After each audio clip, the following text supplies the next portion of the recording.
statements in their experience for the next 3 days. Yeah? So, what do you do for the national anthem? Okay, let's do this well. Namaste, everybody. Assalamu alaikum, Sat Sri Akal, Shalom, Dorud, greetings. And thank you for being here on time, many of you. Sorry, because of people coming in, trickling in, we started a little later. You can sit down now, please. Yeah. So for me, this word Namaste is very sacred and sacrosanct. Yeah. And a lot of people in India, how many of you I have not grown up using the word Namaste in my life. Yeah. Because I grew up in a family that practices Christianity from a place called Goa. So we don't do Namaste. But how many of you grown up using Namaste? Okay, wow. That's like almost 80% of the room. Pareto's principle applies. Yeah. Okay. So, if you've grown up using Namaste, you would know the meaning of Namaste. Yes or no? So, anyone who wants to tell me what's the meaning of Namaste?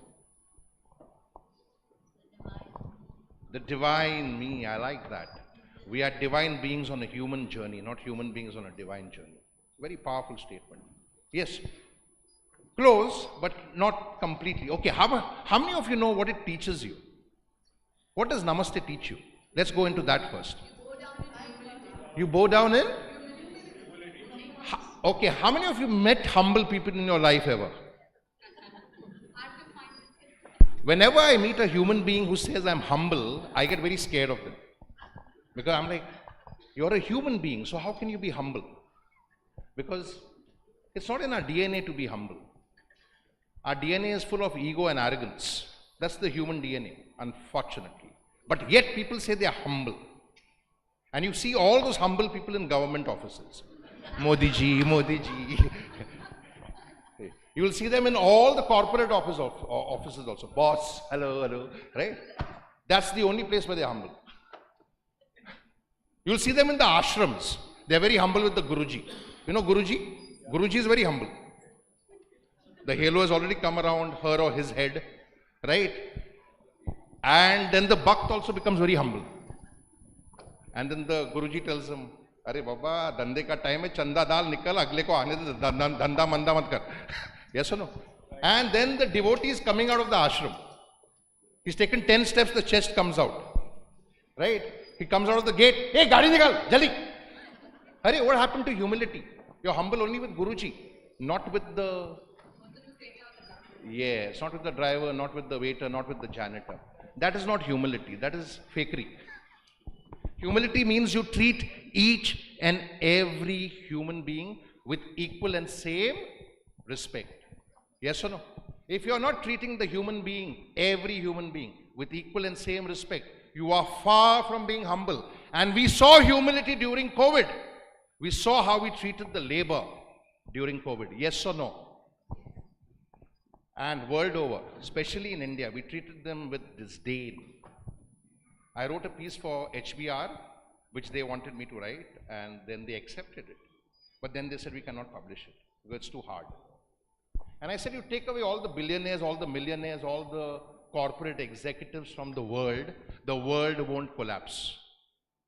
You take away the labor from the world will collapse overnight, and yet we don't respect them.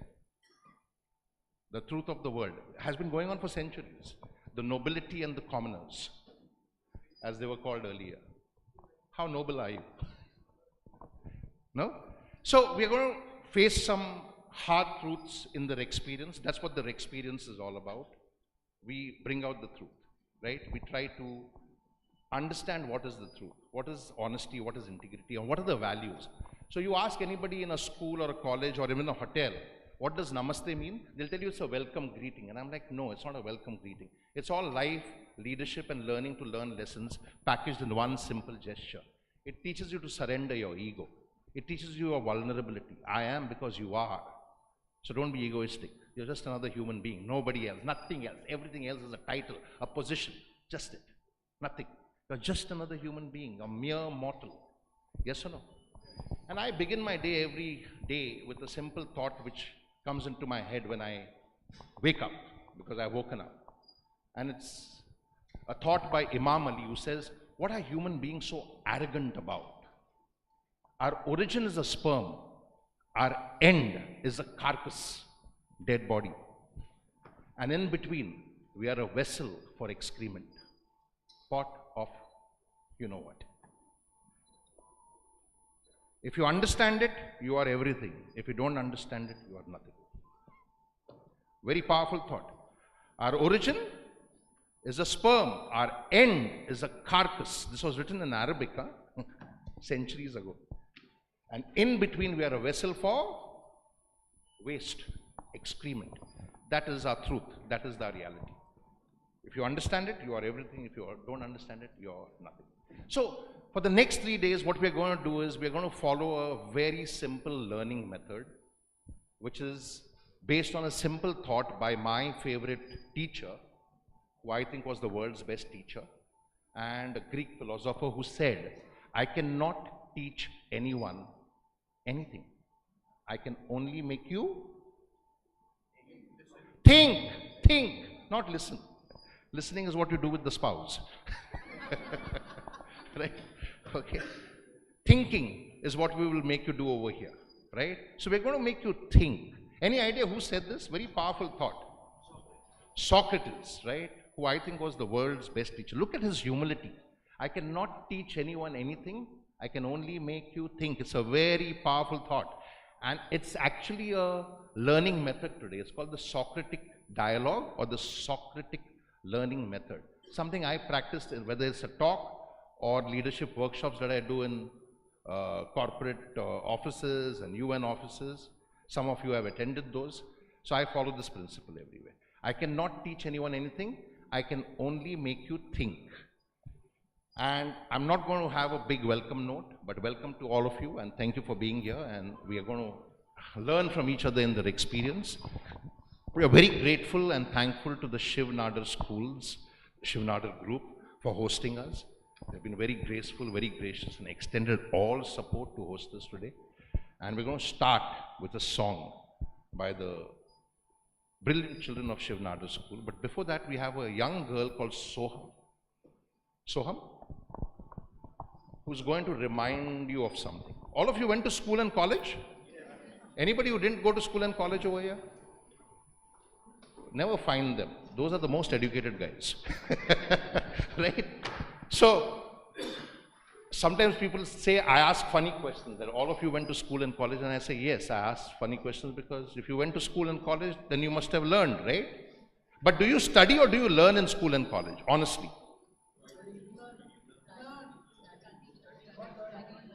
Right. Most of us study. Most of us, not all of us. Most of us, not all. Huh? Most of us study.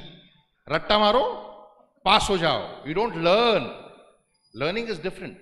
I have a very dear friend and a fellow writer whose name is P. Sainath.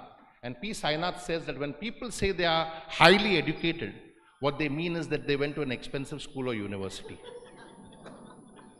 Very powerful. Have you heard of P. Sainath? He wrote a book called Everyone Loves a Drought. Very powerful book, relevant. As the world so-called progresses, the book becomes more and more relevant. Read it, right? So P. Sainath says when people say they're highly educated, what they mean is that they went to an expensive school and college because their parents could afford it. I qualify that statement a little more. Most people are degreed, far from being educated. And I can prove it to you in this room in 2 minutes flat. How many of you know the significance of 2611? Tomorrow is 2611. 26/11. What is the significance? Mumbai attacks. The terrorists knew the significance of the day, which most Indians don't even know today. Right? Most Indians don't even know today. Okay, how many of you know your fundamental rights?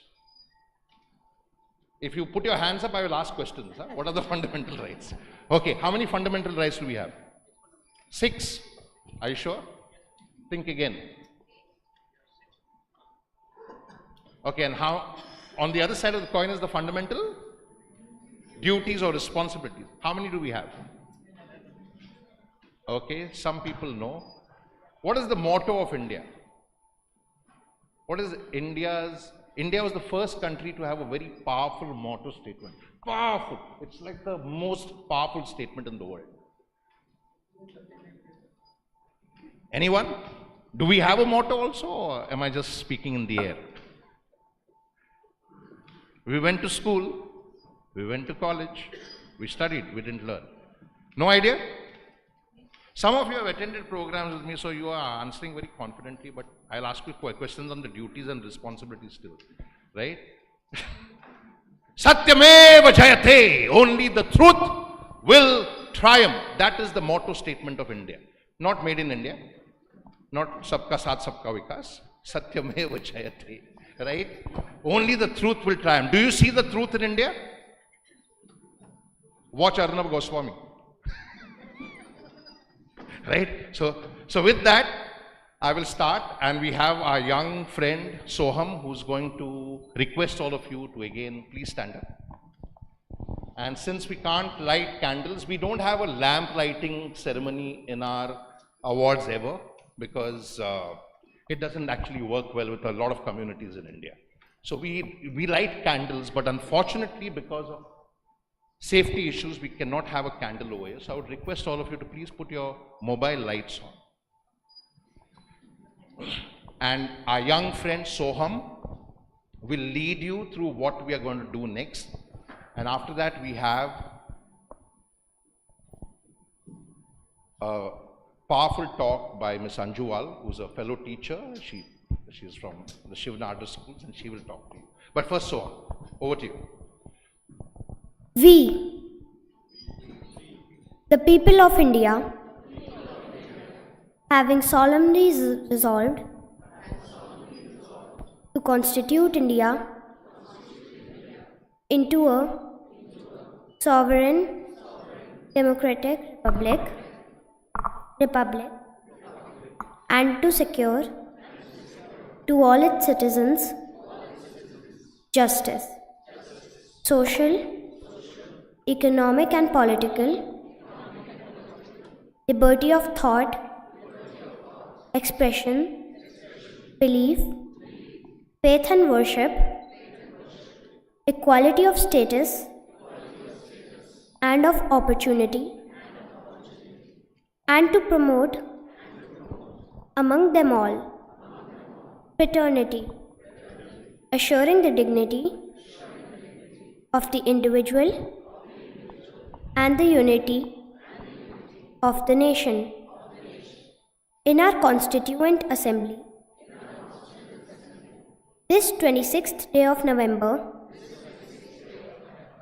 1949, do hereby adopt, enact, and give to ourselves this Constitution. Thank you, Soham. Thank you. Please thank Soham for reminding us the significance of 26/11, the day the Constitution was adopted and presented for the first time in the Indian Parliament by the architect of the Indian Constitution, a Dalit, and I say this strongly, a Dalit whose name was Dr. Bhimrao Babasaheb Ambedkar. And he said, don't praise the Constitution. Don't. We've just written it. We've done a good job, no doubt, but don't praise it today. Because the Constitution will come to life when the people of India live up to the principles. If they don't live up to these principles, this is waste paper. He said it in the Parliament on 26/11/1949.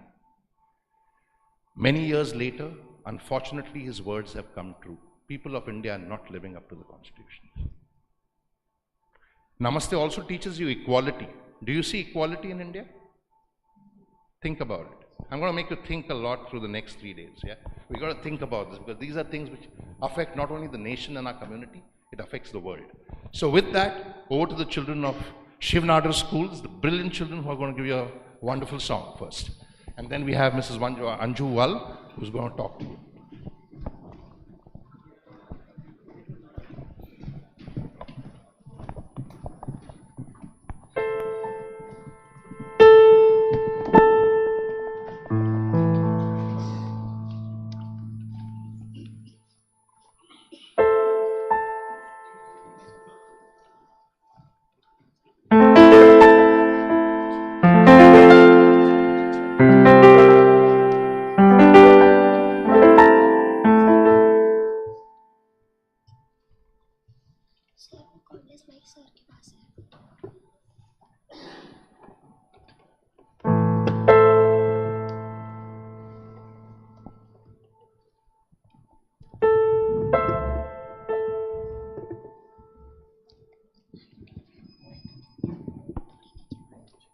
Check.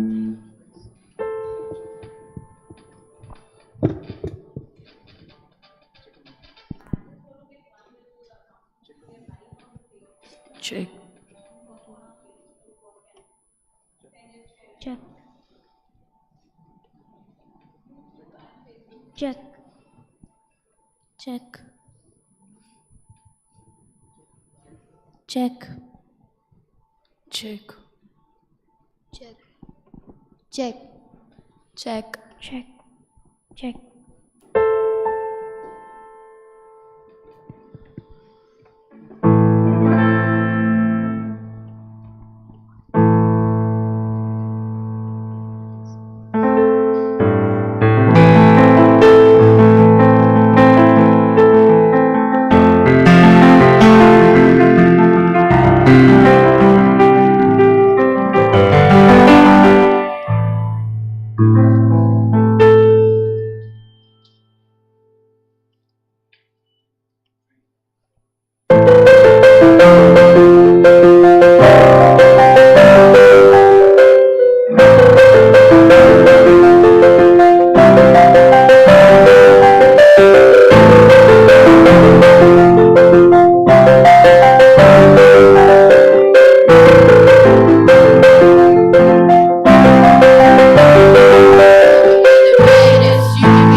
big hand once again for all the children from Shivnadar School.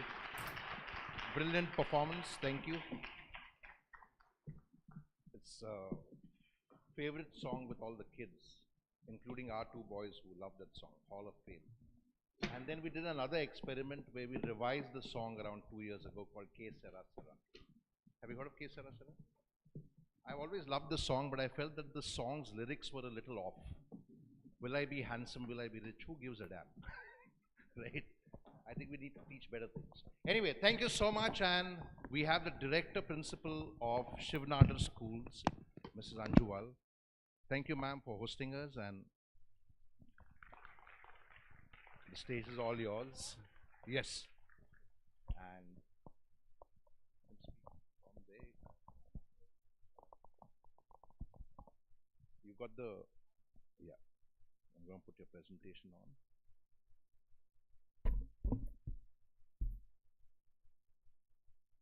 I don't think I'm a patch on Jerry, but I'll share my thoughts and a bit of my journey. Good morning, those of you who could make it here.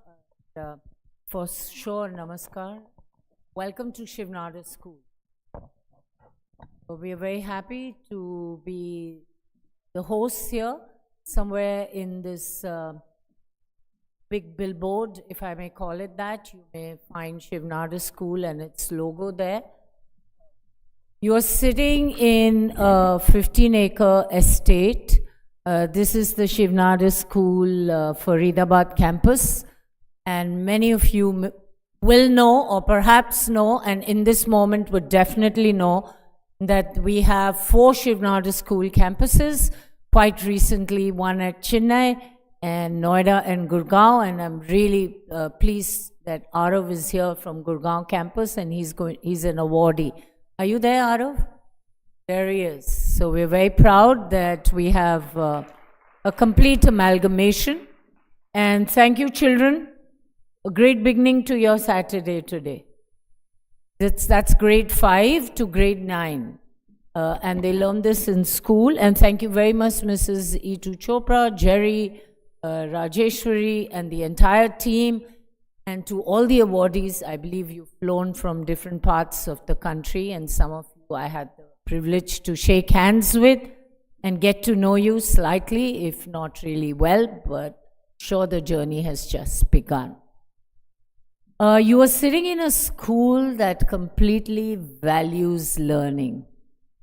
And so I would like you to know that our motto is education for life, and one of our 6 core values is to have learning as something which is a perpetual journey before you become a cat, till you become a caracas.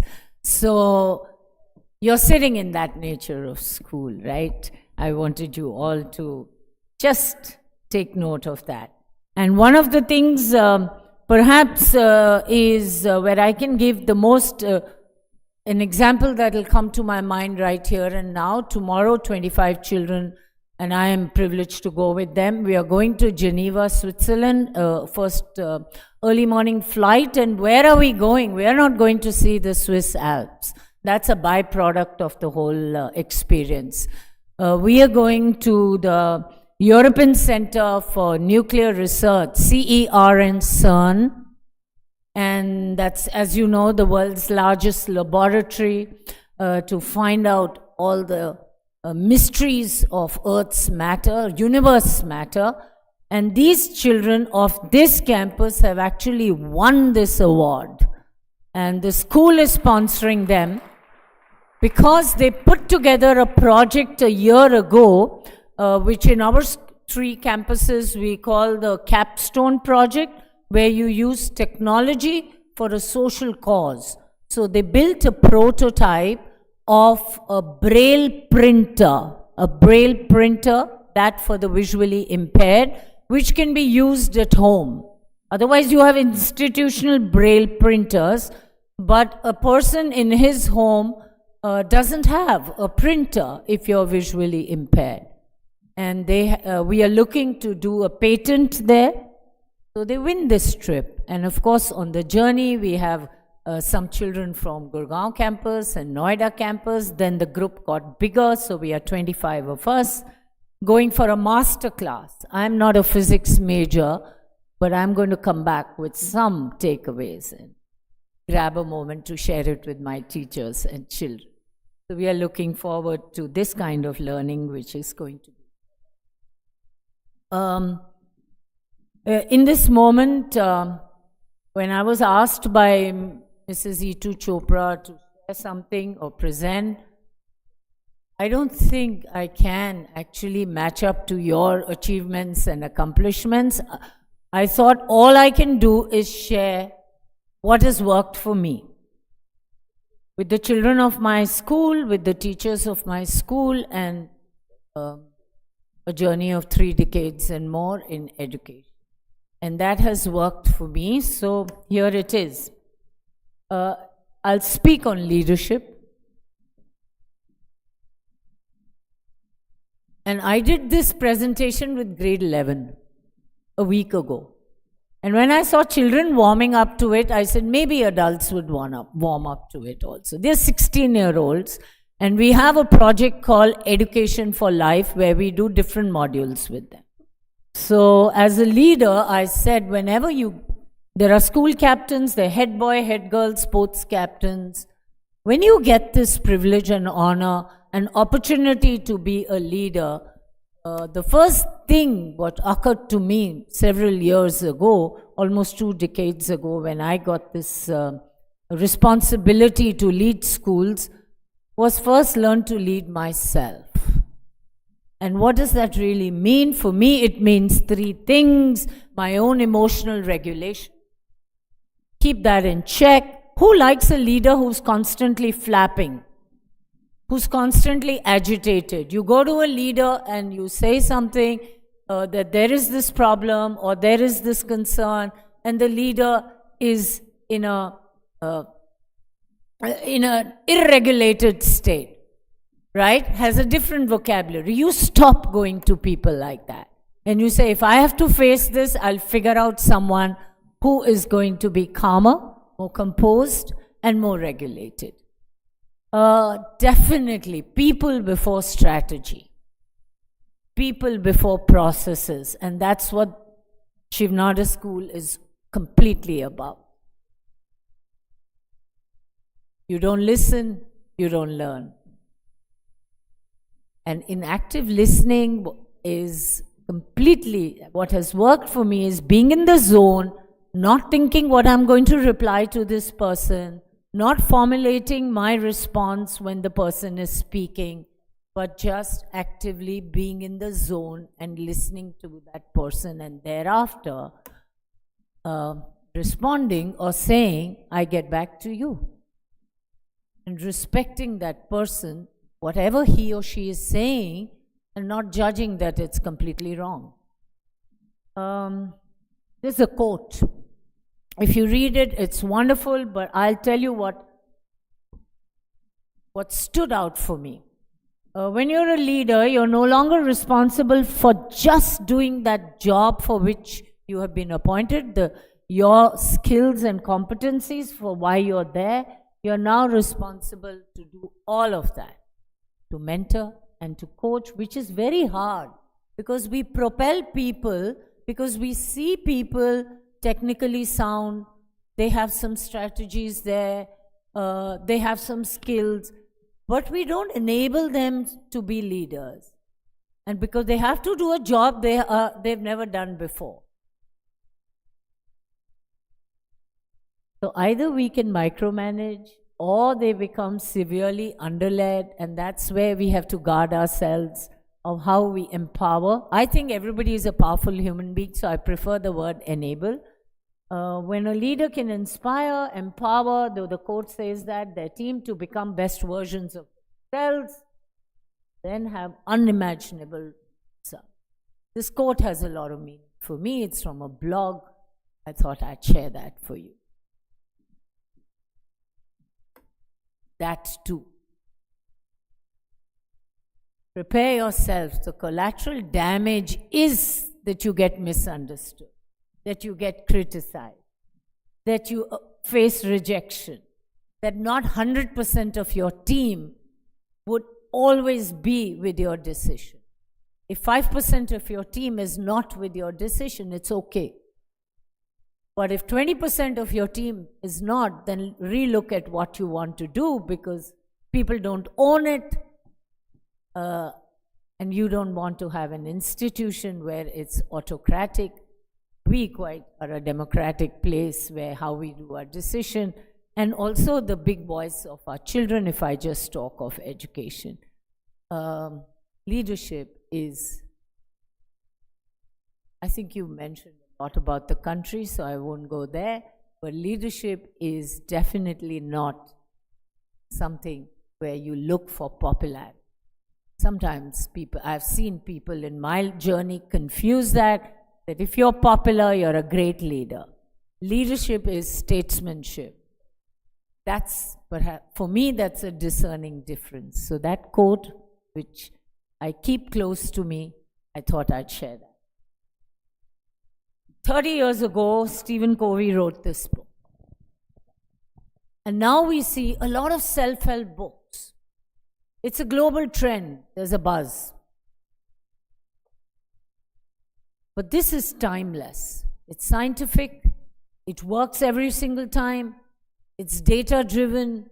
It's something that we go back to every time. I gifted this book when my son turned 18 years of age. He's much older now. And I said, read this when you think you're ready to read this. He read a bit, kept it away, picked it up 5 years later, and he says it's quite the guiding principle of my life. Everybody in this audience knows it. I'm not going to unpack it for you, but just jogging everyone's mind. And as I said, what are my own values? I'm just sharing that with you. And when you have timeless creations, you don't have to reinvent the wheel. So Stephen Covey says this.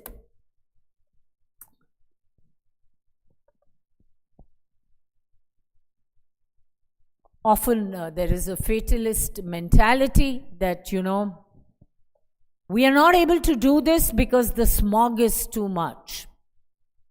How do you run outdoor sports, or how do you build any strength, stamina, agility when children can't play outside? We look at spaces in and around us and see, and COVID was a great catalyst to tell us how to reinvent and reimagine. There's a paradigm shift. So let's do what is in our control and in our circle of influence and locus of control, as we all say. Vision, foresight. It's a beautiful quote which says, pause sometimes and it's called the reverent pause. Pause and for a moment in your life sometimes and figure out what you are crafting and not just how you're crafting it every day.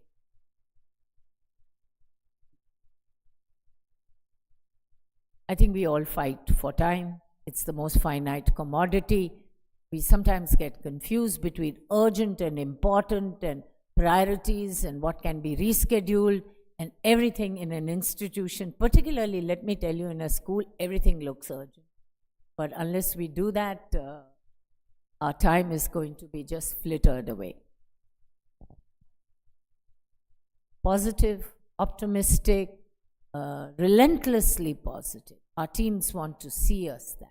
Who wants to be around people who always talk of doomsday? And honestly, why should children be always getting this information that take care of your planet, take care of your planet, take care of your planet? I just worry when we keep telling them about this climate disaster. It's okay to, I think the planet will take care of itself. The smallest microcosm that will live, life will regenerate. It's the humans who need to actually worry about themselves, ourselves. So let's not put this expected pressure on our children about constant climate change, because it's leading to climate anxiety. And let's take that as adults in the room on ourselves and stay positive. Yeah, we all know this. Unless we know ourselves, it's hard to understand others, our own levels and degrees of empathy and compassion and understanding and intelligence. Bring it all together, harmonize, allow room for disagreement, we do that. Allow room for dissent, otherwise it's mighty boring to be in a team where everybody agrees with you. However, there cannot be discordant notes. Once we leave the room, we all own the decision and therefore we synergize.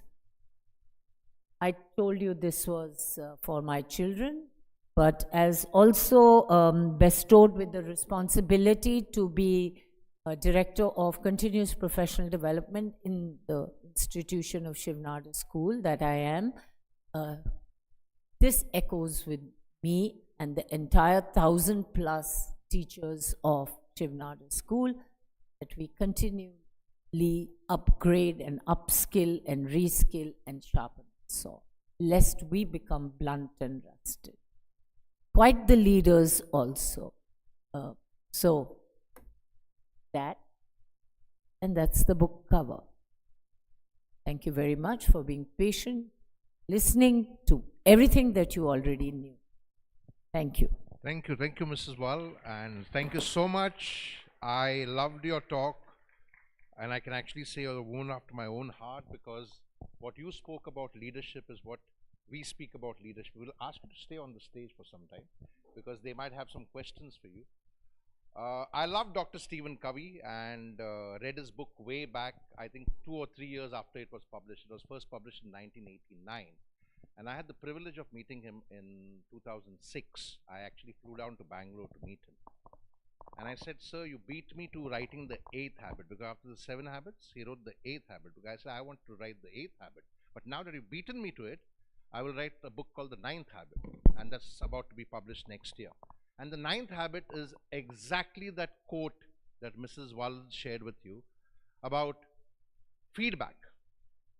And in the book is based on one simple premise, that feedback is the multivitamin and protein of champions and leaders for continuous improvement. And you don't wait for the feedback. You seek feedback. You don't seek feedback just from your superiors or your seniors or your peers. You seek feedback from the people who report to you. If you are not doing that, you're far from being a leader.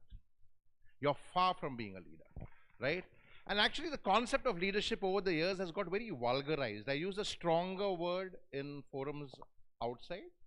The word I use, I can actually say it. I use a word called bastardized, right? Because it's got bastardized over the years, that leaders have followers, leaders are born. There's no such thing as born leaders. You can see them in all the family businesses and political parties. Born leaders. You're just born in the family, man. That doesn't make you a leader. Yes or no? I won't name anybody. You know who I'm talking about. Right? I mean, you can see them all around the world, not just in India. There are no born leaders, and leaders don't want followers. Real leaders don't want followers. Even if somebody is following them, they will say, don't follow me. Become independent. It's only fake leaders and sadgurus in ashrams who need followers.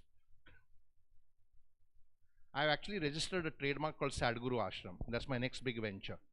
Because every potential home, every parent, and every potential manager in every cubicle is a potential franchisee. Because they all know everything, like all the gurus in the world. A leader has the capacities to say, I don't know, because I can't know everything. Yes or no? But you will not find them in any organizations, not only the business companies, but in any organization also. So I'm very happy that Mrs. Wall brought out the essence of leadership, and I'll tell you more about the 7 habits later. Yeah. One of the things about 7 habits is we all chase the dream of success, right? And my conversation with Dr. Covey left a huge imprint on my head, because he said, no one can succeed. You can plan and put in all your effort, but you may not succeed. So stop chasing success. Chase effectiveness, which means put in your best effort. Put in your best effort. You may succeed. You don't put in your effort, your best effort, you will surely fail. Mind the words again. Put in your best effort. You may succeed. Doesn't mean that you will succeed. Yes or no? Now, what does this do to you? It's neuroscience. Our messaging to our kids, our children is all wrong. Our messaging to people is all wrong. You saw it in the India-Australia match. The expectation went so high, it creates something called duress or distress. In neuroscience, it is called bad stress, because you want them to win. The human brain knows I cannot win. All I can do is put in my best effort. So the messaging should have been, hey, Team India, go, put in your best. Don't worry about winning or losing. When you give this message to children or people, the brain creates what is called as eustress, good stress, which means I want to put in my best effort. I'm not bothered about winning. The success is not in my hands. If you don't understand that, you're far from being a leader. You can put in your best effort in any project, any program, but it may not succeed. Yes or no? Think about it. So what are we doing with our messaging to children? To pass, to succeed all the time. We are creating bad stress. And here's a fun fact for you. I'm calling it a fun fact because it's a hard fact actually. 81% of children in India have mental health problems. You know because of whom? Parents and educators. Because the entire focus on percentage, without realizing that percentage is completely useless. Can you imagine kids getting 100% in English literature and philosophy? It is happening in India. How can you get 100% in literature? Which means you've taken away that kid's creative thinking. You are making zombies out of the kids. And that's what the world is all about today. The Americans love them. They make so many zombie movies. It's a world of billions of zombies. And with that, we'll give the award to Mrs. Anjuwal because she has to leave. Mrs. Wal, we'll have you back on stage. Mrs. Wal is being awarded for all her great work that she does as an educator. You heard her speaking on leadership. She is being given the gold KARMAVEER Chakra and becoming a part of the fellowship today. So our co-founder, Mrs. Ituvit Chopra, is going to honor and welcome Mrs. Anjuwal into the Rex KARMAVEER Global Fellowship.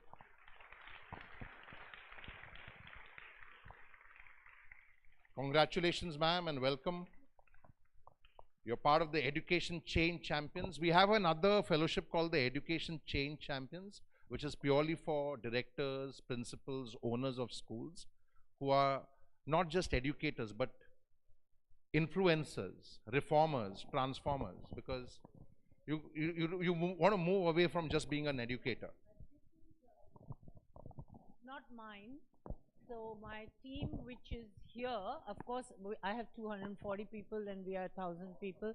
I'd like, honestly like them up here. This is theirs. Bhagya Lakshmi. And Arav, would you join us? Our little ones have gone. So it's okay. Come. Manish. Where's Pramodji? Oh. Amit. You want to be in the photo? Koi acha.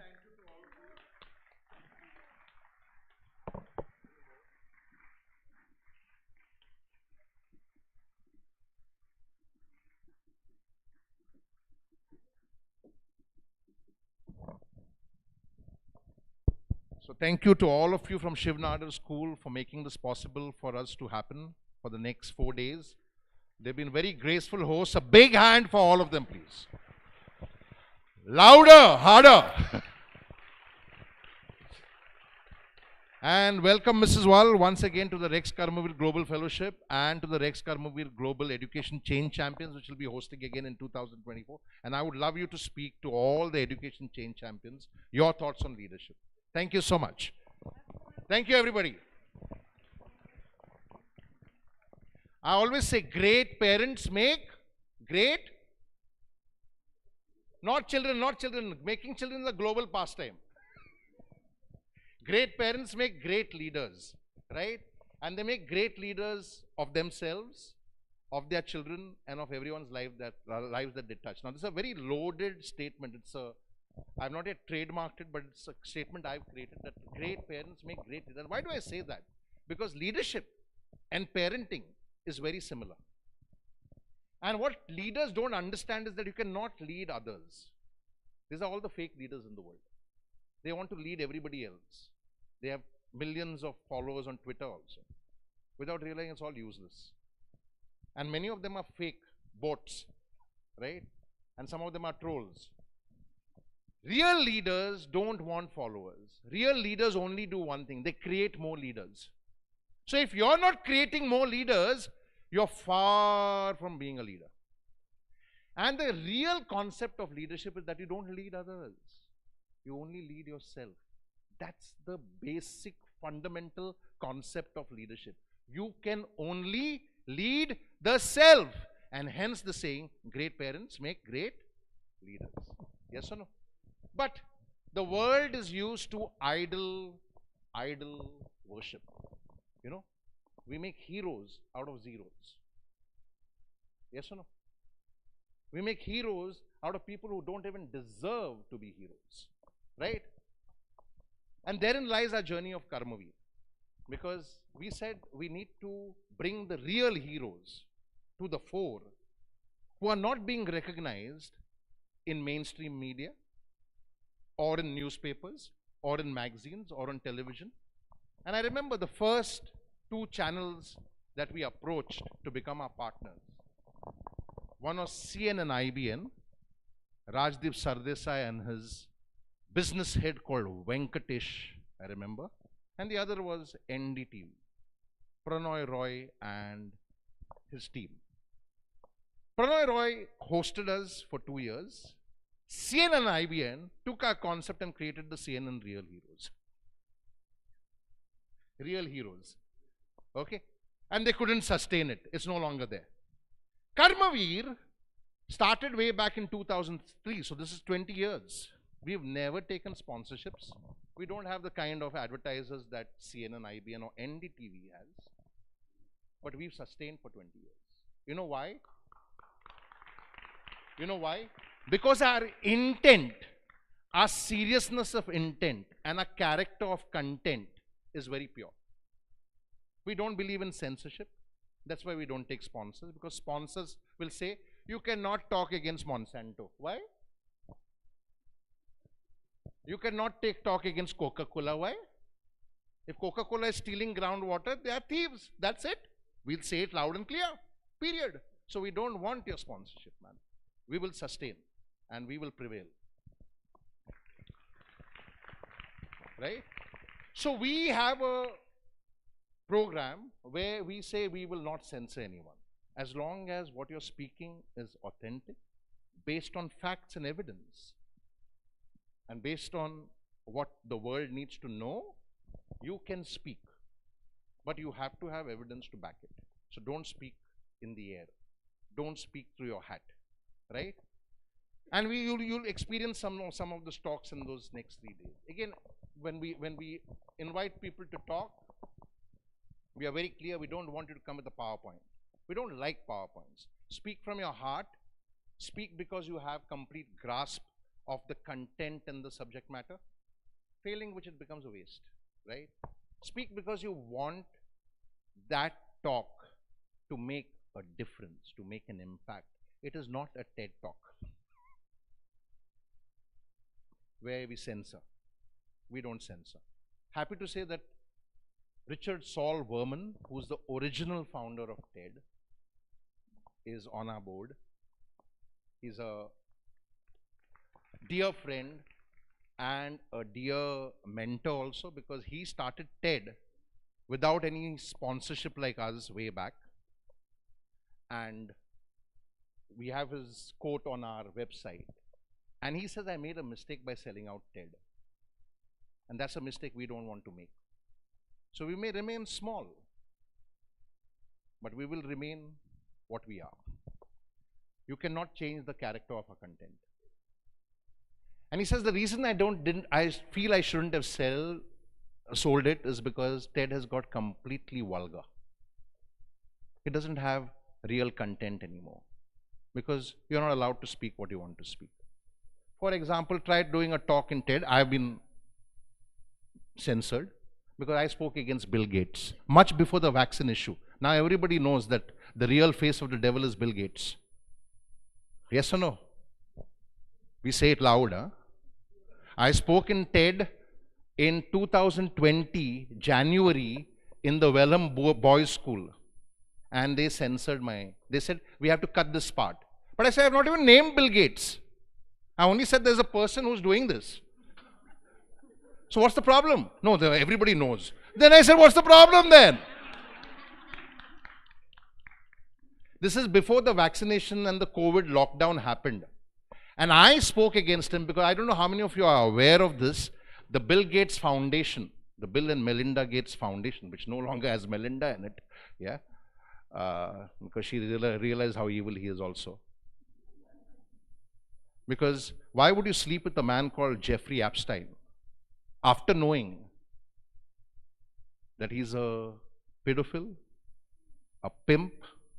I say it loud.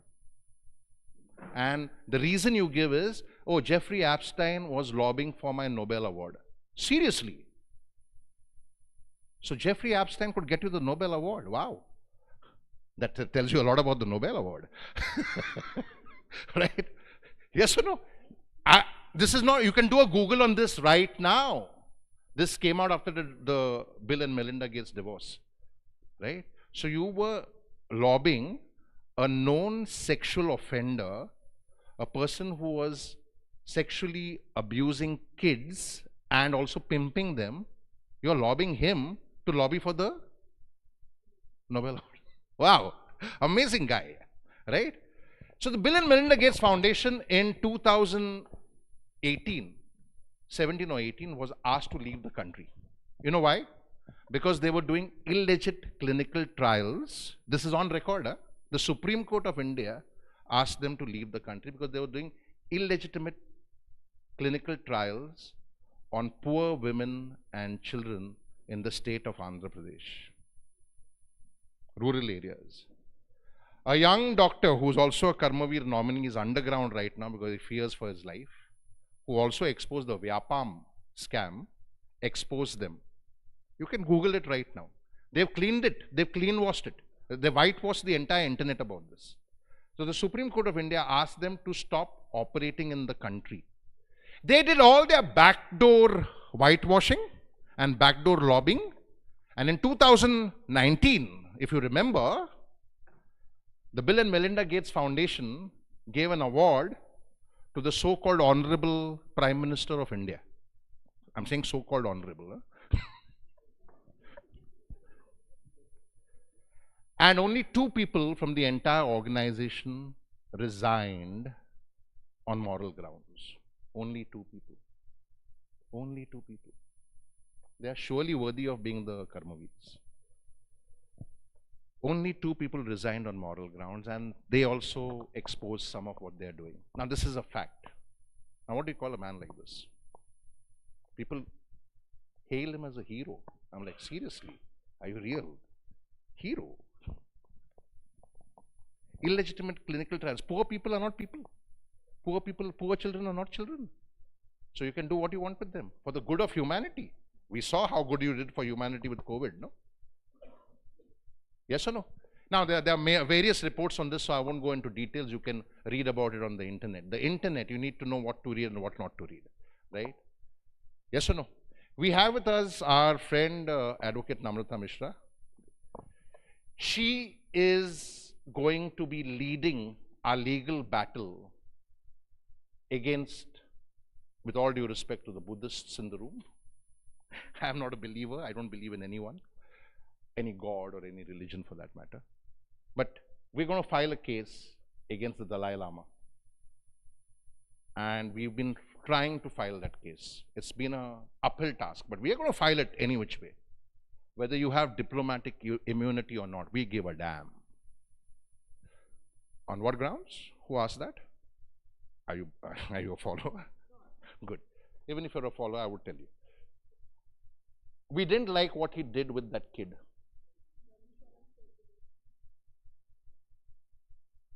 no Tibetan culture has a tradition of kissing kids. Even if you have the tradition of biting the kid's tongue, which I find very offensive. I don't know where it comes from. It's a terrible tradition if it is so. I have not kissed my own sons ever. Who are you to kiss that kid? And somewhere the act was very wild. It looked like second nature, which means it's been happening. Probably happened in the open for the first time. Now, while I speak about the Dalai Lama, I'll also speak about the Pope. Because I was born in a Christian family, even if I don't follow the religion. Because then, I get tagged. Oh, you're speaking against Dalai Lama, you're speaking against Sadhguru, you're speaking against... I'm like, I speak against the Pope also, man. And then I have to send people proof that I spoke against the Pope in 2019. Who the hell are you to say I forgive all those priests for the sexual abuse with the children? Who are you? You're just a head of the Roman Catholic Church, the Vatican City. You are nobody to forgive the priests, because if they have to be forgiven, they have to be forgiven by the children, and the children don't want to give him forgiveness till they get justice. So justice should prevail. You can't forgive people just like that. Yes or no?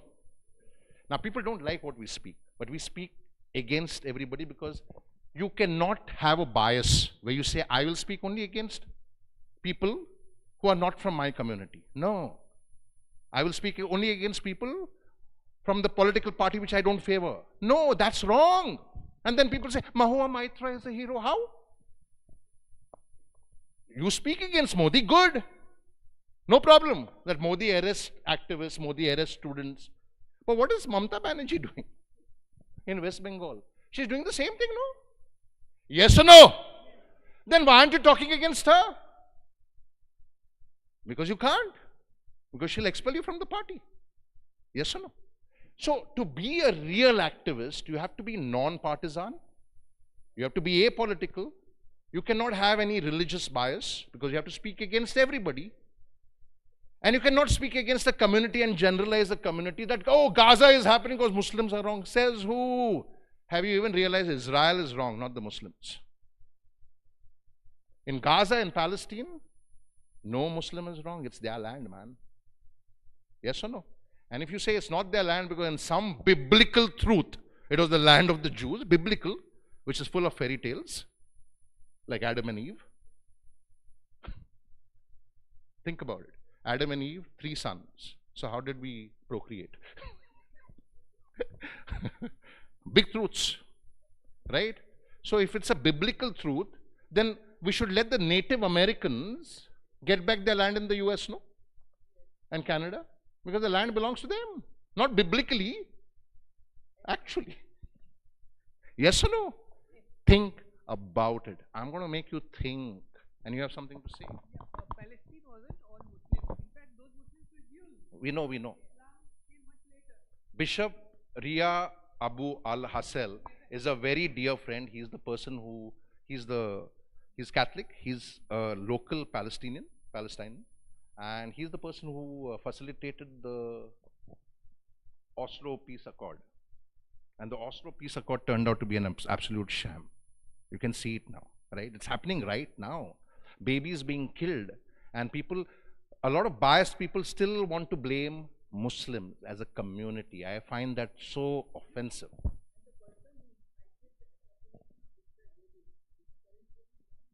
Absolutely. Netanyahu. Yes. Thank you for that. So we'll have you speak more about that. So that's what we want to do in the forum, that we need to get rid of indoctrination. You understand indoctrination? Do you understand indoctrination? We get indoctrinated by nature, nurture, culture. For example, if I was born in a Christian family, so I grew up believing for a long time that Christianity is the best religion. If I was born in a family that practiced Islam, I would have grown up believing that Islam is the best religion. If I was grown up in a family that follows Hinduism, I would have grown up thinking Hinduism is the best religion without realizing that Hinduism is a default word. And today I would have been following Hindutva and become a buck probably. Right? If I was indoctrinated as a child in the Buddhist culture, in a Buddhist family, I would have followed Buddhism and thought Buddhism is the best religion. It's happened to all of us. Yes or no? And this is what creates something called cognitive bias. Are you with me? And when you have a cognitive bias, you're always looking to believe and find the truth which you think is the truth because that is your truth. You're not looking for the real truth. Are you with me? It's like humility. You think you're humble, but you're not humble. So you think it's the truth, but it is not your truth. And this also leads to what is called as iconoclasm. Iconoclasm, right? You end up revering people, putting people on pedestals just because they have a position, a title, right? You end up thinking men are better because you grow up in a patriarchal society. Yes or no? You do Karwa Chauth, thanks to Shah Rukh Khan, right? Right? Which is pretty patronizing, by the way, right? And every society, whether it's Hinduism, Islam, Christianity, they're all patriarchal, right? The woman was never up there. Yes or no? Like Muhammad Ali says, why are all the saints white? Because Homo sapiens per se originated in Africa. So God and Jesus Christ should have been black. Yes or no? Think about it, right? But they are fair-looking, blue-eyed European boys. And all the saints were white for a long time, right? So Muhammad Ali really struggled with that. And he converted to Islam. I didn't convert to anything. I said, let's just be good humans because everything else is a label, right? So that's what we are going to have as our next talk by Antara. Antara, over to you.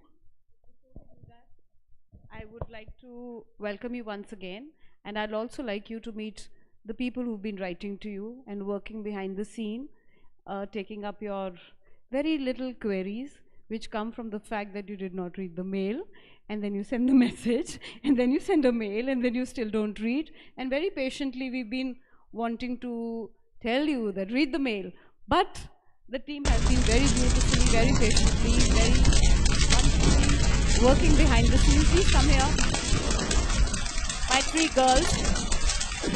So we have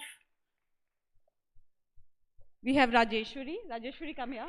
That's Rajeshwari. She's our Rex Fellow from the cohort of 2016, and she works with Meta and WhatsApp, and she doesn't read WhatsApp. So I had to tell her that I'm going to complain to WhatsApp that you don't use WhatsApp, but that's on the humorous side. But they've been burning the midnight oil to give you all the information, to tell you about every little detail and be with you at your beck and call. And so they are there. That's Neelam. She works with Oracle in Bangalore. She's our fellow from the cohort of 2016, 19, and with us. And that's our young fellow from the Youth Fellowship, Parvi Jain. We did our Youth Fellowship, Rex KARMAVEER Global Youth Fellowship and the KARMAVEER Chakra Awards in 2019. That was the first cohort, and Parvi was the part of it. And she has moved up to the bronze this year, and she's been working with us for almost 3 years. She's also very creative. All the creatives that you see around have been, that's been done by her, and we have another team on that. So she's been doing that.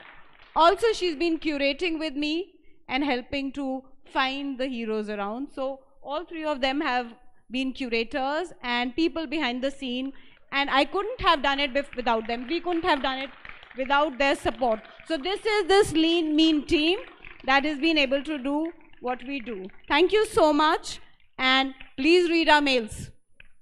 Ma'am, I want to take an opportunity to take a pic with you and Jerry sir together. We may not be together. No, we'll be together all 3 days. Let's not make Antara wait. We'll do it in a bit. Over to you, Jerry. So thank you, Raji, thank you, Neelam, thank you, Parvi, and thank you, Itu. I mean, without the four of them, I think this wouldn't have been possible. I've done sweet bugger all. I only take the credit and stand here, right? But Itu has been the backbone. If not for her, this wouldn't have been possible. I was cynical last year that let's not do it because people won't come because they're still getting out of COVID.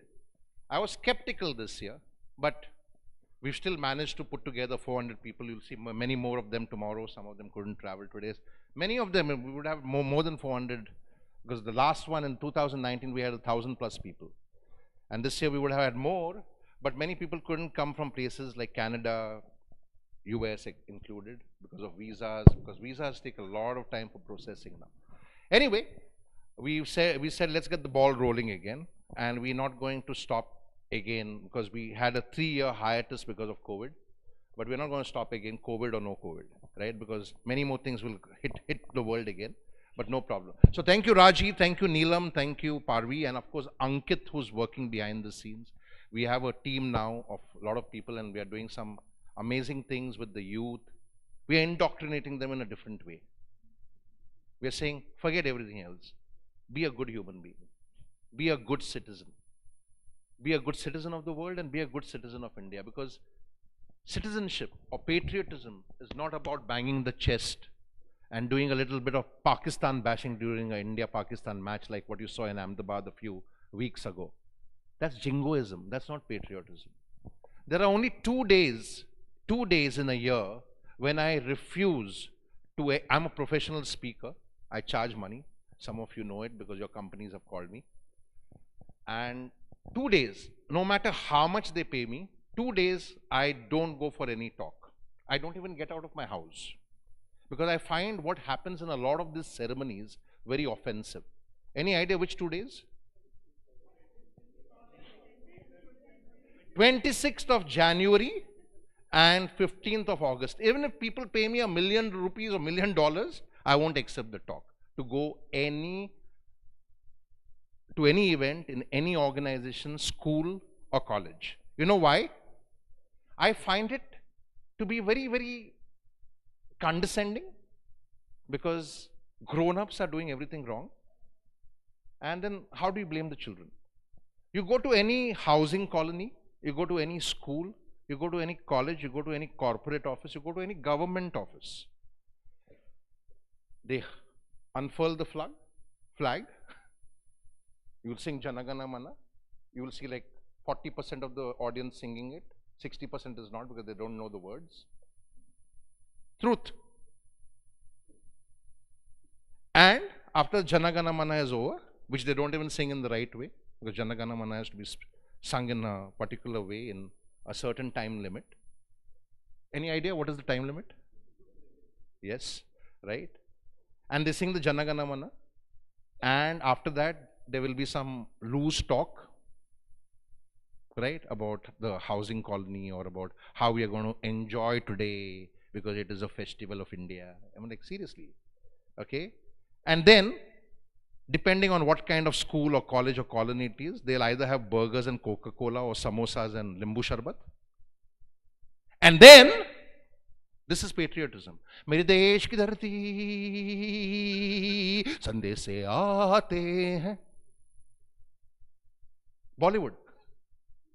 I find it very offensive. No one speaks about the preamble of India, what you recited in the morning. Nobody speaks about the fundamental rights. Nobody speaks about the fundamental duties. And how can they? Because they don't know.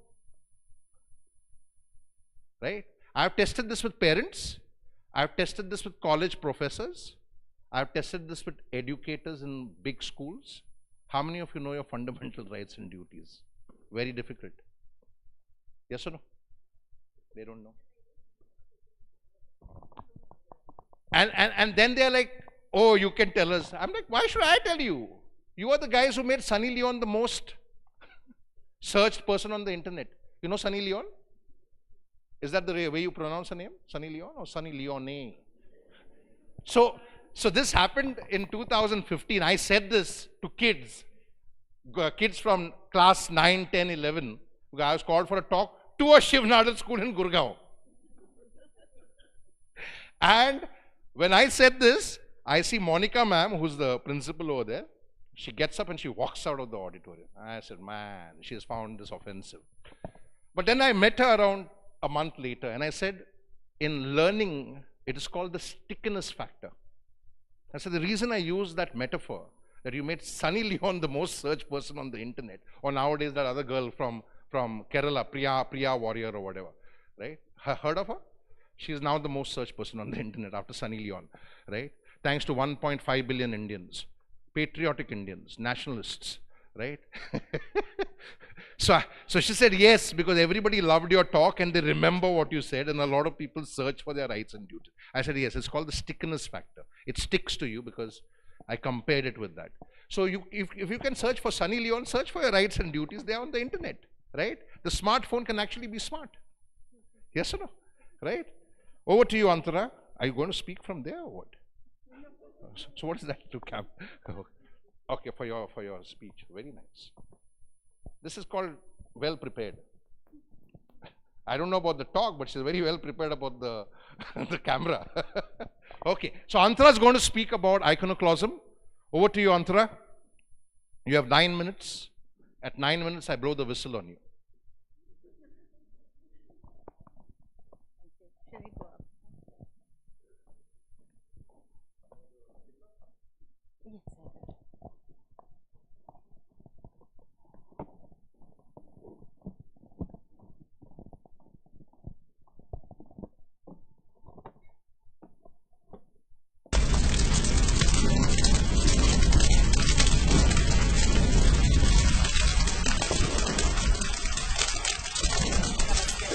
Namaste everyone.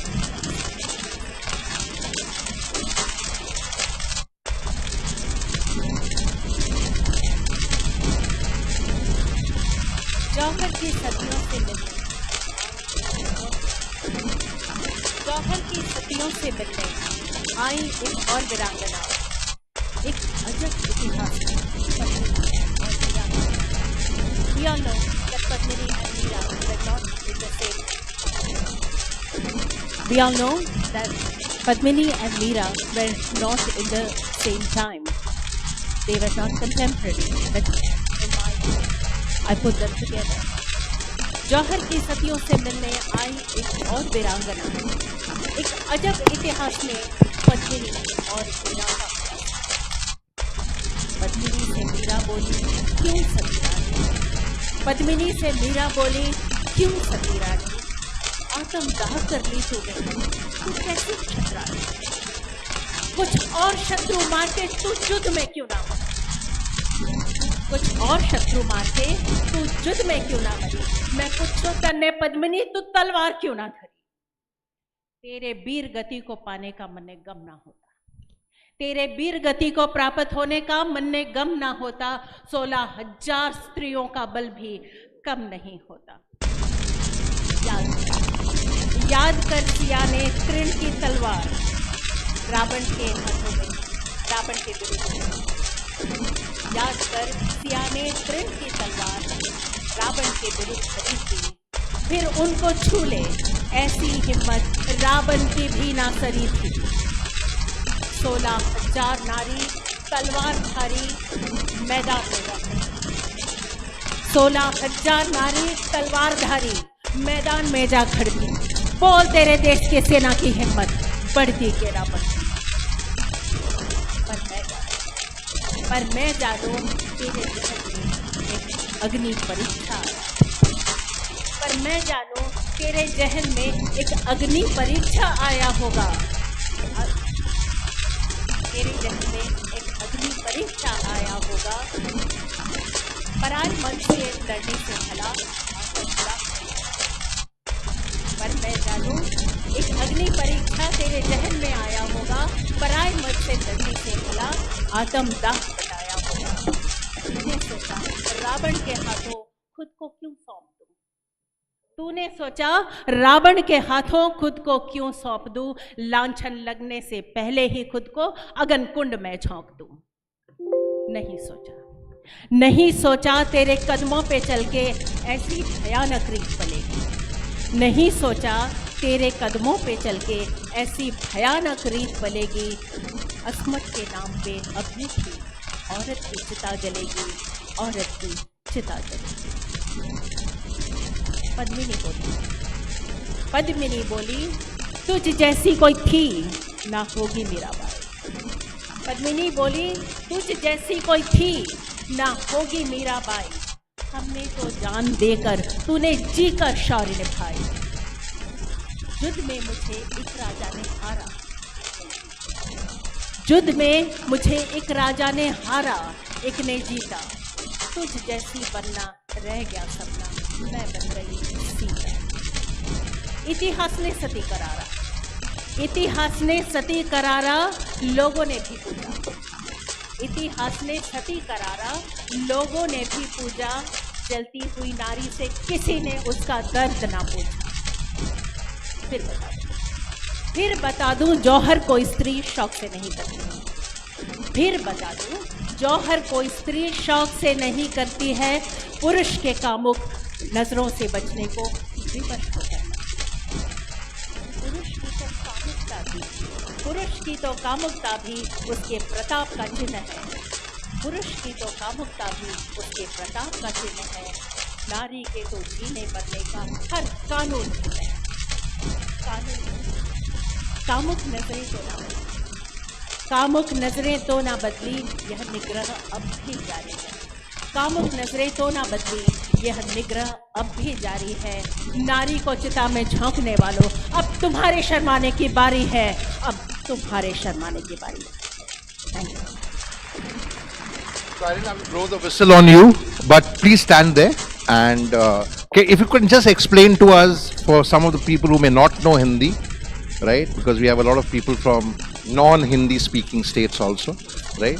If you could just explain to them a gist of what you just spoke in 2 minutes. Basically, this is analyzing the icon of Sati, what it means, what it is, what it stands for, and what it has perpetuated in the society.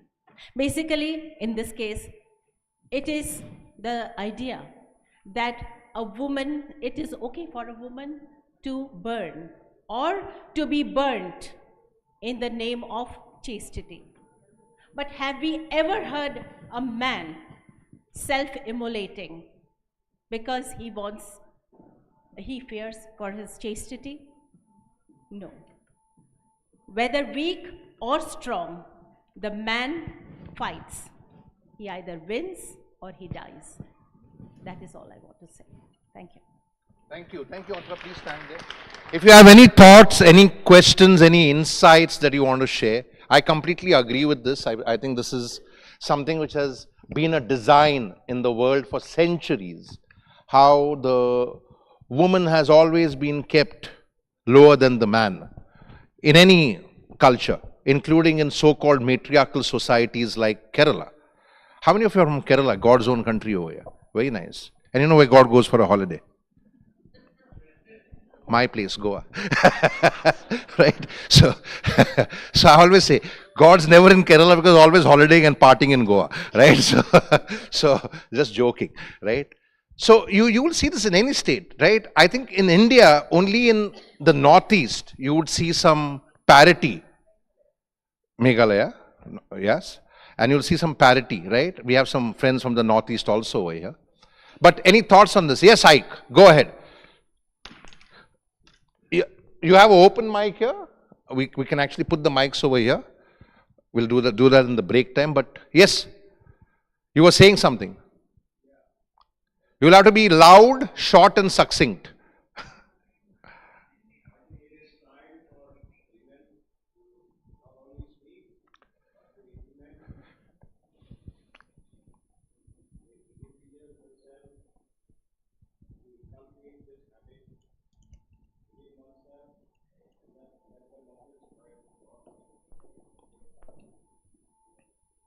Exactly, sir. I agree with you that it is not any more time to complain or play the victim.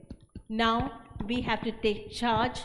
I mean, it's more than about time that we take charge of our destiny, of what is supposed to be our lives, and not be dictated what we need to do. Thank you. Hello. My thoughts on this when we compare men and women is why in a corporate sector always a better job offered to a man. Why in Bollywood heroes are paid more than heroines, and why women, in spite of topping in academics, being very potent, are always considered lower, not only at work, at home, and within their own selves. So before questioning the society, we all women should question ourselves, question ourselves within. Here, when we have found time for 3 days and we are here, most of us must be having our thoughts back home. Is the art teacher there? Has my son had his breakfast? But men do not have these thoughts. So this is a topic of intrinsic debate, and what I would have a message for all the women here is self-love. So when you have self-love, you start prioritizing yourself above all. Thank you, ma'am. Thank you. Thank you for sharing your insights. We'll go there first because she put her hand up first. I'm watching the audience. Yes. Hi, I just have 2 points to make. One is, I completely agree with what you're saying. That self-immolation is shown in today's day and age as self-sacrifice. If you see, just a small example, if you see the hierarchy of, let's say, mobile phones in the family, your mother will probably have a phone that's the lowest hierarchy phone, right? Why? Because it's always like, tum le lo. You know, it's you do it and I'll sacrifice. You think our moms don't want an iPad or an iPhone or something fancy or like some gadget. So I feel that self-immolation has continued today in some form or the other. And the second thing, I partially agree and partially disagree with the lady who just spoke. Self-love is important, but I think... Before you speak, also tell your name so that you don't have to partially agree with any lady or man or gent, as they are called. Right? My name is Tanvi Gogia, and I've been invited here, and I'm really, really happy and excited to be part of this 3-day conclave. So, as Tanvi, the second point that I want to make... You can tell her your name also, because she's now inviting you to a debate. So Tanvi, and everybody here, hello, I'm Kavita Agarwal and I'm from Kolkata, West Bengal, Mamta Banerjee's place. So I'm ready for a And debate. on stage you have Antara Banerjee. Okay. I'm Tanvi Gogia from all over. Was that a word of caution for me or something? All right. Okay. Yes. The second point that I want to make, and that's the point of discussion potentially, is that we're all sitting here and there is a certain privilege that education has given us. So we can talk about self-love and we can talk about parity and equality. But I think a whole lot of women don't even have the opportunity to get to a place where they can have this discussion. So the change cannot be only from women, and it cannot be only from women self-reflecting and self-loving. I think the change has to happen at a broader level, and men have to be part of that conversation. It will not happen otherwise. They were a part of the narrative. If we remember, Raja Ram Mohan Roy fought for stopping the sati pratha. No, I agreed. I'm just saying that the discussion has to involve a broader audience. She's talking about a man. She's talking about men. The men. And I think gender parity goes beyond just the feminine and the masculine today. We need to have gender parity for people from the LGBTQIA++ sector, right? Yes or no? And I think there is no them versus us. It is we, right? Because, and that's why I call our country, the US is the world's greatest, because they say that we are the world's greatest democracy, but I say they are the world's biggest hypocrisy. You can see what they're doing with Israel and Gaza right now, right? And they think that they're the world's greatest democracy or hypocrisy, but we, by sheer numbers, can claim, proclaim, reclaim that we are the world's largest hypocrisy. 1.5 billion hypocrites. Yes or no? We will call people from the Hijra, I'm using the name. We'll call them when our child is born. We'll call them to dance in our weddings. But then we'll hold them in disdain. Why? Now, every organization, because it's a mandate, celebrates DEI week or DEI day. Any idea what DEI stands for? Diversity, equity, inclusion, DEI, right? Every organization mandated has to celebrate it, right? Has to not celebrate it. I find that celebration again, like Independence Day and Republic Day. Samosa khao, burger khao, bhool jao, right? But most custodians of DEI, who are the HR heads, don't have a mindset to treat them with equality or parity. Now, this happened in a company, and I'm going to say the name of the company. The name of the company is Tech Mahindra. And the CEO, I won't name him, had asked me to coach their HR head way back in 2015 or 16. I won't name her also. And after spending an hour and a half or 2 hours with her, I went back to the CEO. I said, you have to find another coach because I think she's uncoachable. Right? So I do a preliminary talk before I accept a person as my coachee. Because no matter what money the company is paying, you don't want to waste your time with people who are uncoachable. That's the word I use in the learning sector. The Hindi word is DEET.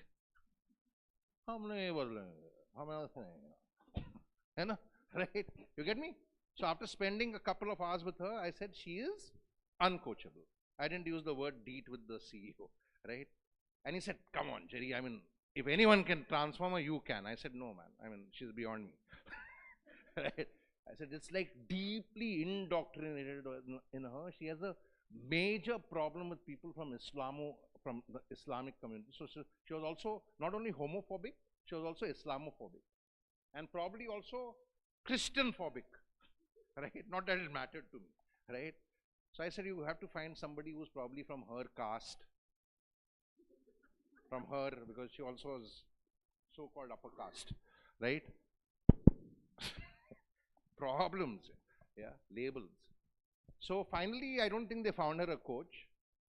2018, you know, there's something called unconscious bias, like cognitive bias. Cognitive is where you know that you have this bias, but you still kind of push it under the carpet and do whatever you have to do to prove that your bias is right. And there's something called unconscious bias, where you do things unconsciously. So unconsciously, she abused a boy who was gay, who was an employee. Now she's the HR head, huh? HR head, which means she's the custodian of DEI. I know some people in this room are from HR, right? And this, I think, is a very important learning. But I loved what the organization did that day. They fired her on the spot, out. Great example. And I think people like this have to learn the hard way. Because they're not ready to change, they're not ready to be coached. So then there's the only way is the hard way. Has she still learned? I don't think so. She's not even getting hired. She's now become a coach, by the way. I wonder what she'll coach people about. Don't ask me her name, you can do a Google. Tech Mahindra HR. Okay, so I'll give you all the tips. Like I said, I'll make you think. Now, she's not the only person who's like that. She's not the only person like that. You know, in most organizations, when I do a talk, I tell the anchor story from my books. My anchor story is a man who was from the Dalit community. In the Dalit community, he was the lowest in the Dalit community. You know, so in India, you don't just have caste hierarchy, like we have an awards hierarchy, right? but in India, you have a caste hierarchy. You understand caste hierarchy? So you have first hierarchy is Brahmins, Kshatriyas, Vaishyas, Shudras. And then you have upper Brahmin, middle Brahmin, lower Brahmin, upper Kshatriya, middle Kshatriya, lower Kshatriya, upper Vaishya, middle Vaishya, lower Vaishya, upper untouchable, middle untouchable, lower untouchable, and then the untouchable within the untouchable. So this man I'm talking about is from the community called the Musahar community, right? And he's an anchor story. And I'm talking in a big event where tickets were sold by Toastmasters for their corporate members in Taj West End, Bangalore, right? I love the hotel, free stay. Right? So, I mean, it's a beautiful property if you have never stayed there.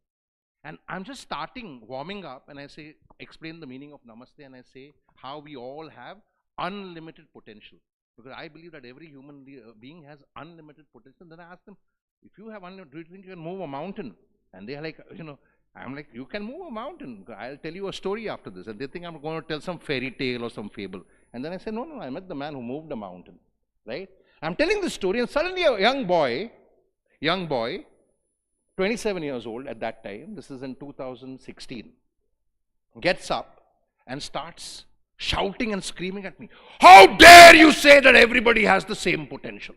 How can you say Brahmins, Dalits have the same potential? I said, where did I say that?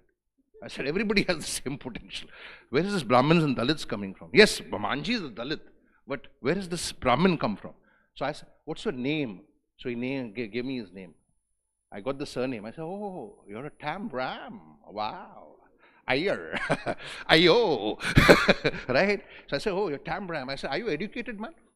He said, what do you mean? I am IIT. I said, oh my God, you got educated at taxpayers' cost.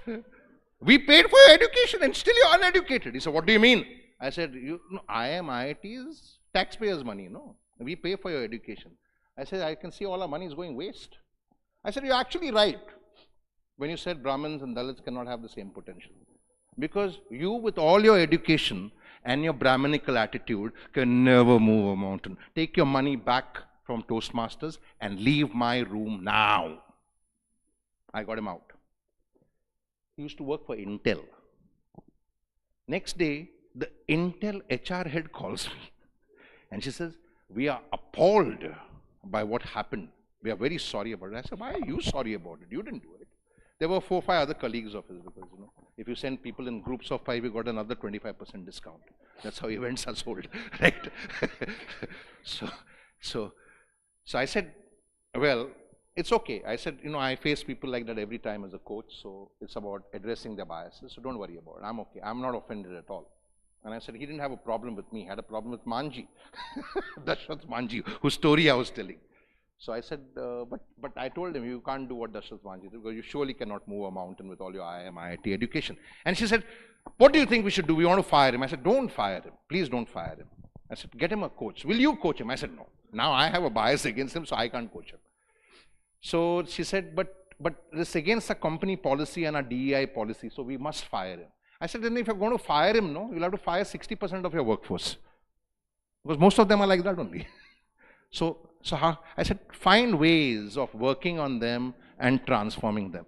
Again, I come back to iconoclasm and indoctrination. We are all indoctrinated like that. I was also born in a so-called upper caste family in Goa. Yes, they do. They do. You can. I did. I was raised with the same thing. Christianity is the best religion. We are upper caste, landlords, feudal, nobility, right? You can transform. But it's a good question because you don't transform at a peripheral level. You have to transform at a deeper level, which means you have to change your wiring, right? It's called mindset. That's why it's uncoachable, no? Are you coachable or uncoachable? That's a simple question to ask people, right? Many people are not coachable.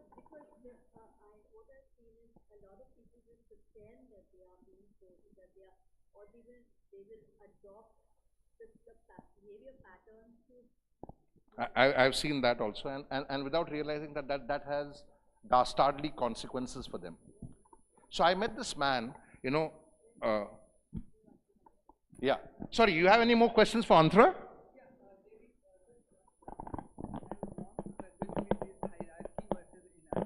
Right.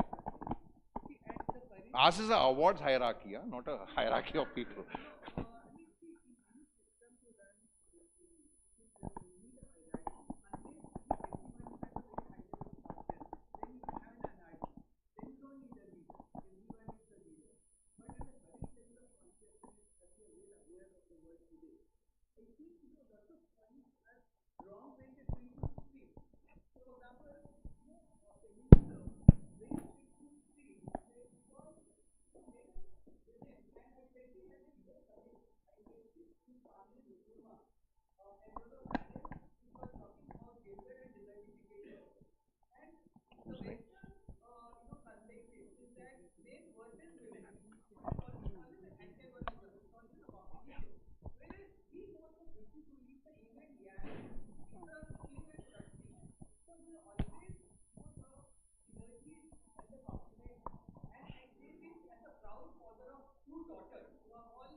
You'll have to put the mic on.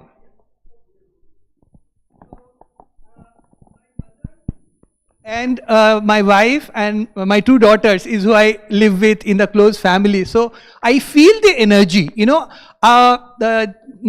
So firstly, my point is that, you know, between the Padmini and Mirabai conversation that you so beautifully shared as a poetry, Thank you. you know, if only, you know, we step down from this Western dominant ideology of looking at things as pitting them one against another.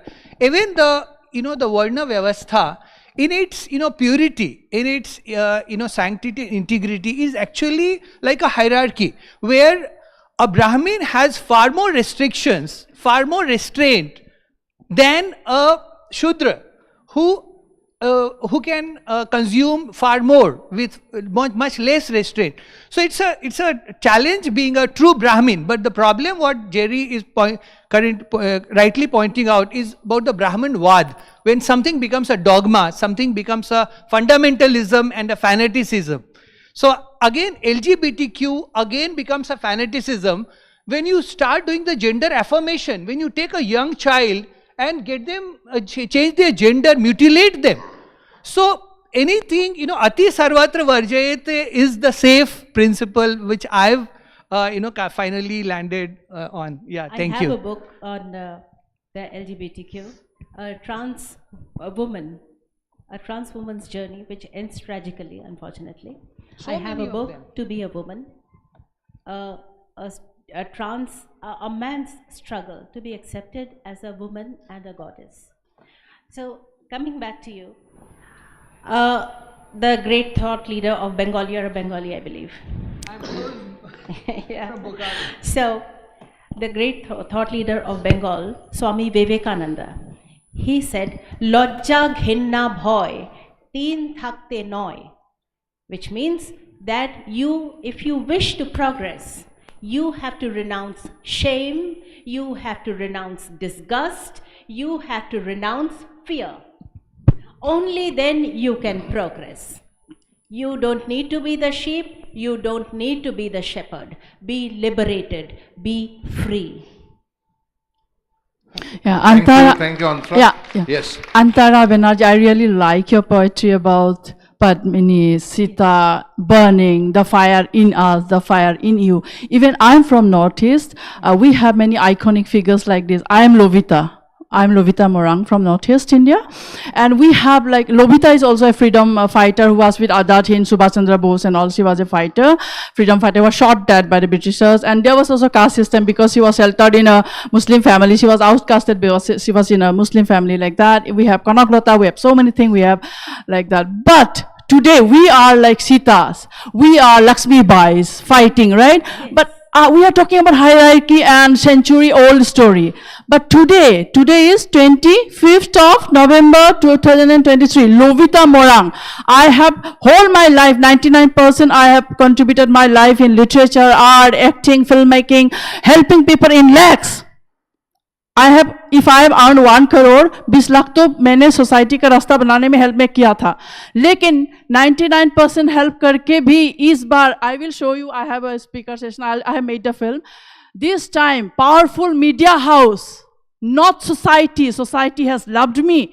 Media house has told me, like, you know, billions of viewer, world phenomena बना दिया मेरे को. For a false accusation of a एक doctor couple है, उनका झूठ बोला था कि legally adopted, IVF वगैरह, लेकिन time tells everything, karma controls everything. So it proved in recently that illegal adoption tha. And media, my house was surrounded by 20 powerful media house and mere Facebook. Social media के photo जो blessing देने के लिए बच्चों को गया था, उस ब्लेसिंग का photo, where I have I think 10,000 photos in 20 years on social media, and वहाँ पे एक एक फोटो में कविता है, एक एक प्रॉस है, पोइट्री है, and they have picked out that prose and poetry बोले, और देखा, means for example that couple, doctor couple, famous celebrated doctor, जैसे डॉक्टर बात्रा है, all doctors are not celebrated, there are few doctors, 10% are celebrated, they are celebrity couple, every day you will see them, any rape happen, anything psychological, they are their best surgeon. लेकिन हमको 20 मेरे घर में जब all my social media photo, I will evening को है, मैं दिखाऊंगी, व्हाट विल यू से, नो व्हाट विल यू से if media house attack you like this, आप सीता बनोगे या झांसी की रानी, है ना? What will you say Antara Banerjee? I love your poetry, the fire in you and me. See, there are times, like Padmini said, that जौहर कोई स्त्री शौक से नहीं करती है. There are times when we have to take some other measures than be brave or fight out. And there are times when we have to be brave and fight. But our spirits have to be liberated. We have to think outside the box of being a woman or a man. Let me tell you, being a woman also. Let us not think that I am a woman, I am a woman. We want to be privileged because we are women. That is also a fact. So we have to measure what we exactly want. Women's bill is on debate at the moment. So how do we look at it?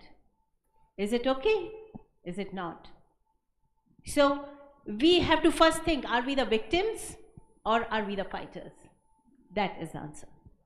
Okay, thank you so much, Antara, and thank you, Lovita. More over tea. So we're going to take a short tea break for half an hour. You've got to go to the canteen, buy your tea. Lunch will also be at the canteen. You have to buy Jerry, can I come down? Right. Yes, please, you can. Okay.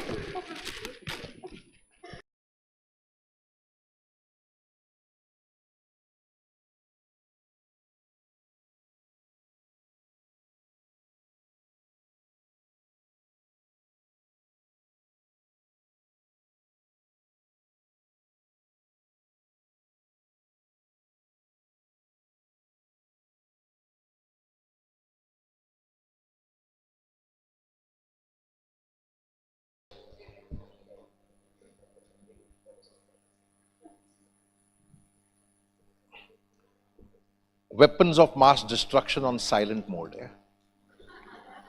You know what weapons of mass destruction are, right?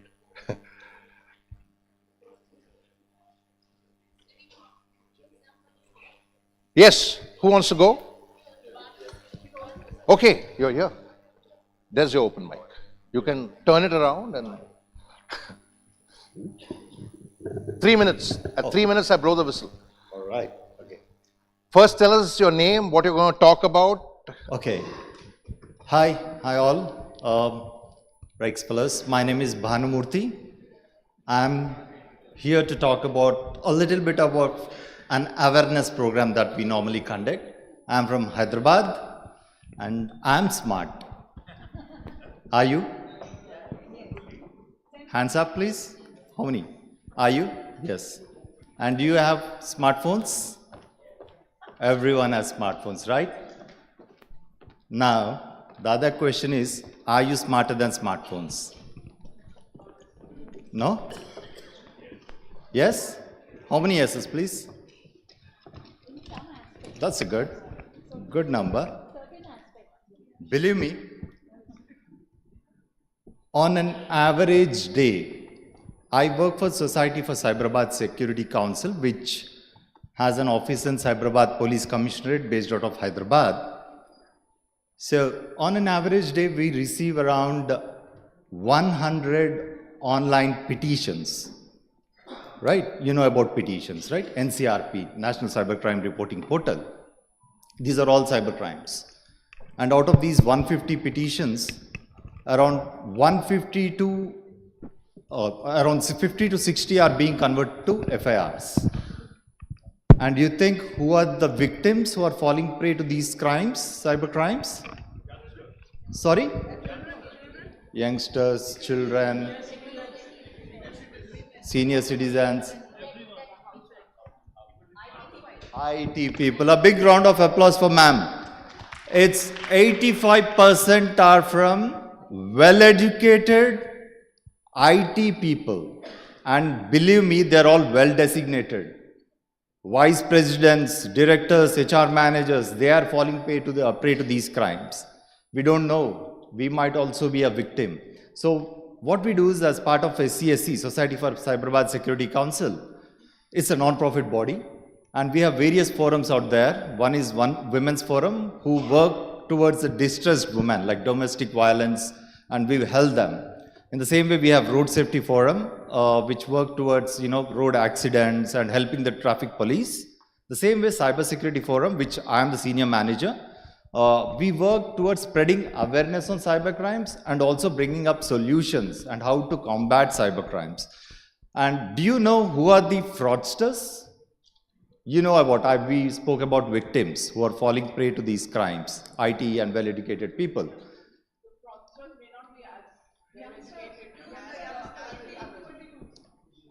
Yeah, yes. So, how many of you have seen Jamtara? Most of us, right? So, all these fraudsters are just 8 dropouts, or not even educated, but they are very smart enough to commit a fraud and make an IT employee or a HR manager or a director fall prey to their crimes. Believe me, every day we are seeing crimes where the day before a crime was reported in our police station where a victim has lost around 5 crore rupees over a period of 2 years. And this was nothing but investment frauds. How many of you have received these work from home options? Work from home and you can earn 10,000 rupees on a single day, right? But subah se I work for like 8 to 9 hours at a stretch and I'm being paid peanuts. And how can someone just by liking 3 videos, YouTube videos, can earn 1,500 rupees? You know how much time does it take to like 3 YouTube videos? 3 seconds? Yes or no? So in 3 seconds you are earning 1,500. And people who are taking these tasks are all IT people, right? We are not using our brains, right? So this modus operandi, I'll just take 1 second. Yeah, this modus operandi is pretty typical one. So never fall prey to these crimes, and many of the other crimes are FedEx frauds. You might have heard about, right? Courier frauds. So aapko courier aaya, then there's some drugs in it, and you'll be called by police personnel, and then suddenly you receive a call, video call from a Mumbai police station saying that I am DCP or DGP from so and so police station, and आपके ऊपर FIR निकल चुका है, and this is a non-bailable warrant. And immediately victim says that, okay, please help me, how do I get out of this mess and everything. Then there starts the actual drama, saying that, okay, we can get out of this, just pay us some 10 lakh rupees and we'll make sure that the FIR gets cancelled. So I just want to, end of the day, I want to spread this, sir is not giving me much time, but there's a lot of things that you can learn. So when you go to scse.in, on YouTube channels also, we have many videos how to safeguard yourselves from falling prey to these crimes, like cyber crimes. That is the main thing. Normally we discuss about physical crimes, right? Cyber crimes is on a rise, right? Every day we are getting like 150 plus, petitions that I've already mentioned. So be very careful and always remember this mantra, 1930 is the number. How many of you know about it? Cybercrime helpline number is 1930. Whenever you fall prey to such crimes, financial frauds, make sure that you call 1930 immediately. The national helpline number, what does it do is, it immediately freezes the fraudster's account. Then the investigation starts, and as soon as the investigation completes, your amount, if it is kept on hold, will be reverted back. The other one is NCRP portal, which is cybercrime.gov.in. If you can register FIR on there, it will also, get into an investigation. Your problem will be solved. right? So it might take some time, saburi rehna chahiye, but end of the day, there might be a positive result. Am I done? Right. Thank you. That's about me. And my name is Bhanumurthy. I am from SCSC. Yeah. SC, Cyberabad Security Council. Society for Cyberabad Security Council. SCSC, Singapore, Canada.in. Right? My name is Bhanumurthy. And if I may give my mobile number, if you wish to.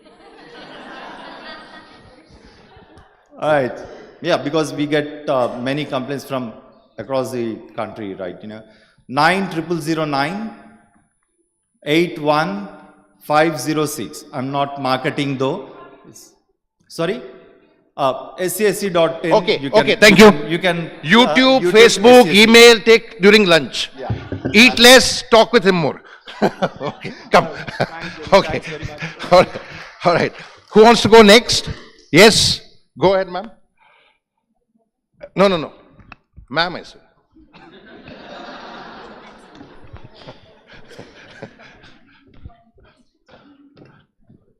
Thank you Jerry. मेरा नाम वर्षा सिंह है। आप लोग हिंदी में comfortable हैं? कितने लोग comfortable हैं बता दीजिए मुझे। Thank you so much. सभी हैं ऑलमोस्ट। मैं कविताएं लिखती हूँ और सोशल एक्टिविस्ट हूँ, अनेक संस्थाओं से जुड़ी हुई हूँ और कोशिश करती हूँ कि अपनी बात कविता के रूप में कहूँ। तो अभी नारी के ऊपर बहुत बातें हुई। हम जब भी नारी पे अत्याचार होता है तो हम कोशिश करते हैं कि हम अदालतों का दरवाज़ा खटखटाएं, पुलिस के पास जाएं। मुझे लगता है कि उससे एक बेटर सोल्यूशन हमारे पास है। उसकी शुरुआत हम घर से कर सकते हैं। अगर घर से शुरुआत करेंगे ना अदालत की ज़रूरत पड़ेगी और ना ही पुलिस स्टेशन की ज़रूरत पड़ेगी। 3 स्टेप हैं, परिवार के स्तर पर, स्वयं नारी के स्तर पर और हमारा जो पुरुष समाज है उसको सिखाने की। तो मैं शुरू करूं अपनी कविता अगर आपकी इजाजत हो तो। पंक्तियां देखिएगा। धन्यवाद। नारियों को काहे नहीं नाजुक और कोमल, चट्टान वाली दृढ़ता अब इन्हें चाहिए। बाल बाका बेटियों का कर नहीं पाए कोई, बचपन से गुर वो इनको सिखाइए। बचपन से गुर वो इनको सिखाइए। पिता भाई पति बेटा नारी के रक्षक माना, कैसे आत्मरक्षा हो ये भी तो सिखाइए। कैसे आत्मरक्षा हो ये भी तो सिखाइए।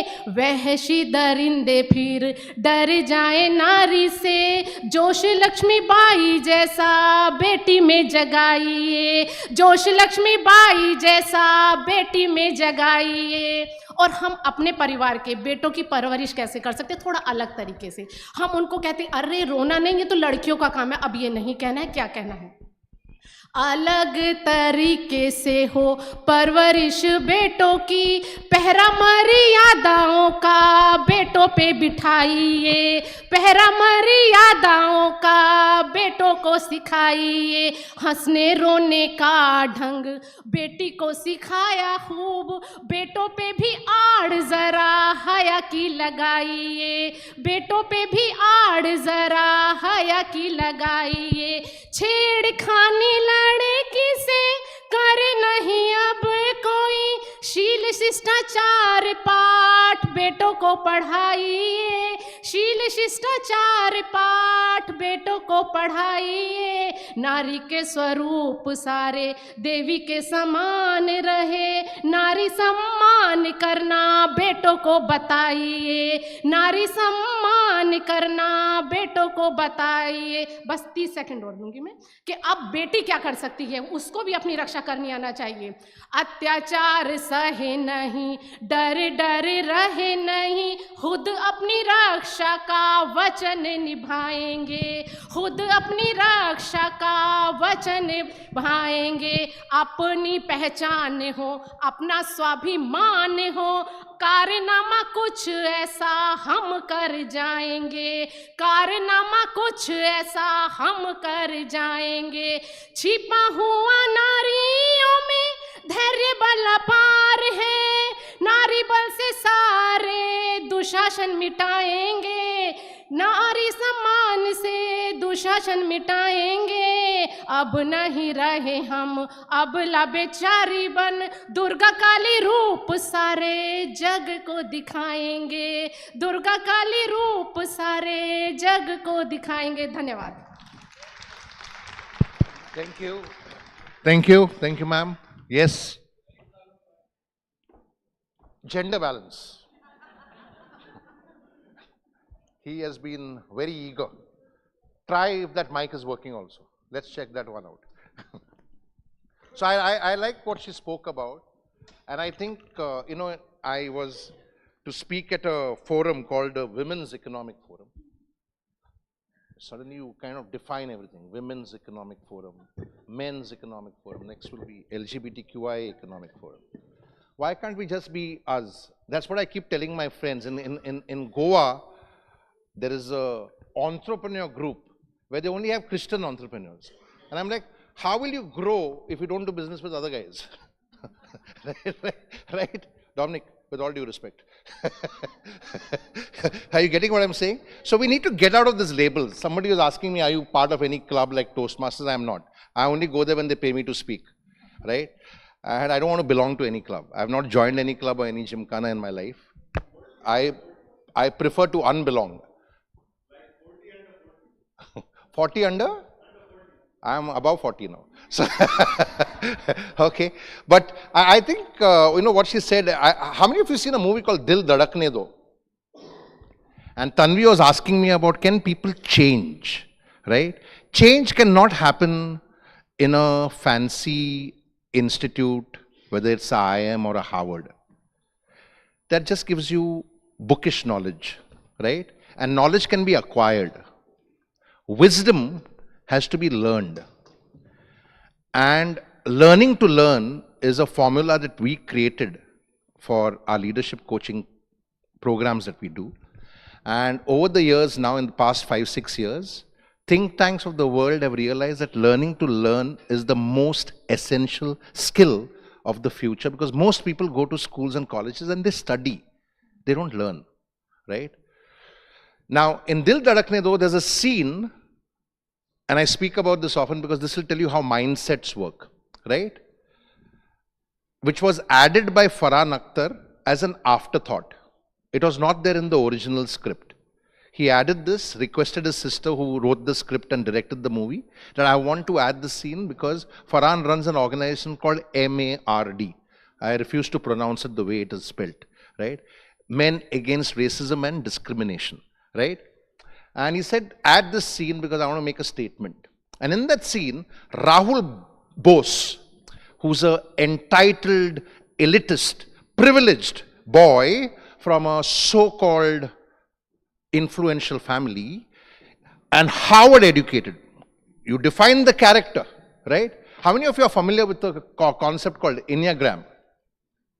You know, a lot of Hollywood script writers use Enneagram to create characters, movie characters. Enneagram is a very powerful science. Yeah, it tells you what personality type you are and what are the traits that you have. So this boy is explaining to his friends one evening over a drink that in my family 2 generations ago, women working were not allowed, but I have allowed my wife to work. So you put the boy in Harvard, chichodapan wahi hai. Still the same petty, male, chauvinistic, misogynistic mindset, right? Harvard has not changed the boy, right? Because mindset change is what coaches work on, right? Because you first help people to understand how they think, right? Because like I told you earlier, we think because of the biases that are formed in our mind from the age of 7. The age of 7 is when the hardwiring starts in a proper way, because that's when children can start reasoning. And that's when the biases get formed. And I always say that in this country called India, we surely have to teach men that crying is okay, right? But we surely have to teach the men also that you need to respect women, and respect is not about pulling a chair or opening a door. That's stupidity. That's not even chivalry, right? Respect has to be here, right? Where you treat the woman as an equal, or you treat any individual as an equal, right? But more than teaching the men how to respect women in this country, we need to teach the women how to respect women. I'm making a very loud statement. It's a very loud statement. And many of you may not agree with it, but in this country, women don't respect women. Right?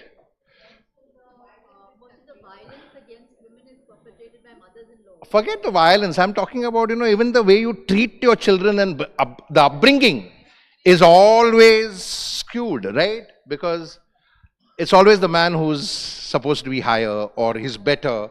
The boy can be a good for nothing nikamma fellow.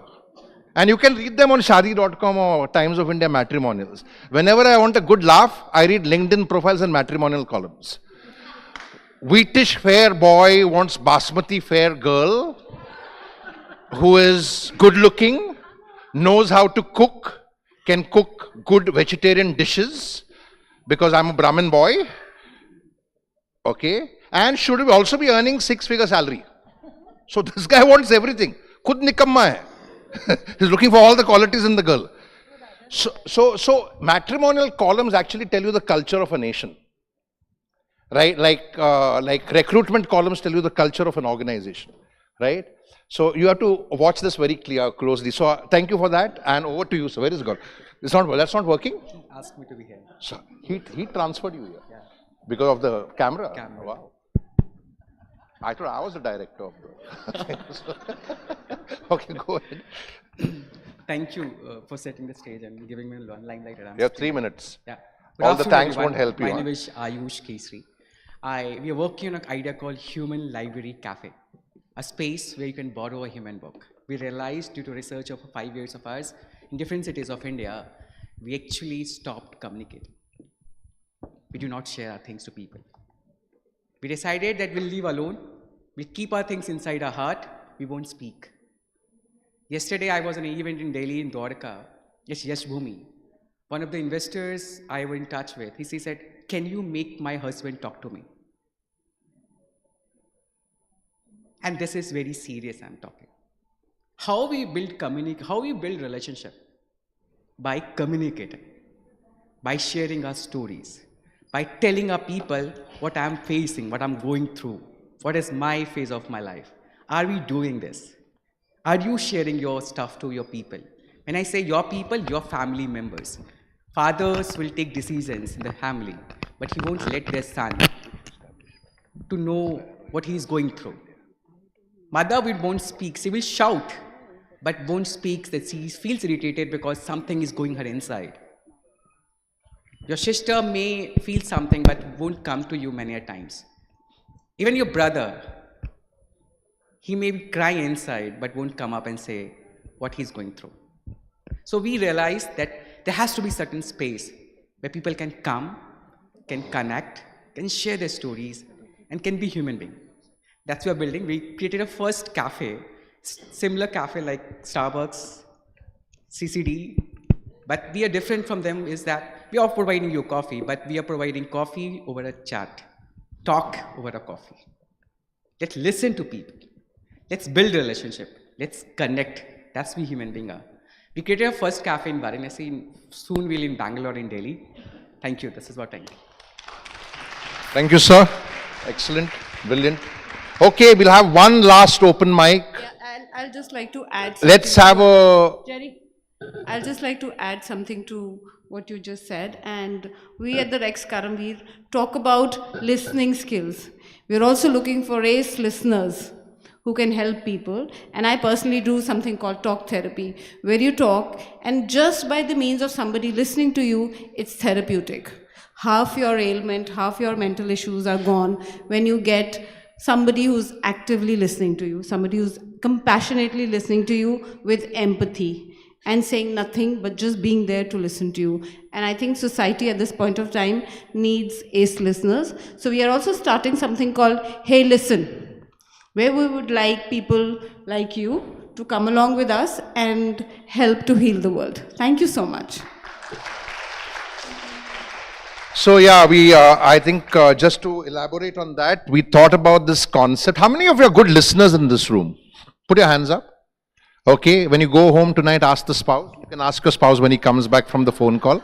Yeah, and if they say yes, then then I'll agree with you, because listening is not only a forgotten art. People don't know practice the art. Listening is actually a deep science, right? And it's related to neuroscience. And most people think they listen, but they're not even hearing. And hearing is only 7% of listening. Auditory is only, I won't call it verbal, because everything is verb, action, right? But people call it verbal. This is not verbal, this is auditory, right? So auditory is only 7% of listening. 93% is non-auditory, right? And A stands for active, comprehensive and empathic listening. It's a course that we've created to make people into para coaches, if I make, like you have paralegals, paramedicals, they will be para coaches, not full-fledged coaches. And the basic idea is, I tried during COVID to give a year to a lot of people who are facing mental health issues, because COVID, the isolation actually escalated mental and emotional health. And I tried to listen to as many people who reached out, because they were not ready to pay because they didn't have the money. I'm a paid coach, right? So I was like, okay, we need to do this, right? But then I realized that we couldn't, and Itu and I spoke and we said, I can't listen to as many people as you, and then she also did it. And I think we saved a few lives in that time. And that's when we came up with this concept that let's create ACE listeners. So anybody who wants to talk can just talk to you, and you have to give time to that voluntarily, there's no payment. And just help them to not take a drastic step, right? And listening simply, and even sharing a simple thought has marvelous impact, right? It's like you rekindling the fire. It's what Albert Schweitzer said, right? That whenever someone's fire goes down, you have a chance encounter with a person who rekindles your fire. And that's what the experience is all about, rekindling fires, right? So we are creating this. It's basically online, so you can use Zoom. And we'll also employ the concept of human libraries. You know what human libraries are? You can just walk into a space, and there are people sitting there, and you can just go and sit down and talk to someone. And it's very powerful, because in just 5 minutes, your entire perspective changes, right? Your entire story changes, your entire narrative changes, because you learn from the other person's experience and you connect. And that's what is required for emotional health. We'll talk more about that later. You were saying something brilliant? Right, right, absolutely. So it's active, comprehensive. So, you know, earlier Mrs. Anjuwal spoke about active listening. But if you actually read the 7 Habits is not about active listening. 7 Habits is about empathic listening, right? Which means listen with the intent to understand, not with the intent to react. Because what we do is we think we have a solution for someone without realizing that the only person who can have that solution for that person is the one guru in the world, and it is not Sadhguru. Who is that? That person.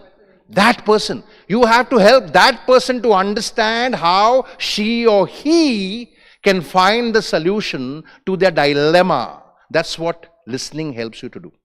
And that's the biggest thing that you can develop as a coach or a mentor, listening. It's simply, I actually joke with my clients, you're paying me big money just to listen to you, man. So I can't give you any solutions or advice. I don't know what is good for your life.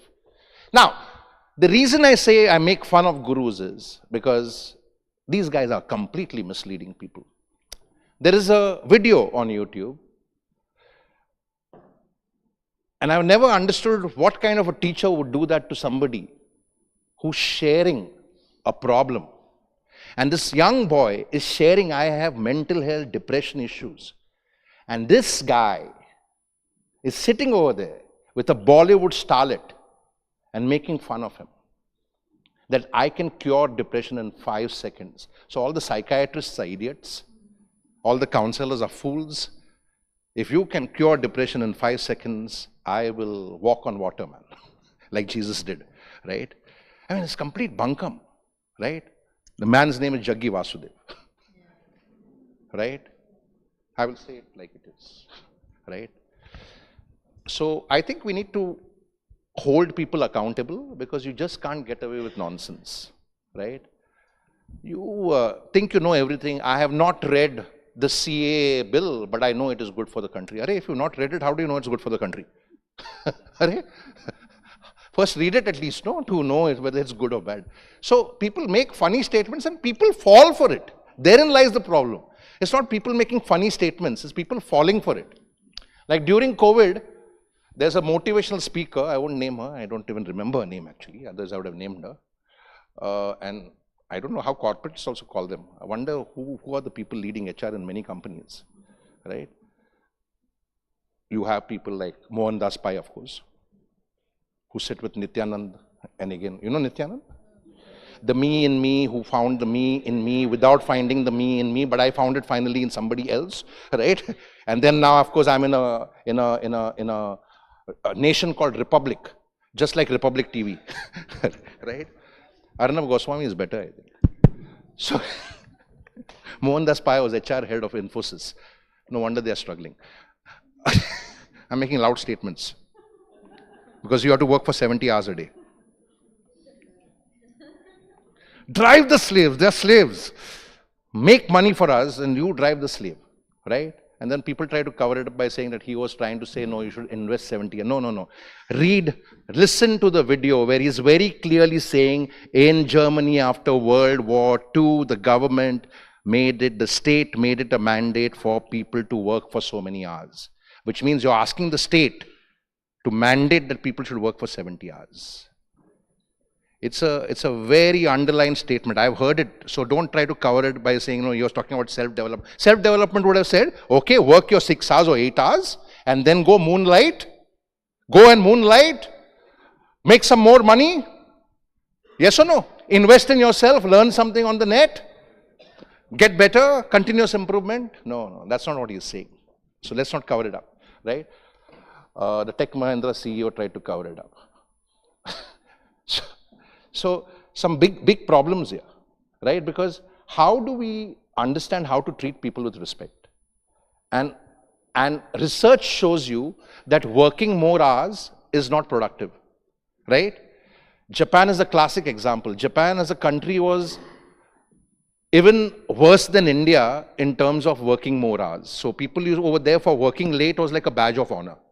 They would not even take holidays. Then they realized this is not productive. So now they mandated that you have to take your privilege leave. And they've gone to 4-day weeks. And they're planning to go to 6-hour days. And what they've realized is that productivity has gone up from 38% to 55% in different companies, right? So I think we need to understand what is the real science over here and then understand. And if you see something wrong, we need to call it out. We cannot take it silently like lambs. And nowadays there's a trend where they tell you, on LinkedIn don't post against Gaza. Why not? Politics around the world, bad or good, impacts everyone's lives, including your business, including your school education, including your child's health care. So how can you say don't talk politics? It's nonsense. Absolutely essential. I think we have to encourage people to talk politics and talk and debate with dignity. Nobody is right and nobody is wrong, but let us understand what is right for the people. Yes or no? And listen to the people, no. You, just because you have a presidential post in America or a prime minister's post in UK, doesn't mean that the people have to listen to you. Narayan Murthy should actually tell Rishi Sunak, "Arey, work harder. You are responsible for the failed economy of UK. Yes or no? Which is a fact. Rishi Sunak was a stooge of Boris, you know Boris, who pretty much messed up the UK economy, right? So I think we need to hold people accountable because we are not a monarchy. We are a democracy. And the moment you tell people, don't ask questions, don't speak out, we are creating a herd of lambs who will never be able to rise. And that's already happened, by the way, the world over.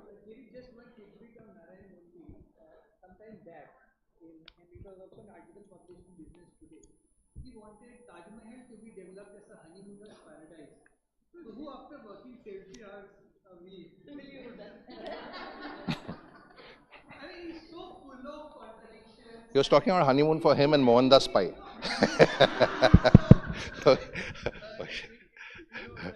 Yeah. Right. Yes, you wanted to speak, Savio? Go ahead. So we'll have the last open mic, gender balance again. Okay. We are going to have more open mics after. Of course, of course. Who can stop you?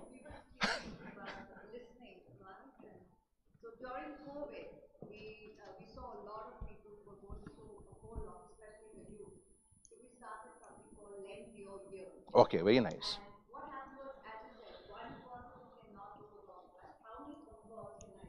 Absolutely.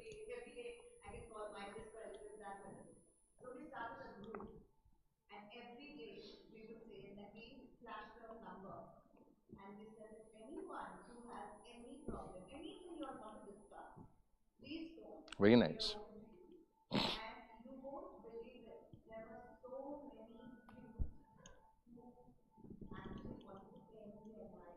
I know. Right.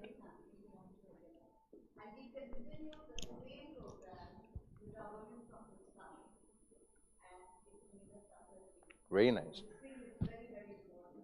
Thank you, Swani. And I think you should speak to Itu and maybe we can collaborate for Hey Listen. I mean, the idea is to just, create an army of people who can be listening partners and counsel for people. Yes, Savio, over to you. So hi, my name is Savio Mascarenas and I'm a founder and director of an NGO called Color Positive Foundation in Mumbai. I would like to say, first I want to thank Jerry as well as Itu because, giving this 3 minutes means a lot, not just to me, but to the community that I represent, and that's the LGBTQI plus community. Recently, there's news about a 16-year-old child who killed himself, and he is from the LGBT community, coming to the point you were making, ma'am. And the LGBT community requires this support, which maybe because of the patriarchal, society that we live in. And like Jerry, he's been saying things that I wanted to say. And I want to say that it's not just the men who treat these boys, in a bad way, but it's also the women. It also starts in the house. It also starts outside the house. And of course, it's crazy when you're stepping out of the house and facing all this, especially on social media. So I've been through a lot while I was young, and that is the reason why I decided that I should start an NGO to support people. We do something where we try to involve young children in the name of modeling. We do teach them how to model, but actually what we're trying to do is we're trying to shape them so that they are fit and getting ready to get into the society. So people between 18 and 24 or any age, actually, I have a winner in my pageant who is 53 years old. But the point is, LGBTQI plus community as well as straight people, we invite all of them to be a part of our pageant, and we put them together with the people from our community. And so there are a lot of interaction between straight and this community, and they learn a lot about how to accept us. And in the meantime, they're also becoming models, and we have a pageant. I have one of our winners from my pageant here who's also a part of Rex. She's here today. Her name is Suhani Muntasir, and she's a winner of my pageant in 2020. So we have 6 pageants we do on one stage, and we have gay, lesbian, bisexual, transgenders, non-binary, drag, everybody representing the community on one stage. And of course, straight people are also a part of this pageant as a part of different things we do. The point I want to make is, if we are talking about women's rights, we should understand that lots of LGBT community people actually have a lot of femininity in them, and that is what is attacked primarily by this patriarchal society. We need to understand that we cannot say that women are equal when we do not accept the LGBT community as well.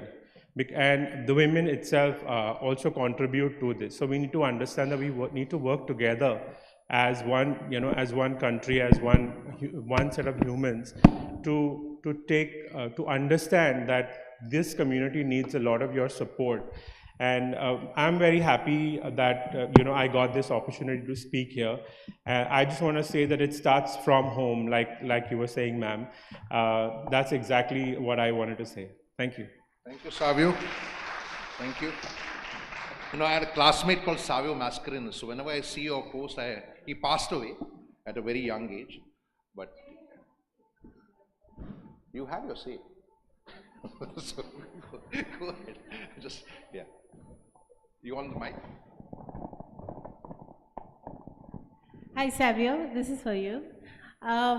Actually, I'm going to make a strong statement here. I want everybody to read Kama Sutra. Why I'm saying this? Because we all know that Kama Sutra is about sexual positions. No, it is much more than that. Actually, Kama Sutra is the first treatise which talks about all the genders. Not only man and woman, but all the genders. There is very subtle classification between all of them. Please read that. And Savio, I would like people like you who are leading such initiatives to talk about what is the difference. People do not understand. They think that this is a fad. They think that this is an aberration. Whereas it is a natural thing. It is not something that a person chooses to be. It is a natural thing that happens to them. And that needs to be appreciated and that needs to be empathized with. Thank you. Thank you, Antra. Thank you. Very nice. I completely agree. My request to you, Suhani, Savio, and Christina is, see, this is another thing that we do as human beings. We also tend to ghettoize, if I may use the word. So don't do that. Please mingle and mix around, because our forum is all about inclusiveness, right? And some of you will find it very difficult to believe a lot of things which I tell you, because, right, how does this guy speak like this and get away with it? So when we were first founding KARMAVEER in 2003, and I presented to the advisory board in a plush chamber in Bombay, and I said, Mr. Sista was our founding chairman, Mr. Bobby Sista, and there were several people in the room. You can see our website, who were eminent business people of India.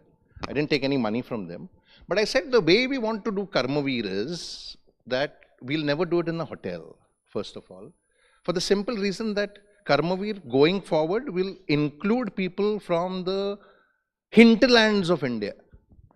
And I don't want to abuse their sensibility and sensitivity by making them walk into an opulent hotel and feeling belittled over there. That is one.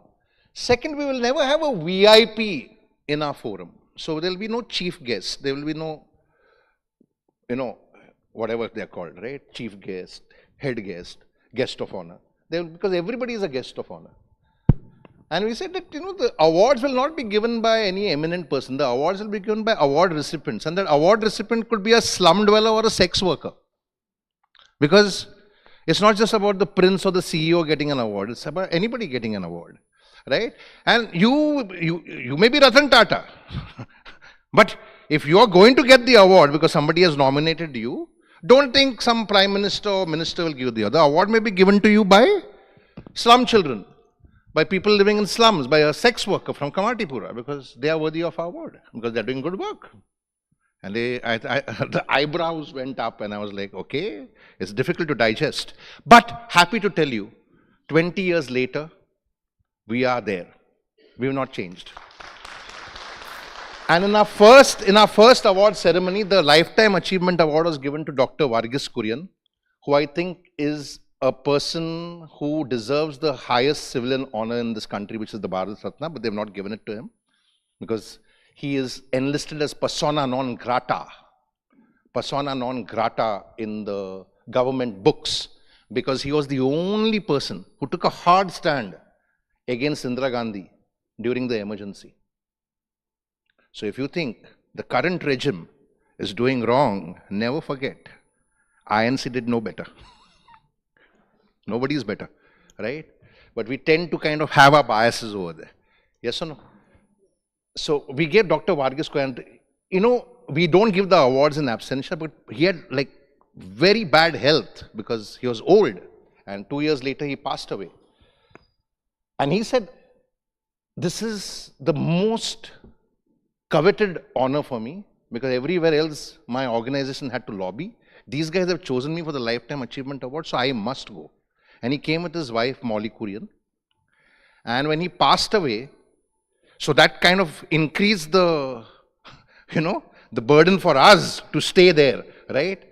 And when he passed away, no other award was mentioned in this press release except for the KARMAVEER Puraskar Lifetime Achievement Award. So he's really kind of raised the bar for us that, we need to stay there. We cannot get corrupted in any way. And that's the reason, one of the reasons we don't take sponsors. We try to do this on our own steam so that it doesn't lose its value and credibility that we've tried to create in the past 2 decades. So thank you for that. Thank you for reminding me of that once again. And please mix around, because we are all equal here, and everybody has to understand that we are all human beings. There's no them versus us. There's only us. We. Hum. Very powerful word. Okay, so our next speaker is Jai Prakash. Yes, Ritika. 3 minutes before I blow the whistle.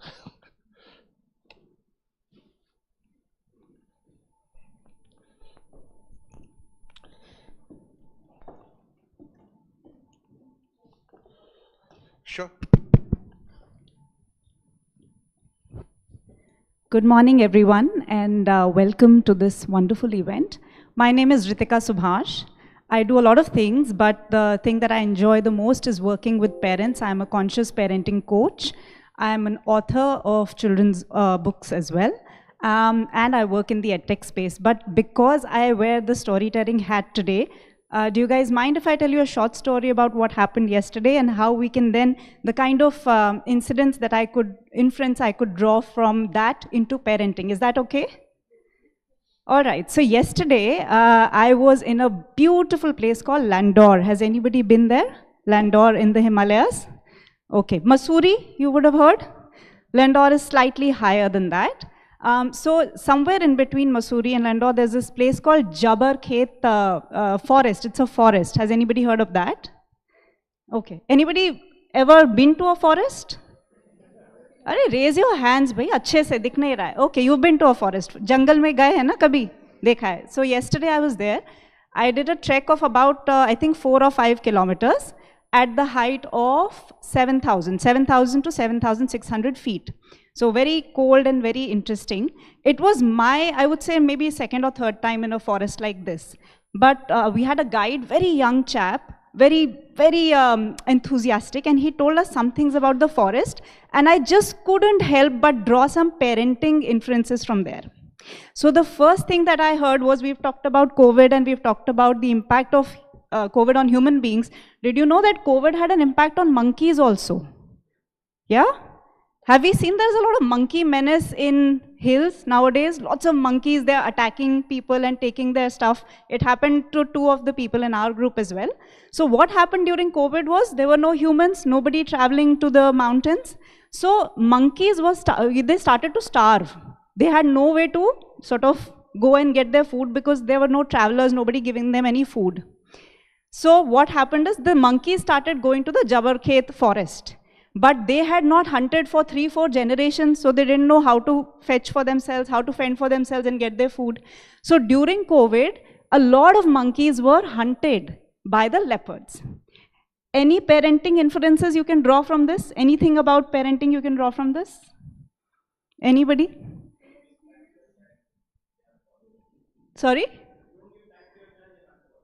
Well, yes, but the first thing that came to my mind is, let's not spoon feed our kids. If we don't give them opportunities to really fend for themselves, to do things on themselves, then sometimes, there could be circumstances where we will not be there to help them out. And, they'll have to find their own way. So that was the first thing. The second is pine cones. Have we seen pine cones? Anybody seen that? Does anybody collect them on their trips to forests and mountains? I love doing that as well. And they're so cute and so nice, and I have some on my dining table as well. But what I realized was that these pine cones can become a huge, they can become a bomb, kind of a fire bomb when there is forest fire. Because they catch the fire and then they roll down the mountain, right? So it becomes a ball of fire and they spread the forest fire. right? So my inference from this is, sometimes things are very sweet and innocent and we don't think that they'll do anything to our kid. It could be a device that we give them and then we say they're always on the device, but who gave them the device in the first place, right? Things are sweet and cute and innocent, but they can have a lasting impact in your and your child's life. So that's the second inference I drew. The third thing was we saw huge tall trees. Okay, can everybody raise their hands like a tree? We are doing this for your memory, right? You'll remember this. Can you move your hands like a monkey? Like that? This is all for memory. You'll remember the story. You'll never forget it now. The second was a fireball. Can you do this? Pine cone, fireball? You won't forget this. So we saw huge trees of deodar and pine and oak. And the wonderful thing about these trees is they take in a lot of water. So they were very mossy around. There's a lot of moss on the tree bark. What that does is when these forest fires happen, this moss takes in that fire and they try to damp it. So they act as a sort of a protection against fire. So my inference there was that you can be stable, you can be just there, and you can build your own self-awareness as parents, so much so that when things are falling apart around you, you are the one who's stopping it. You're not joining the chaos. You're not becoming part of the storm. And that's something that comes out of a lot of self-awareness, a lot of struggle to overcome your own biases, your cognitive biases.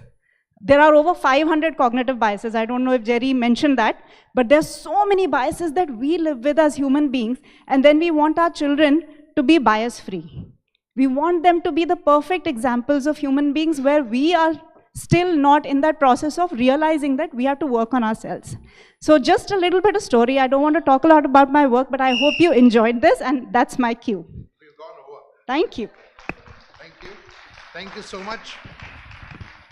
Thank you, Ritika. So we have our next speaker, Jayaprakash NB. Yes, sir. You have the stage is all yours. It's not an open mic.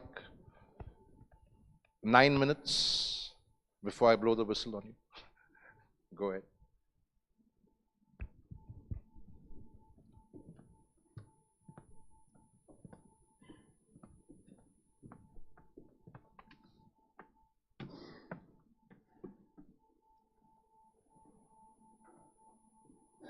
You can come here, sit in the middle. I am not comfortable extempore. Sorry? I am not comfortable extempore with a huge crowd. No, don't worry. That's why I got some written.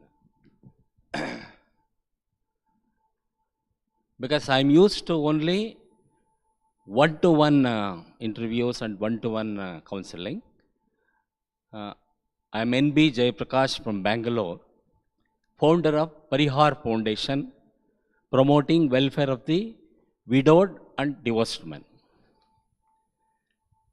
Our nation, although has witnessed great reforms in human rights, still has a long way with respect to its treatment towards women, particularly widows.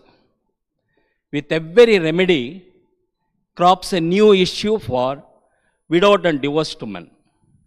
Even today, issues such as livelihood, self-respect, social discrimination, second marriage, and sexual harassment loom large and remain unaddressed due to the lack of support from the society at large and even family on a personal level.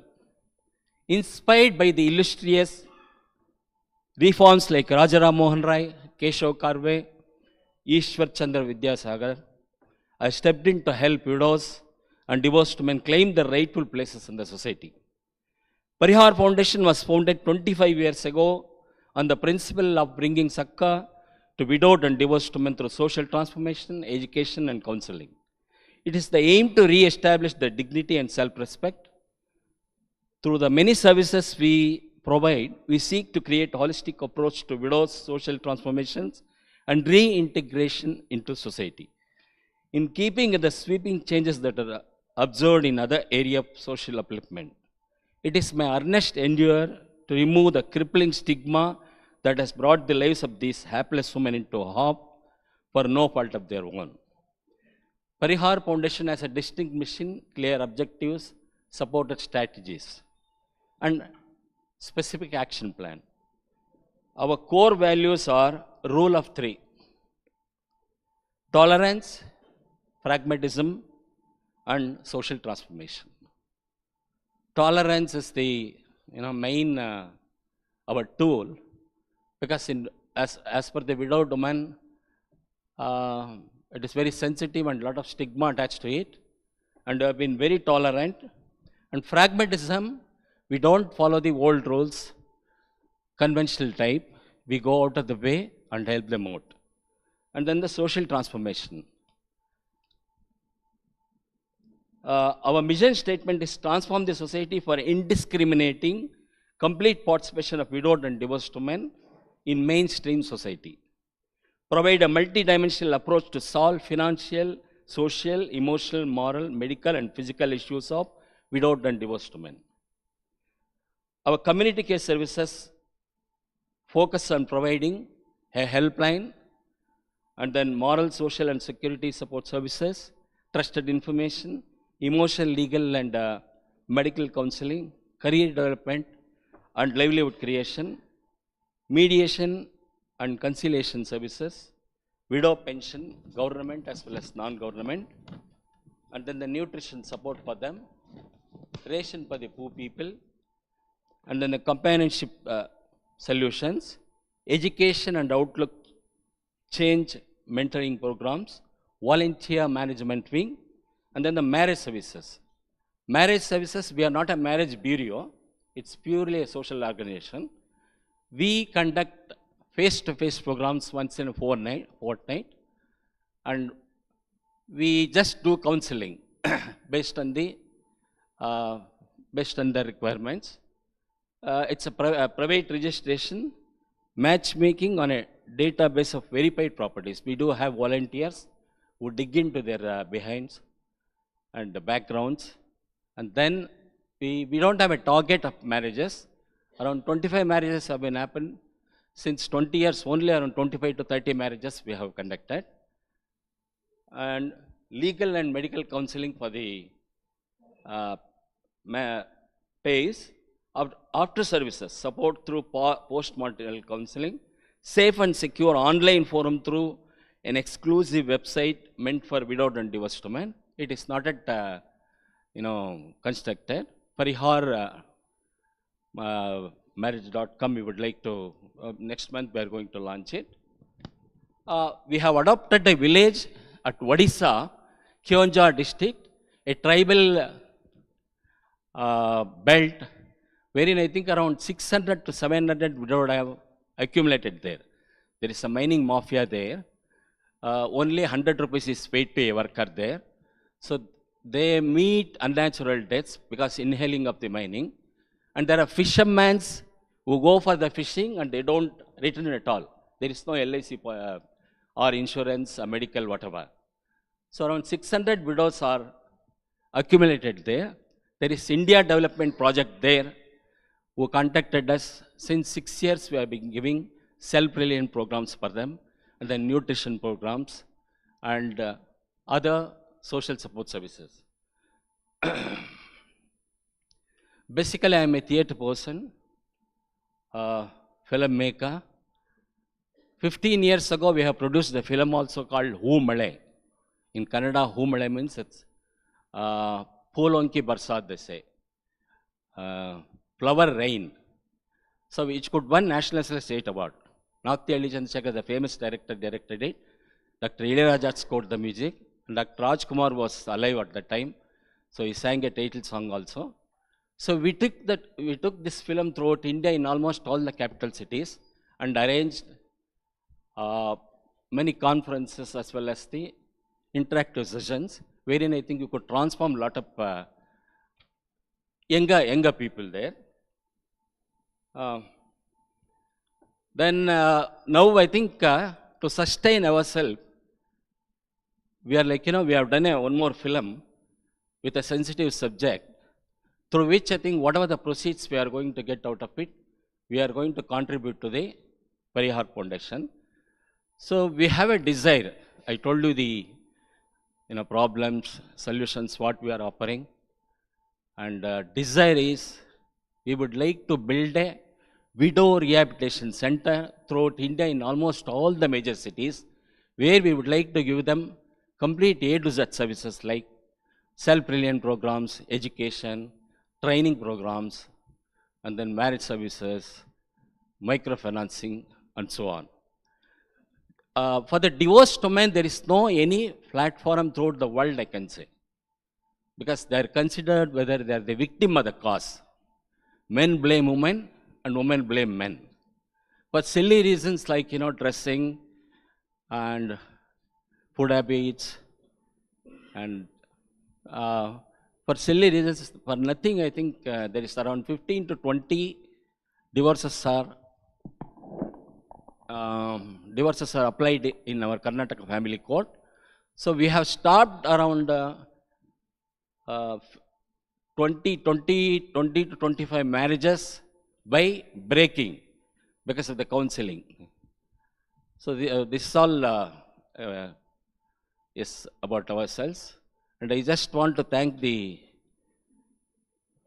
Jerry as well, because perhaps after the training program, I will be able to speak more vigorously after Jerry's program, I think. Because our widows, they don't want to come outside and to present themselves. So it happens only in the closed atmosphere. That's why I'm comfortable one-to-one interviews or talkings. This Widow International Day will be celebrated every year, June 23rd. So I have around 1,500 members in Bangalore. So when we arranged it and some medical camps, nutrition programs, and so many things, only around 50 widowed women could turn out, because they don't want to come outside and to present themselves as the widows. So one-to-one interviews, they are very happy. One-to-one counseling, they are very happy. They don't come outside, and some lady was telling that men are not, promoting feminism or supporting feminism or whatever. So we follow the principles of Raja Ram Mohan Rai, Keshav Karve, and Ishwar Chandra. So many men, they have been into promoting welfare of the women throughout the country. So that's all, and thank you so much for giving me. Sir, brilliant, great work you're doing for the people who are from the widow camp. Please wait, sir. People might have some questions or some insights for you. Yes, any questions? For Jai Prakash, yes, go ahead, sir. Suhani, sorry.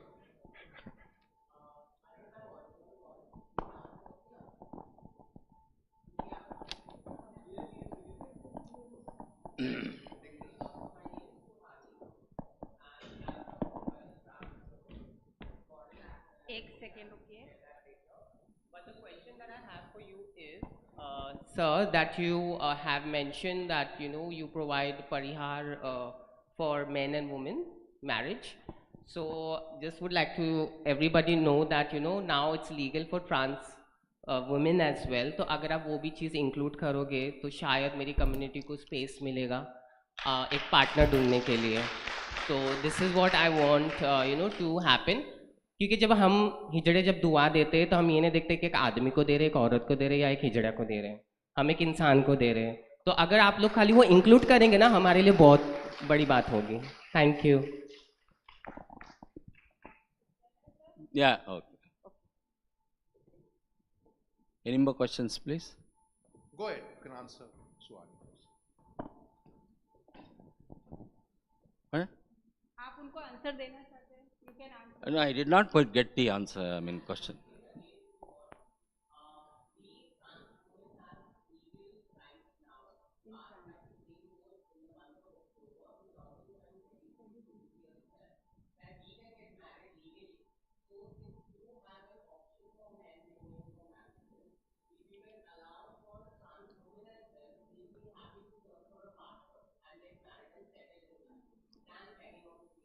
Yes, though I have respect for the, such this thing. Certainly, I will put. I will try my level best to discuss amongst our members and see how best I can. We are very, very, flexible in that sense. So Swani, I think you will have to speak to Jayaprakash ji offline and sensitize him, because I was not too happy with the answer, being very straightforward with you, because you said, though we have no such provision for such, there's no such human beings. Yes. Right? And I think that should be it. So please speak to him offline. So what she's telling you is that besides only working for people who are widows, also work for people from the LGBTQI community who can get widowed also, right? Surely. Reminds me of a nice scene from a movie called, it was a Dharmendra and Amitabh Bachchan movie, where Dharmendra says to him, "Arey, main to vidwa ban gaya," and he says, "Vidwa nahi, ranwa ban gaya." So just on a lighter note. In Sholay, Amitabh Bachchan marries a widow. Right. Jaya Badri being widow. So that's what he's saying to you. So you speak to him offline, Swani, but I think it's a valid suggestion.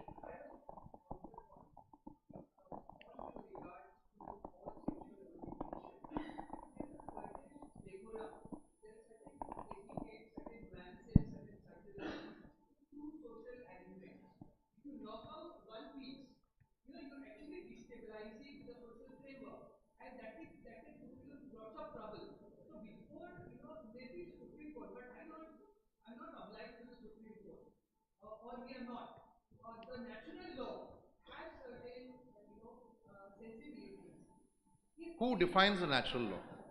No. Vikashji, we'll stop there. We'll stop there.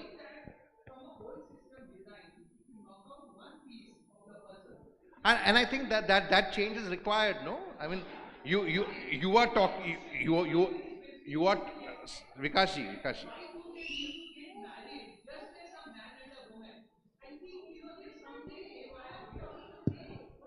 No, and I would also like to say that, systems are created, but system can be recreated, transformed, evolved.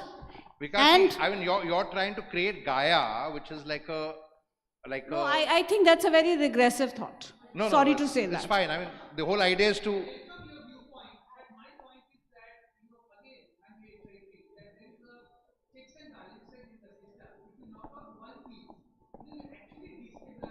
But who creates those checks and balances? Who has created those checks and balances? But I would also like to say that when you knock out one, you recreate another, and that time has come. So we are here to recreate by knocking out what doesn't work, what hasn't worked, which is regressive. Okay. So it's time to knock out. Lunchtime. This will go on, otherwise everybody is ready to pounce on you. I don't want them to pounce on you. So, Lovita is right behind, be careful. Okay. No, but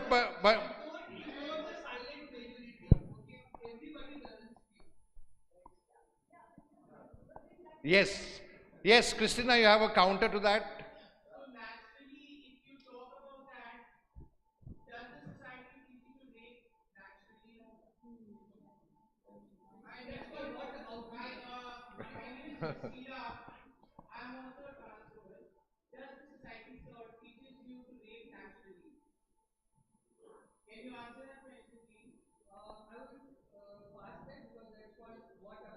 No, I think she's giving you a counter.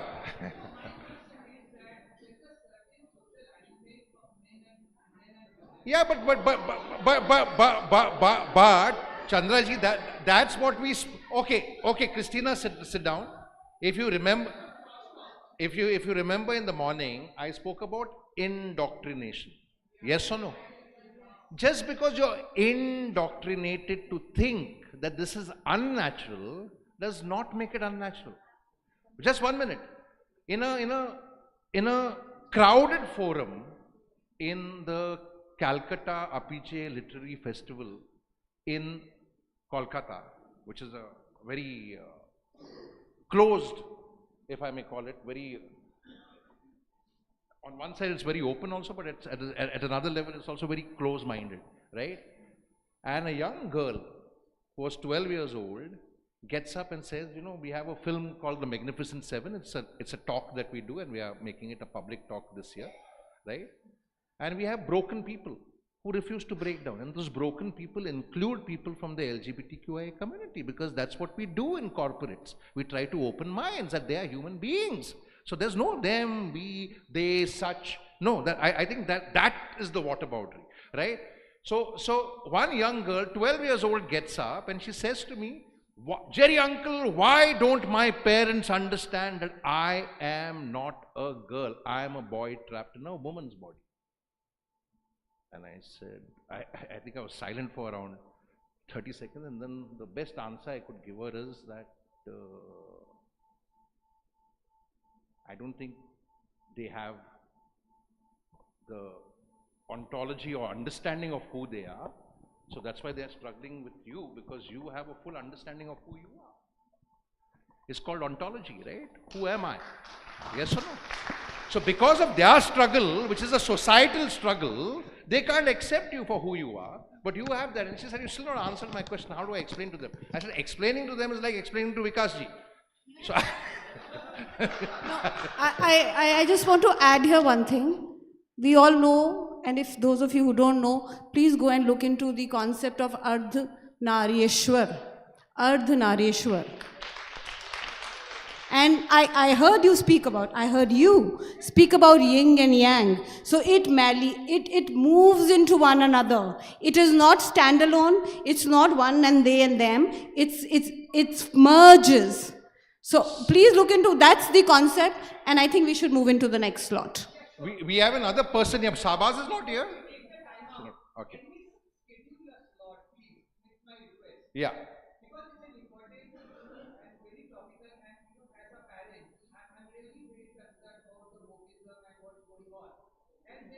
What is them? Okay, woke. Okay. Right. So my point is that can we schedule a slot where, for example, let's say, Ardh Naryeshwar at a spiritual level is all very well understood. When you try to bring everything to the gross material level, you run into trouble. For example, you run into anatomical troubles. For example, women are gifted. Let him complete. Let him complete.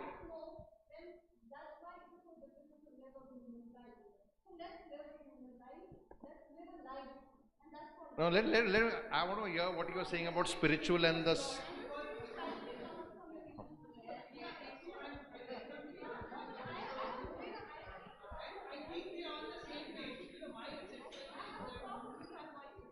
I'm going to poke the bear a little over here. We have some Catholic priests in the room.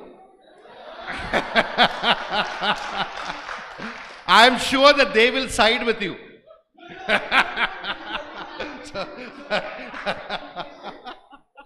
Just kidding. Okay.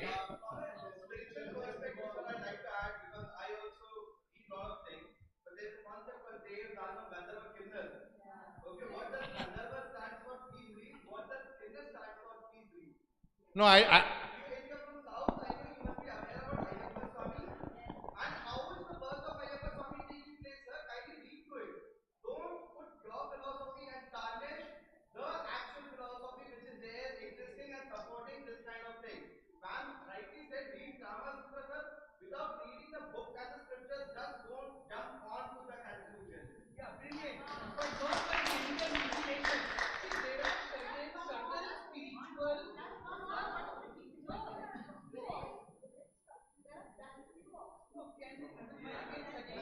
Listen. Okay. I thought we spoke about, at least let him complete before you give him a counter.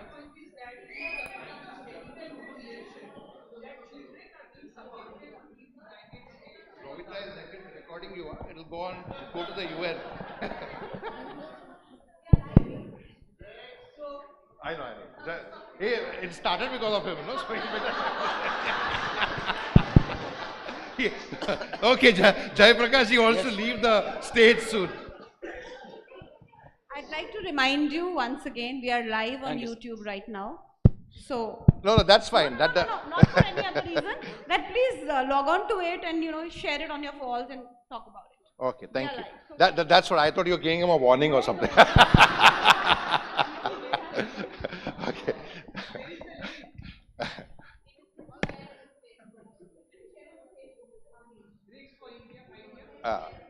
Yeah. So Chandraji, your thoughts are going far and wide. But I would say spend some time with Father Bolmex, Father Thomas, right? And also spend some time with my 3 friends over there.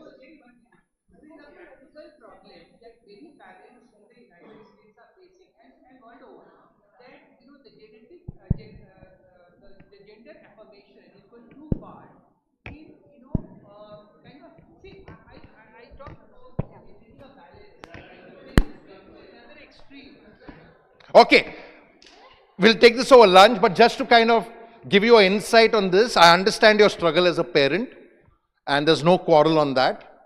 I have a friend, I won't name him, in Goa. This happened a week ago. His son is aiming to be a fashion designer, and he's gay, and it's okay, right? My friend's struggling with that, and because of his struggle with that, he might end up missing the boy. All right? So I told 2 other friends of mine who stay in Goa, one is the neighbor, I said, please ensure you sensitize this person regularly that it is okay. There's nothing wrong with this. What you're thinking is unnatural is not unnatural. And there is no spiritual and subhuman material level. Subhuman material level is man-made. Spiritual is the way. So if we don't understand that, then Gaia is not a replacement for the UN. Because the whole idea of Gaia is to challenge current systems, no? No, I'm not jumping to a judgment. I'm saying the whole idea of Gaia, from what I got of it, is to challenge status quo. No, we'll talk. We'll give you the open mic later. But now I'm just setting the tone. Okay, are we good? Now, so, in the morning, Jerry was talking about K Sara Sara. I think it's time to play that for everybody. Why did we come up to it? Let's be good human beings. Let's look at our responsibilities. Let's not get into these humdrums of man-made humdrums and then mess up the children, because we are messed up as adults. so we'll play that song post-lunch, yeah? Not now, because we have another speaker, an interesting speaker for you. Her name is Geeta Chala. Geeta ji, may we have you up? Yes, come. Haji. No. People are not hungry, people are angry. they are not hungry, they are angry. Okay, then if you want to do after lunch, we'll have Harun. May we have your talk? So we have Harun Rashid, please, a big hand for him. Yeah. Harun Rashid is a poet, is an author, he's a writer, and he'll tell you more and he'll share his talk with you. I'm an author, a writer and poet. Now you know it. So, am I audible to everyone? Yeah, good. Just hold the mic. This way? Yeah. Sustainable development begins with sustainable thought, and that thought is within you. And often heard that next generation is our future. Why cannot we become the future of next generation?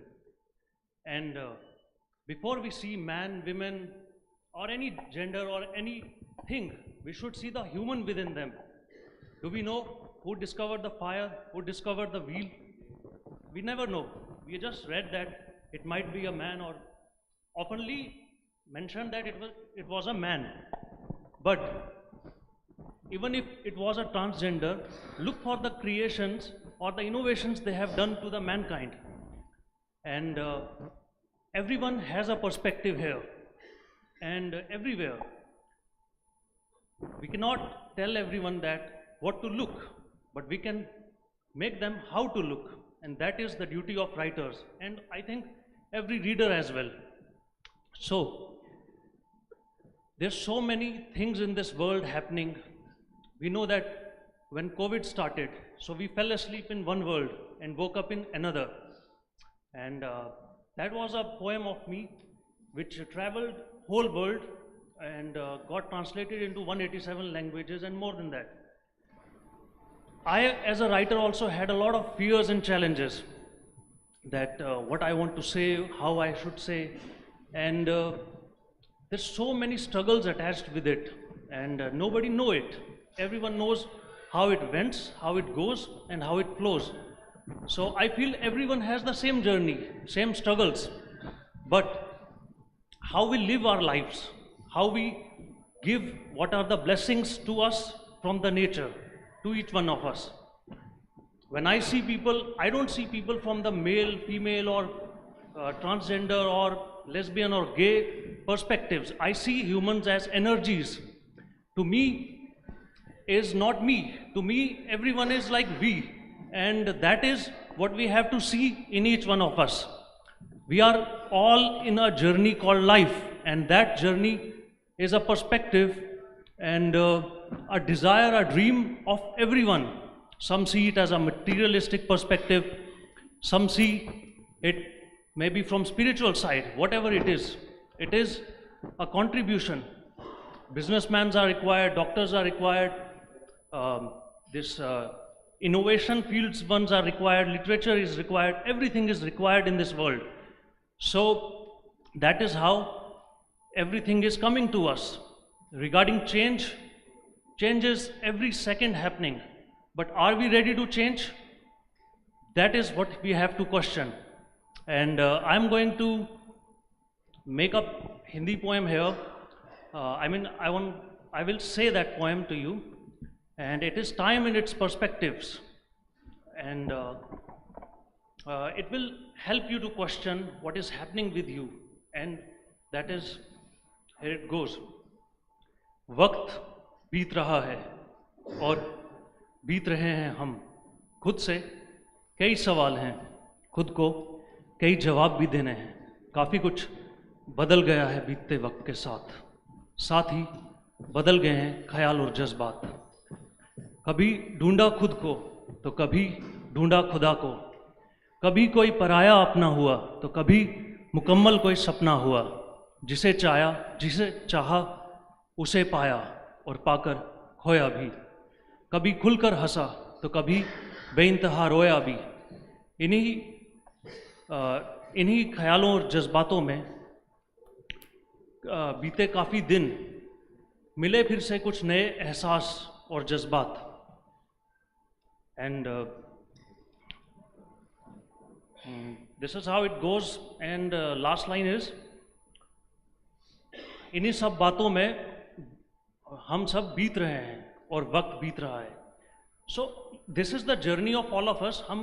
we all are doing this only, that we are living and we are searching, we are seeking, and we are finding, and some are not finding the answers and then dying. So basically, before you become anything, you have to voice what is happening within you. And that is for, I think, everyone is here, and this mic and this every occasion is leading us to. So the voice within us is not just the answers, but also the questions. And that questions and answers are what we are finding in this world, apart from the professions we are living in. Basically, everyone has a purpose.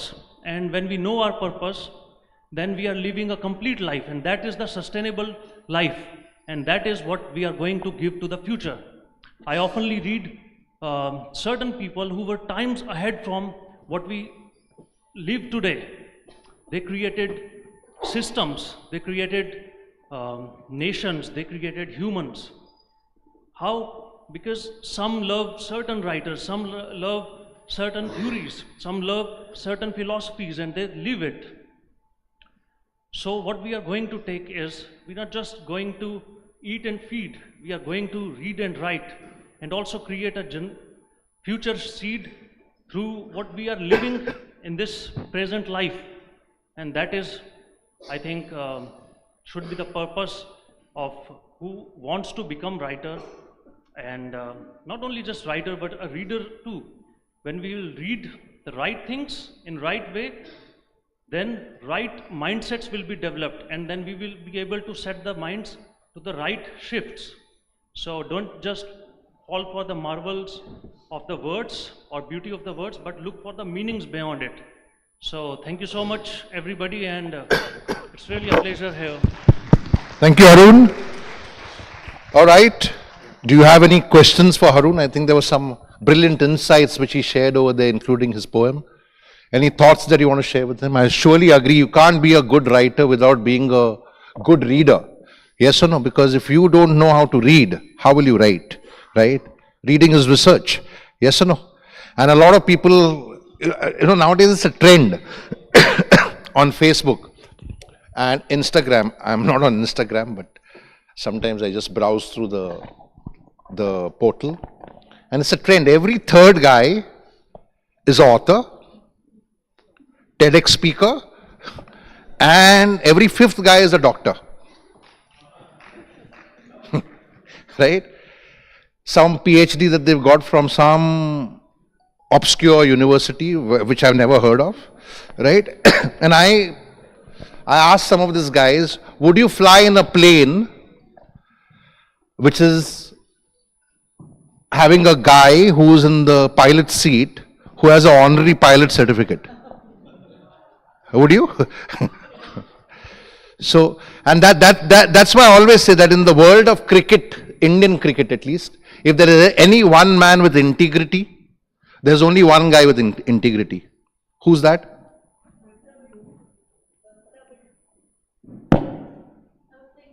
Dravid. Mahendra Singh Dhoni asked Amrapali. All the guys who lost money in Amrapali, right? Then we can talk about his integrity. He was not just a brand ambassador for them, he's a shareholder, right? Okay, Rahul Dravid, who refused to accept an honorary doctorate because he said, I've seen my mother, I've seen my sister work hard to earn their doctorate, so how can I just take a doctorate?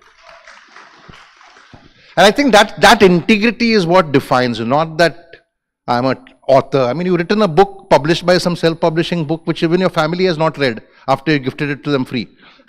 Right? So what are we talking about? Anyway, this all boils down to lack of self-esteem. And I think the one thing which came out very strongly over there is it's the biggest deficit of the world today, self-esteem.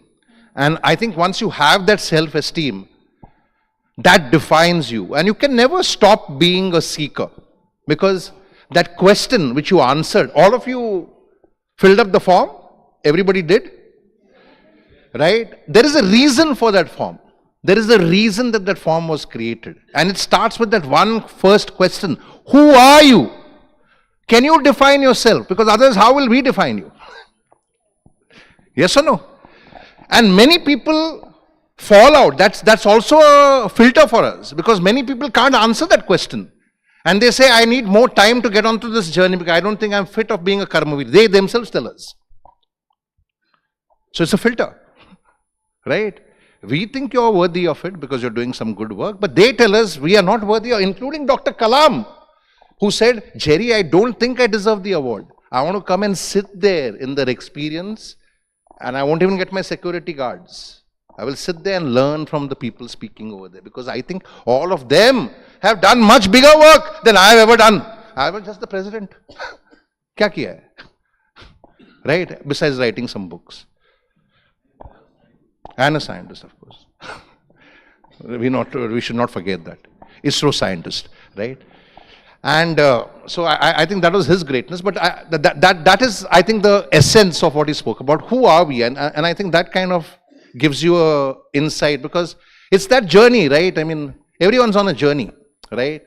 And what our sexuality is, what our preferences are, what our choices are, is my individual choice, right? So who are we to say that society defines this? Because then we are saying that we are victims of a man-made society, and while we want to fight that system, we are not ready to change the system.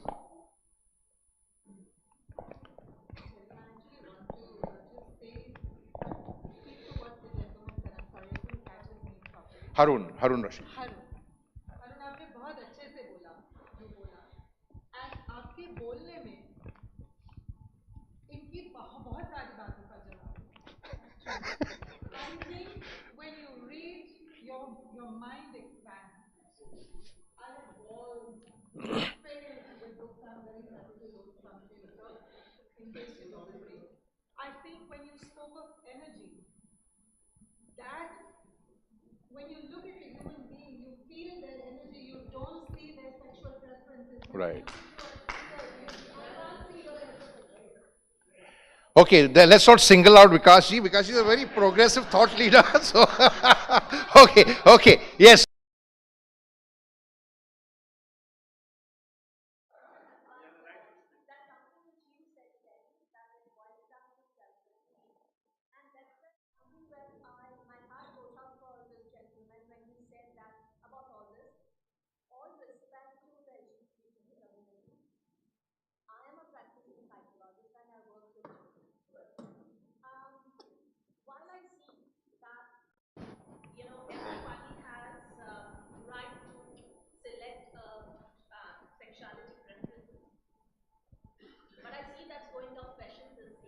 Sorry? It's a fashion these days. Wherein youngsters have come back and told me that, ma'am, my friend is a gay and it's very cool to be so and I want to be one. Okay. My concern lies there. If it is genuine, if you feel, if your preference is there, all support to you. Because I have stood with children who are clear about their preferences. But my heart goes out for those who are. May I speak to this? One minute, let her complete. Are in the quest of being accepted, who are in the quest of having low self-esteem. Thank you. Who in the quest of just being accepted among a group of people who feels it's a cool thing to be a gay or a lesbian and talking about it and not actually being one. My heart goes out for all the children whose esteem is low and are behaving as one. Can I answer that?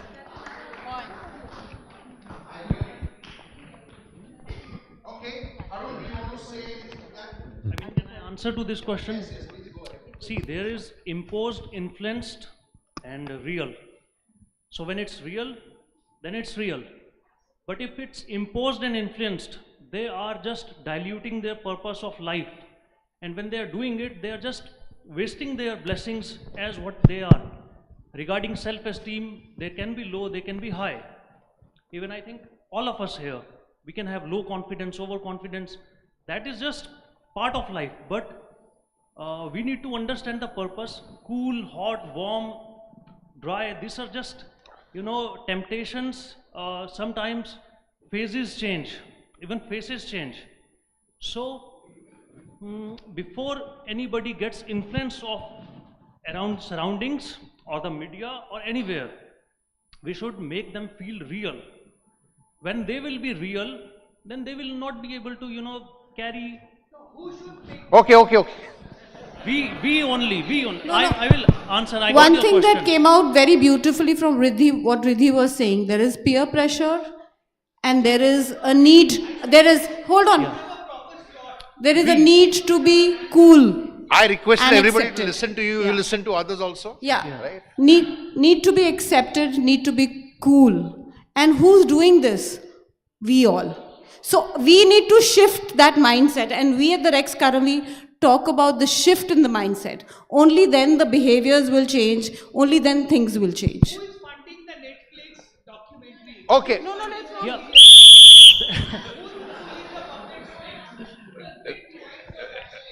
You know why that happens? Okay. Yes, I think Harun has answered why that happens? Okay.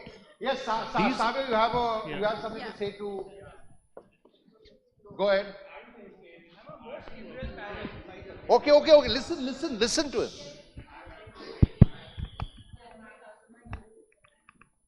Can I answer that question? I think I'll let him manage answer you. and then I'll talk. Today, yeah.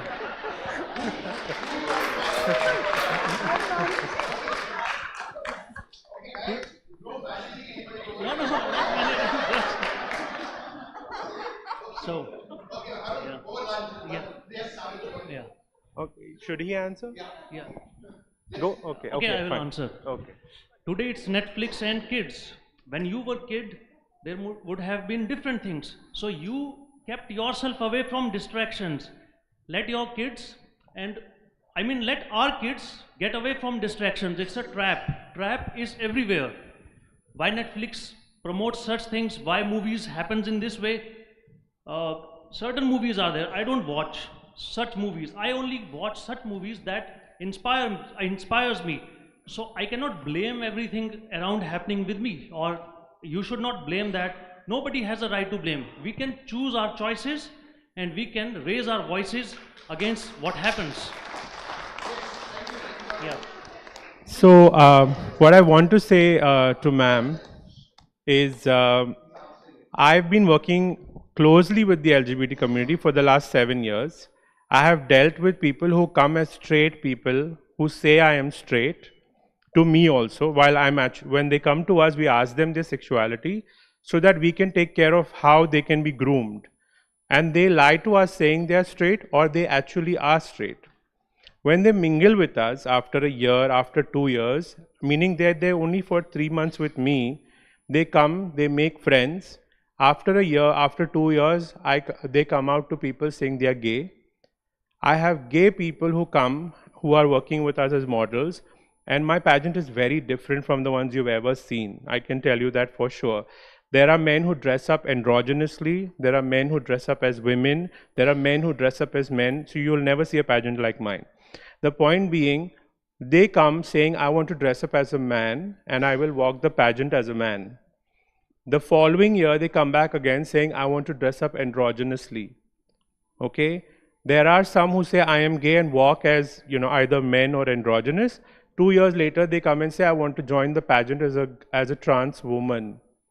So that what you're telling me, that is cool, may look like it's cool for them, or the way for you to hear that, okay, I want to do this because it's cool.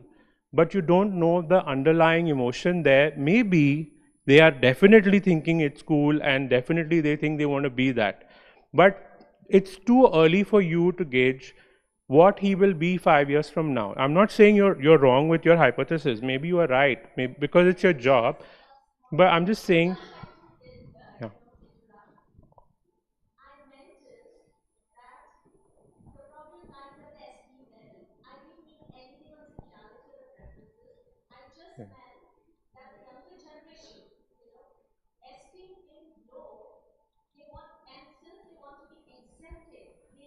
But being gay is the worst thing anybody would want, if they want it. Because nobody wants to accept you, nobody likes you, everybody has a judgment, and it is not cool to be one. Because we live like that, right? They think it's fun, it's amazing, but they may, 5 years down the line, he'll be like, sorry. But still, I think that person is more accepting because he has understood the sexuality aspect better than many of us who are struggling. So they are at a point where they could actually understand that it's cool to be gay, which means it's okay to be gay for them. For now, for that time when they are living, when they are that young. But after a few years, they may actually just be gay, or they may be straight and be big allies for the community. So that's the point that I wanted to make. I'm sure you may be coming from a different angle, but this is what I thought everybody should understand. Thank you. Yes. Thank you. Thank you, Savio. And, just to add to, so Vikasji, let others also get a chance. Just wanted to, no, one minute. We are breaking for lunch. I share his sentiment, ma'am, with all due respect to your work, and I agree with you. But I go back to that saying by Albert Schweitzer, where he says that, sometimes a spark goes out till you have a chance encounter with someone and you rekindle your spark. And many people, when I said that there's a deficit of self-esteem, many people don't know who they are. Yes or no? Right? Your smartphone is a classic example of self-esteem. Even the best brand managers of Apple and Samsung don't sell it as a smartphone. They actually sell it as a weapon of mass destruction. What is the basic selling proposition of a phone like an Apple or a Samsung, what do they sell? What is the main feature that? The camera. They sell the camera. Yes or no? And what research shows you is that people who take too many selfies with anybody and everybody that they meet at the airport, or they make some funny reels doing pushpa dance. Nowadays, Jawan dance or Patan dance, whatever nonsense is happening. And then they put it up wanting likes from people they've never met. And what research shows you is that these people have basic self-esteem problems. And I completely agree with Savio that if anyone thinks that they're going to get cool by becoming gay, then I think they really need counseling, because stigmatization of gays and people from that community is so huge in India. Right? So it's not cool at all. So, but if somebody has discovered, because they are in august company, and they discovered that that's my sexuality, why not? It's a choice. Yes or no? Sorry? Yeah, absolutely. So so it depends on how they choose. So with that, we shall. I would like to say one more thing about Harun. Harun comes from a very beautiful place in India called Jammu and Kashmir. And he has worked with young people from across the globe. You name a country, and Harun has gotten in touch with them to inspire them to read and write and find a purpose and bring the poetry out in life.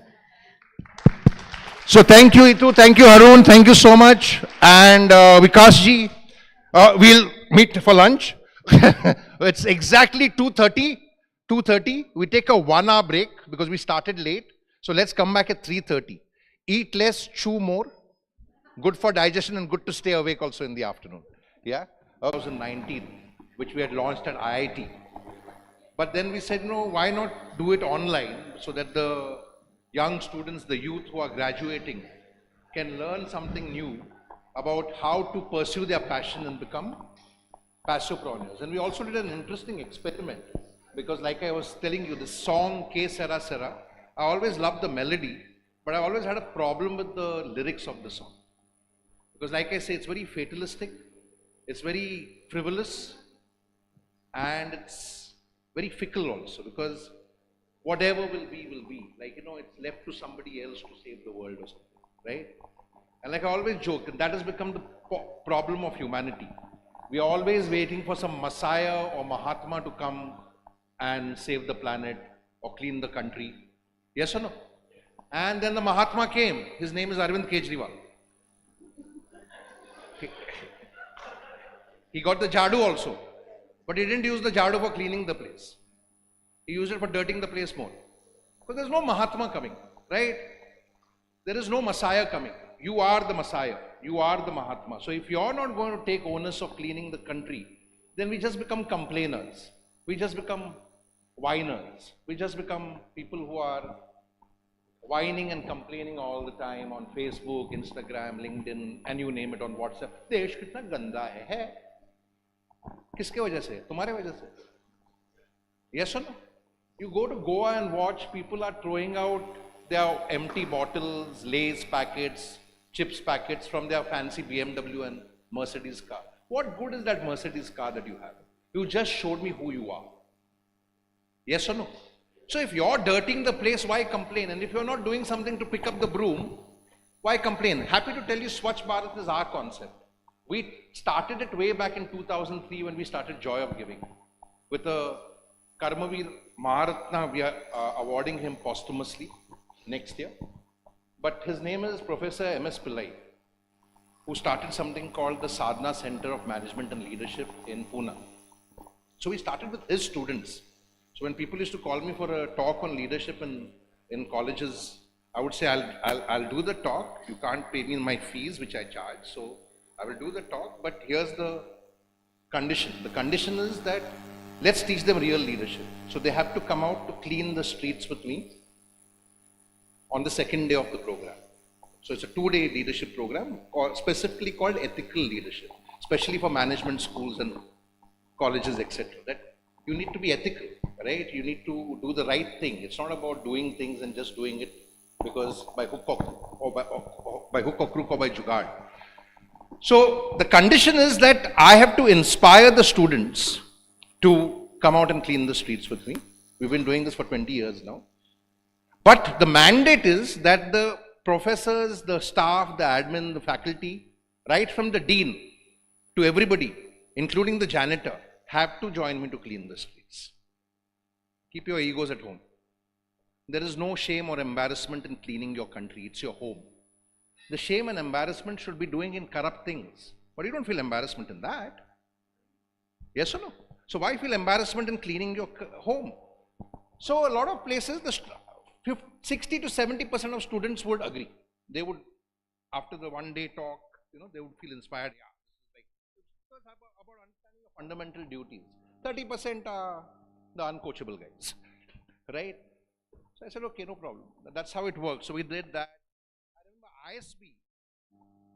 One student came up to me. I won't name him. He's one of our volunteers and fellows now. And he said to me, Jerry, I won't be doing this because I'm an intellectual. I'm meant for better things. I said, okay. You're an intellectual. Wow, lovely. And you're meant for better things. This intellectual couldn't even get the sarcasm in my voice. And then I told him, I said, the thing is, you say you're an intellectual, you're meant for better things. Can you see Dean Rao and your vice Dean Ragnekar and Chandra, your professor who teaches you entrepreneurship? Can you see all your deans and faculty members? In the next 5 minutes, along with other students, they're all going to join me to clean the streets. Now, my dilemma is, you're an intellectual, you're learning from idiots who are going to clean the streets. It took half an hour for this intellectual's tube light to go on that I was making fun of him, after which he came to me and said, I understood what you're trying to tell me now. And I said, join in, man, there is no harm in cleaning the streets. Now, I don't blame that boy or those people who don't want to do this because our indoctrination is all wrong. And one of the reasons that we chose to revise this song, which you'll hear in a few more moments, and then you'll understand why we revised the song, led by Bobby Cash. And our next attempt is we want to make this into a Guinness World Record by at least having 50,000 students, teachers, parents joining in. So let's listen into the song and what is the reason that we revised the song before we open the mic again.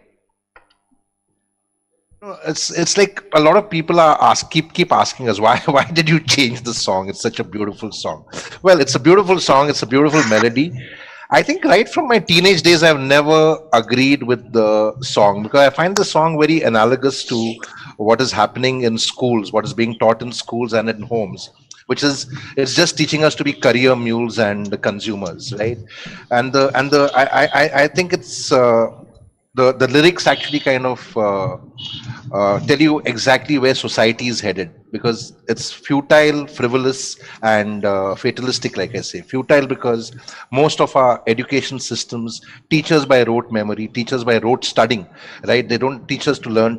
They're not teaching us essential skills like creative thinking, innovation, emotional intelligence, empathy, learning to learn, which are the most essential skills of the future, resilience, and so on, right? Growth mindset, right? How champions need to compete with themselves and not with others. And that's why I find the education system to be futile, at least the teaching methodology, right? Then frivolous because how does it matter whether you're handsome, rich, or pretty? What about being good human beings? What about being better citizens? Time and again, we curse the country for being dirty, corrupt. Hey, it's dirty and corrupt because of us. The world is the way it is because of us. So let's own our individual social responsibility and become better human beings, better citizens, right? And and fulfill our responsibilities as human beings and citizens, which means that are you creating an earth which is better than what you were born into? Because not because it's altruistic, selfless, or charitable, but because your future generations will also live in the same world. So it's actually selfish. So be selfish and start doing something to preserve the earth, failing which will make the earth worse than what it is today. Right? And fatalistic because this entire concept, which religions and families teach us, that God has a plan for you. Who is God to have a plan for me? Nothing is preordained or predestined, right? We make our own plans. We create our own paths. We are the captains of our future. We are the masters of our destiny. So I think we need to kind of change the narrative and change the communication. and move children from a fixed mindset to a growth mindset. That's the basic intent of the song, and I think it's come out well because small tweaks that we did in the song is now kind of conveying and communicating that essence.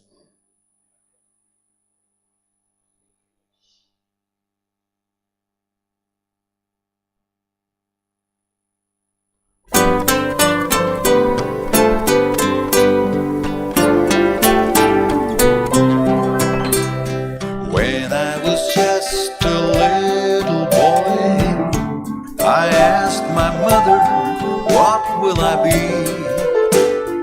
Will I be handsome? Will I be rich? Here's what she said to me.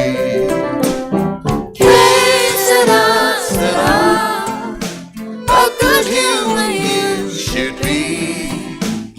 Future's responsibility. Que sera, sera. What you choose will be. When I grew up and rose in love, I asked my sweetheart what lies ahead. Will we have rainbows day after day? Here's what my sweetheart said. Que sera, sera. Nature and rainbows will be. Earth is ours to save, you see. Que sera, sera. What we choose will be.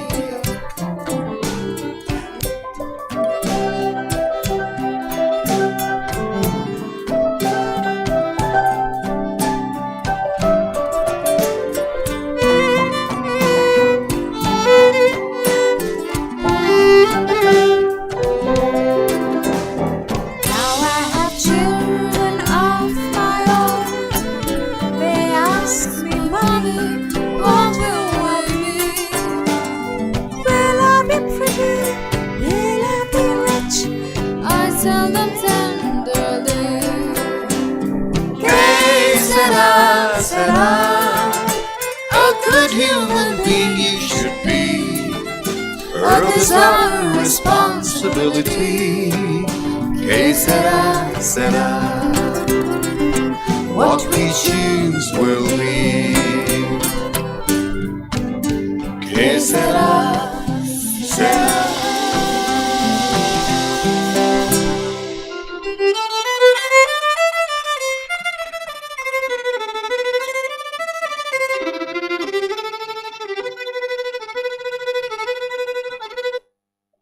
Was made for us by Anandana, who's another of our Rex KARMAVEER Global Fellows. And he saw several students, musicians, educators who came together.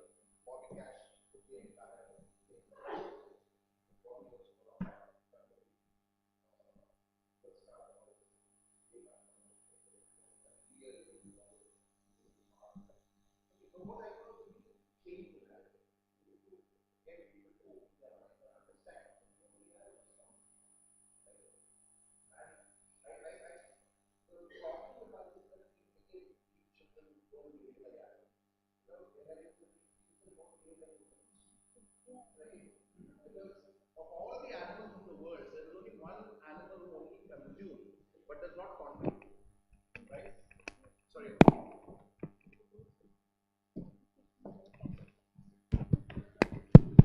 So of all the animals in the world, the only animal who mostly does not contribute but only consumes is which animal? The human being, right? And then we've also created territories, borders, broken the earth, and we're breaking it further. And I think therein lies the problem. So, polluting the earth. So we're going to open the mic again and we're going to start with our dear friend, sir. Okay. Yes.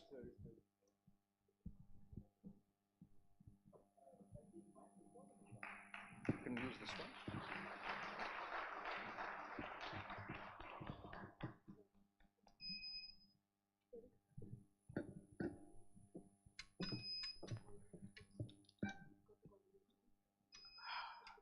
So, hello. आवाज नहीं आ रही और तेज. Hello. That's better. So hi guys, my name is Pulkit. I'm Archie Pulkit.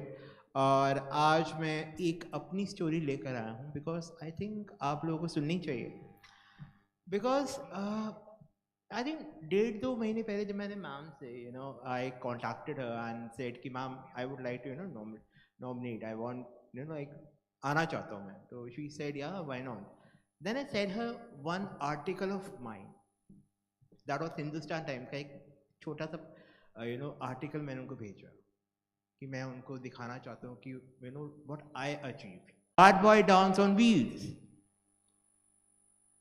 और मैं वहाँ पे viral हुआ लोगों ने मुझे डांस करता हुआ देखा एंड मैं प्राउडली ये बोल सकता हूँ आई सेव्ड लाइफ अब आप पूछोगे कैसे मैंने कैसे जिंदगियाँ बचाई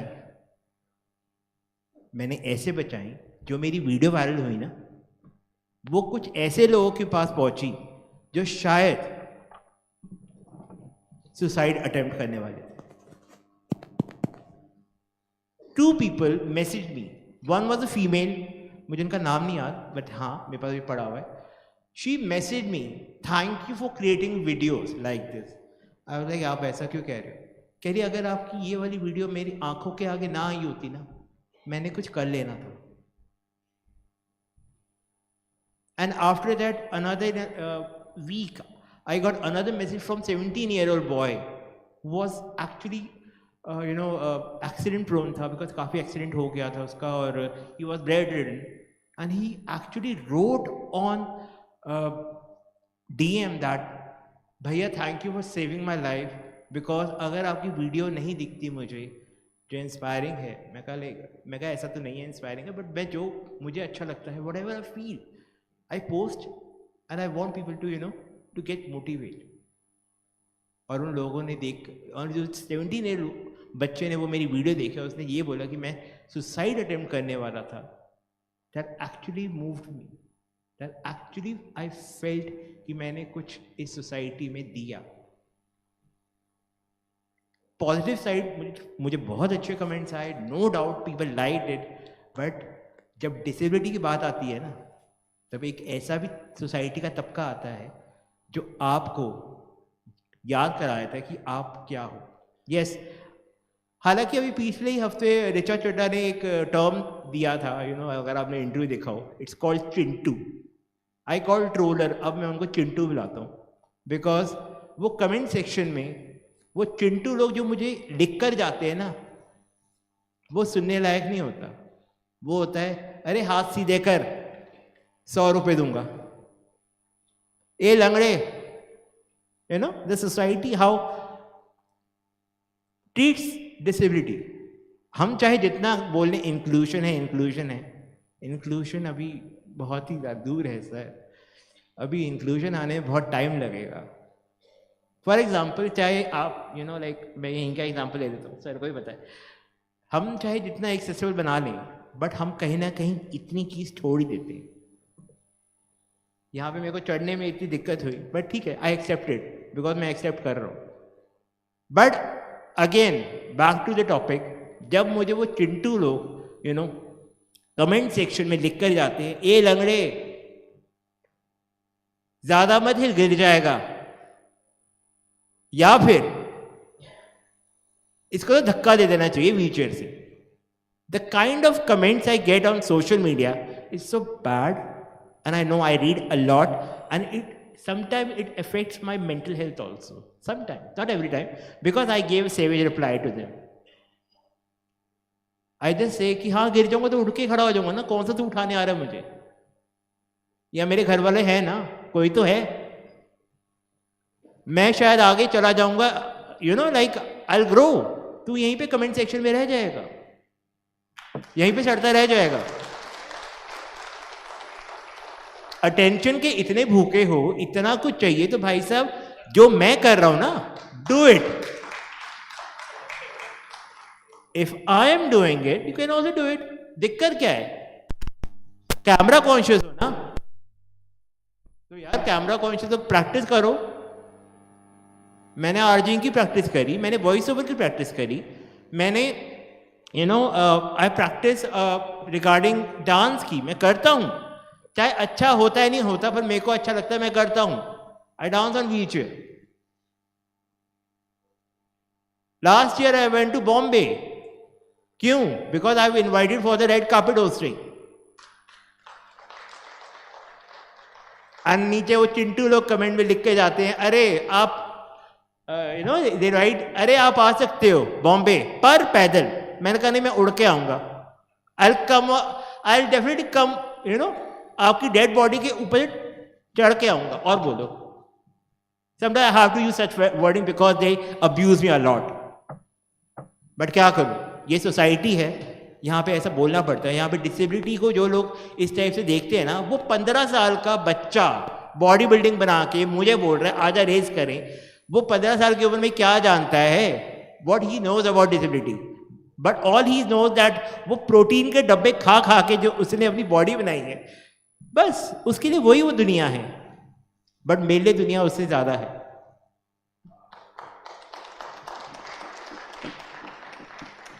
इंस्पायरिंग स्टोरी बहुत सारी हैं, पर कुछ इंस्पायरिंग स्टोरी मेरी जैसे भी हैं जो शायद कहीं ना कहीं अपने एंड पे कोशिश कर रही हैं इस दुनिया को सुधारने के लिए. You know, make this world a better place. Why not?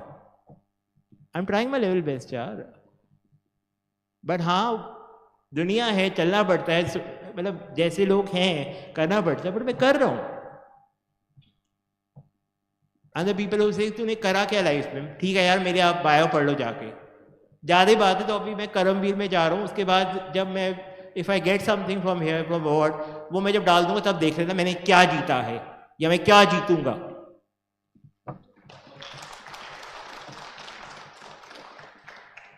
Because I lost my father when I was 20 or 22 years old. Because मैं और मेरी मॉम थे, मेरे कोई हेल्प करने वाला नहीं था. पर हाँ, ये मुझे ये पता था कि जब स्ट्रगलिंग के बाद जो फेज आता है ना, जो स्ट्रगलिंग की फेज होती है, जब आपकी कोई पेरेंट नहीं होता आपके सिर पे, आपको तब पता लगता है कि आपकी लाइफ क्या है. आपने कुछ खोया नहीं होता ना, जब आपको पता लगता है कि आपकी वो लाइफ क्या है. जब आप कुछ खो देते हो ना, आपकी उसकी वैल्यू तब पता लगती है कि व्हाट यू एक्चुअली लॉस्ट. फिर आपको पता लगता है कि आपने क्या लाइफ में खोया. मैंने खोया, मैं बहुत बड़ी चीज़ खोई. पेरेंट्स आए, यू नो, आप उनका, अब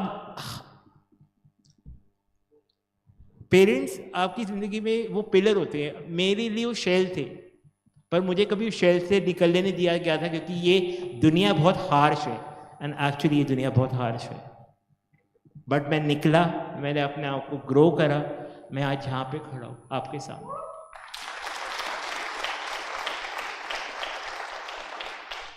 कहीं ना कहीं सोसाइटी को मैंने फेस करना था. शायद मेरे पेरेंट्स ने मुझे इसलिए बचा के रखा हुआ था.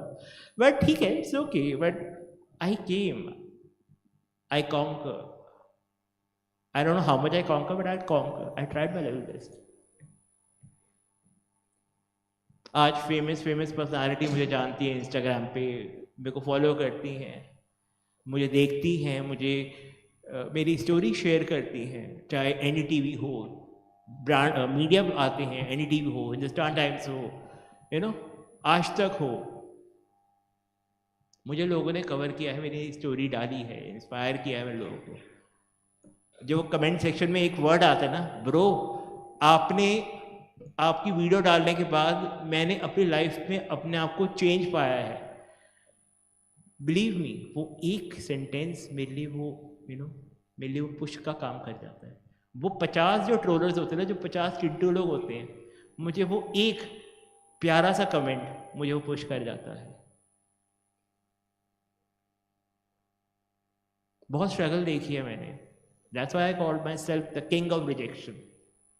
बिकॉज मैंने रिजेक्शन झेली है, चाहे सोसाइटी से हो, चाहे यू नो लोगों के रवैये से हो, चाहे जॉब्स के टाइम पे जाने के लिए हो. I got rejected many times when it come to, you know, like office.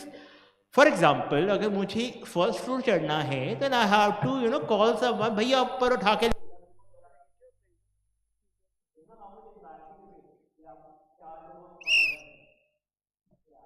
We've gone much beyond that, but क्या होता है कि डिसेबिलिटी तो हम झेल रहे हैं, बट बिलीव मी, आप सब में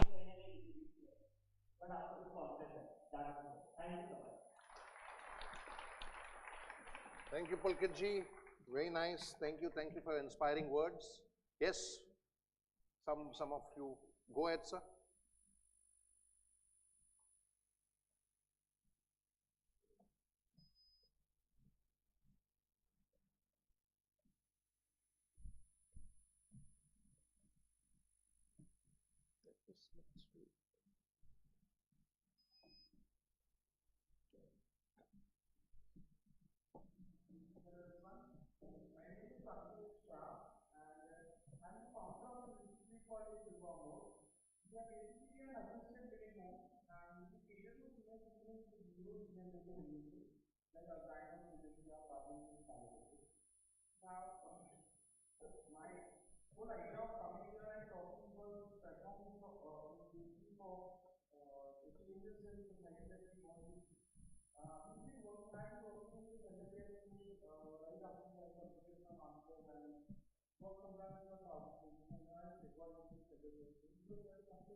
Hello.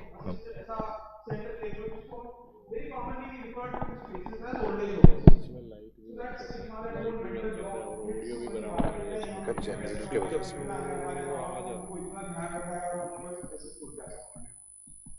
So throughout this year we have been only talking कि ये आप उनको छोड़ के नहीं आ रहे हो, ये आप उनको ऐसे इंस्टीट्यूट में जा रहे हो जहाँ पे उनका प्रॉपर केयर, प्रोफेशनल केयर और जो सपोर्ट उनको लगेगा वो आप दोगे. Like you put your kids into hostels for their betterment. Similarly, it is not like you are dumping your parents or seniors who require this kind of support. This is only the kind of care that you are giving to them in a professional way. So the whole thing, the whole message I want to give is that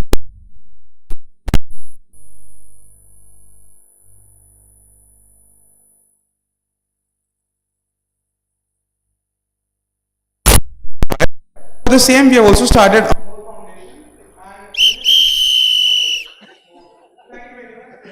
Well done. Now everybody is doing a pulkit. Okay. Who wants to go next? Yes. One. Yes, ma'am. Come.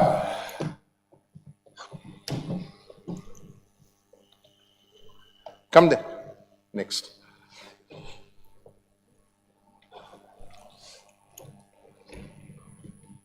Three minutes, yeah? Say your name, keep it short, keep it succinct, keep it sweet. Before Vikas ji asks you questions.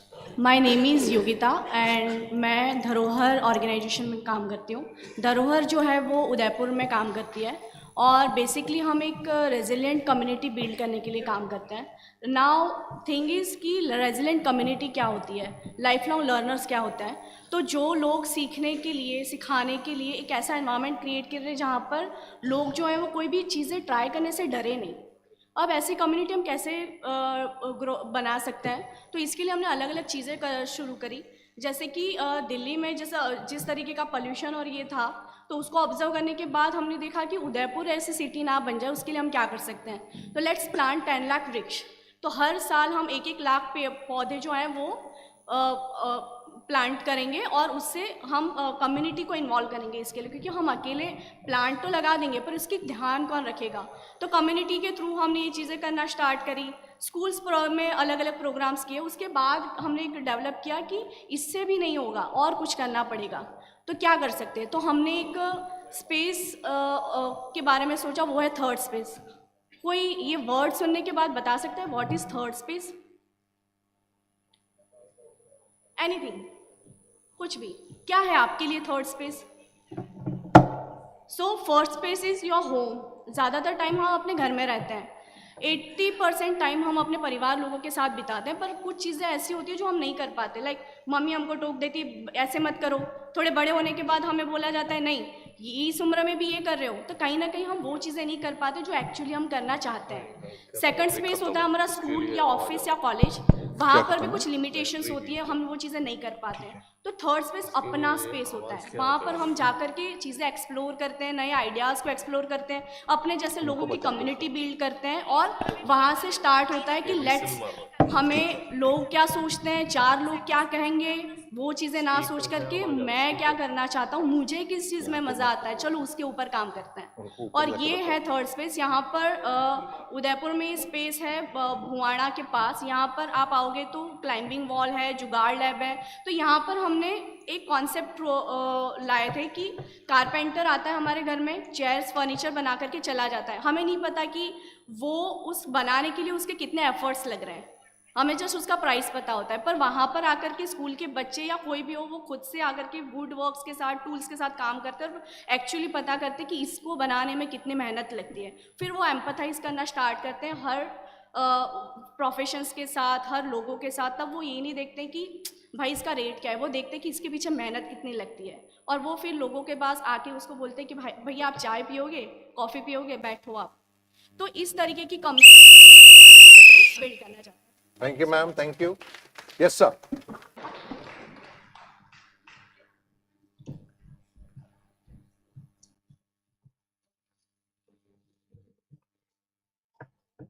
Firstly, I would like to thank Inspector Jerry sir, Itu ma'am, and all the staff members of Rex KARMAVEER Global Youth Fellowship and Shiv Nadar School for organizing this wonderful event to encourage the youngsters like us. So my name is Kuvar Amrit Bir Singh. I am 21 years old young, and if I would talk about my education, then I was failed in the maths final examination of my +2, but I don't have any regret for that, because then also I am a real hero. So can I take it out? Thank you.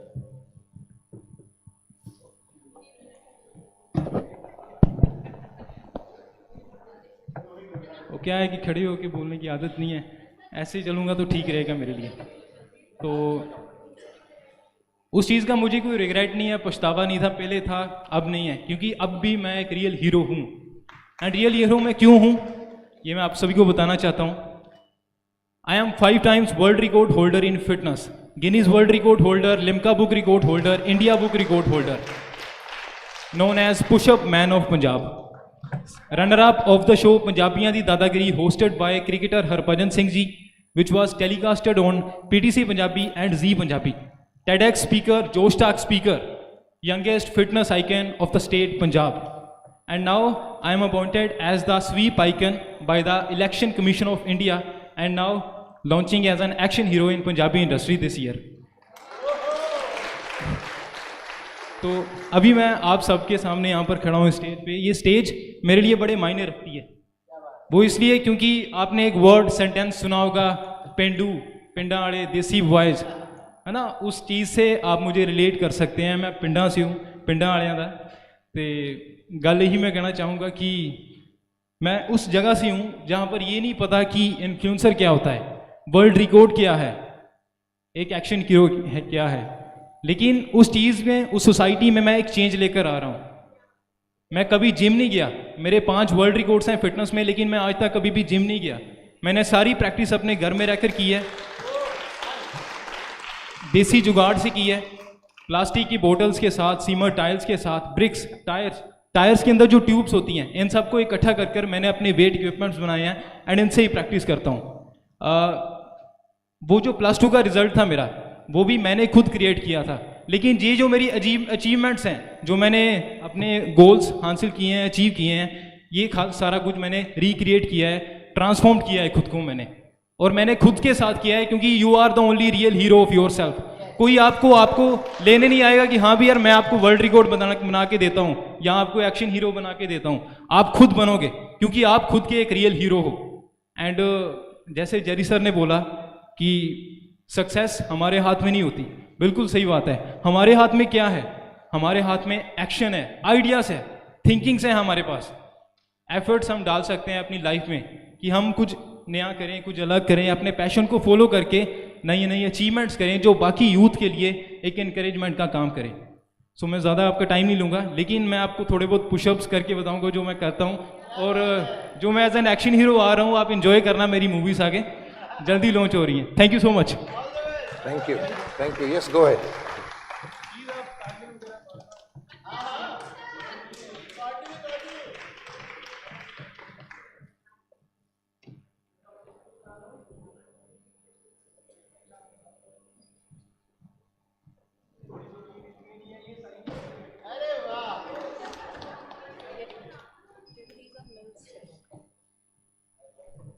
His name is Amrit.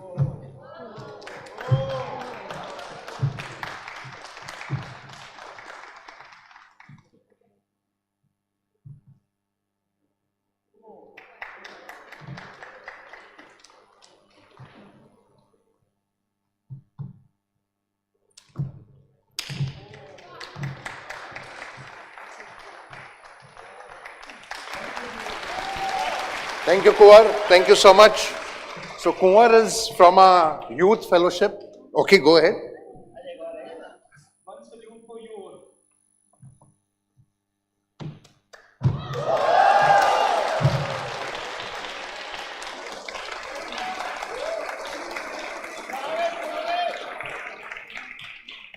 So for the youth fellowship, we didn't only curate youngsters from urban cities, we also curated people like Kunwar from several places around India, because the whole idea was to create a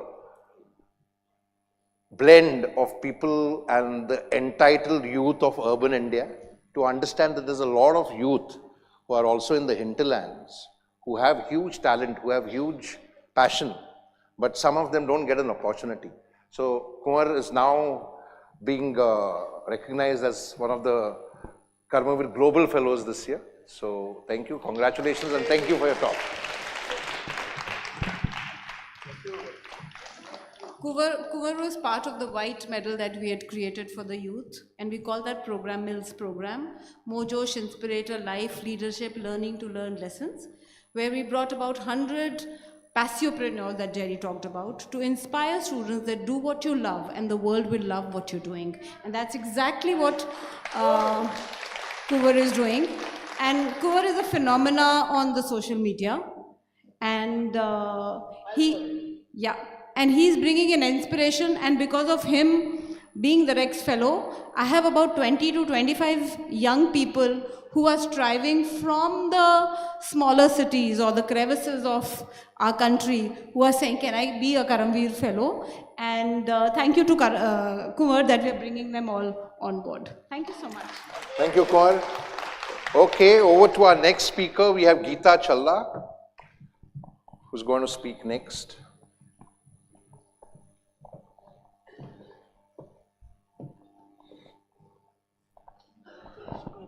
Okay.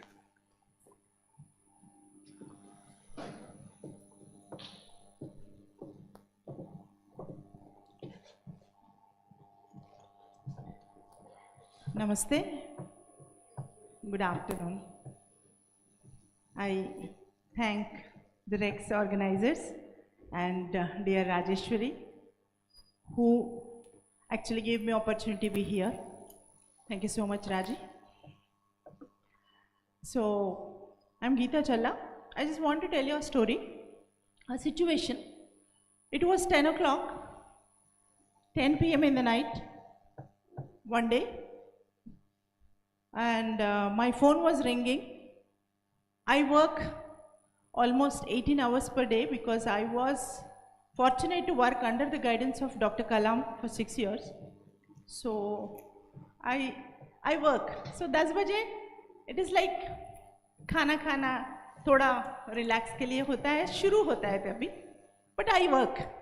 But when I picked the call, a man who was very anxious asking me, ma'am, can you help my wife? Please, Mubarak help cheyandi Telugulo. So he was asking me for help. I said, what help I can do at 10 o'clock because I'm a psychologist. Then I asked what help I can do. Then, doctor, she is 5 months pregnant. She's 5 months pregnant. We want you to see her. We want your help. मैंने बोला मैं क्या करता हूँ gynecologist के पास जाना है ना तो है ना डॉक्टर के पास जाना है hospital जाओ. The answer is, ma'am, we have been visiting many hospitals. Gynecologists हुआ, doctors हुआ, सब हुआ ma'am. Tablets are taken, tests are done, but she feels very panic, anxious at this moment. हर रोज ऐसा हो रहा है. She is not able to hold herself. She is not able to manage herself. कुछ तो कीजिए. Then I said, okay.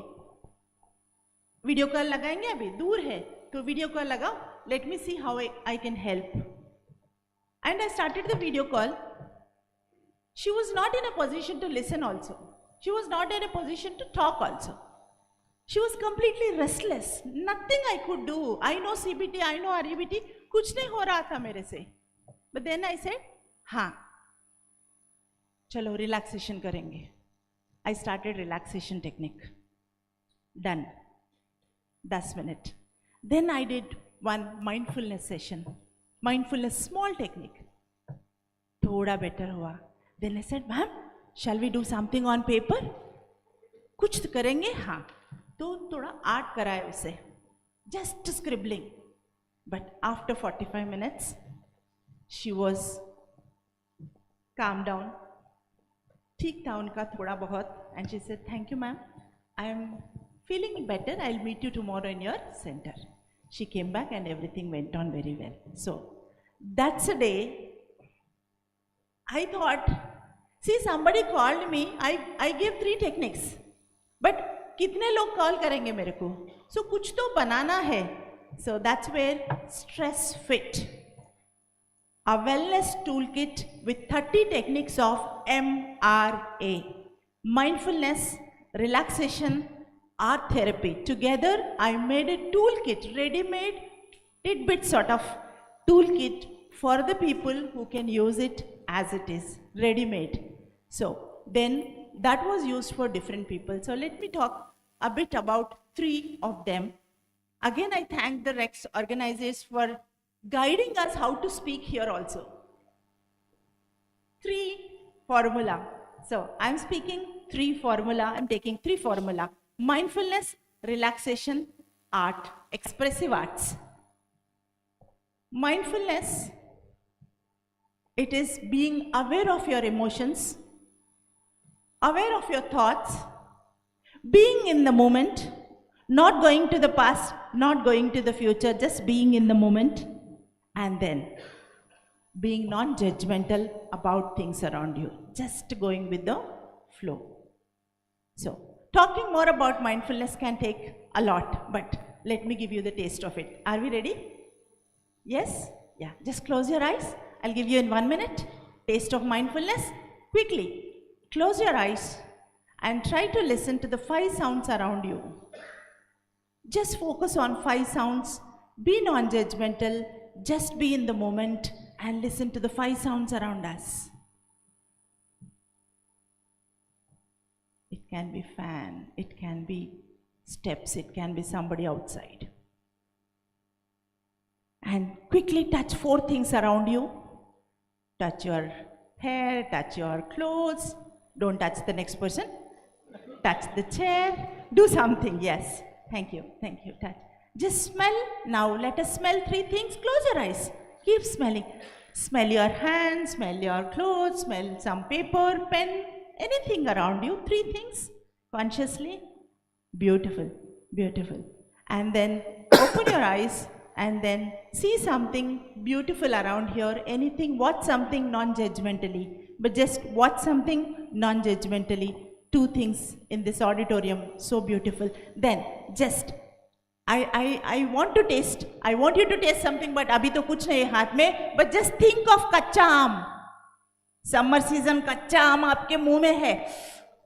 कर दो. Coming, पानी आ रहा है? हाँ, आ गया.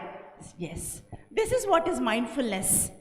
Just being conscious about your sense in the present, being in the moment. Chalo. Coming to the relaxation. Second one, relaxation. Relaxation is using some techniques to work on your muscle tension.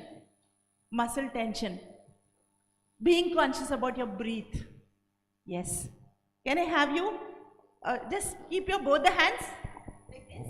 Yes. Yes. Clench your fist tight as if you are squeezing a lime. हाँ, पूरा निकालना है juice को. Good. Now open your fist. Good. Good. Good. Again, once more. Clench it. Tight. Open. Relax. So if you do all the muscle groups, it is called JPMR, Jacobson's Progressive Muscle Relaxation. There are so many other techniques in relaxation. Coming to the last. Third one, expressive arts. It can be music, it can be movement, it can be dance, it can be anything. Expression can be done through anything. So but I thought, let me do something so that which helps. आपके just become little ease. Dance करना है?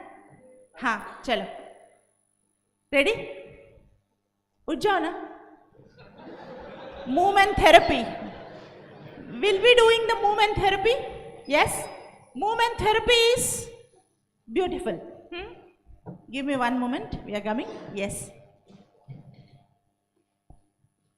This technique is called, I'm a dancer actually, by, when I was young. Dance नहीं करना भी, but movement therapy करेंगे. Movement therapy के लिए dancer मत बनना. It's okay to just move your body, but being conscious. So follow your finger is the technique we are using. Follow your finger.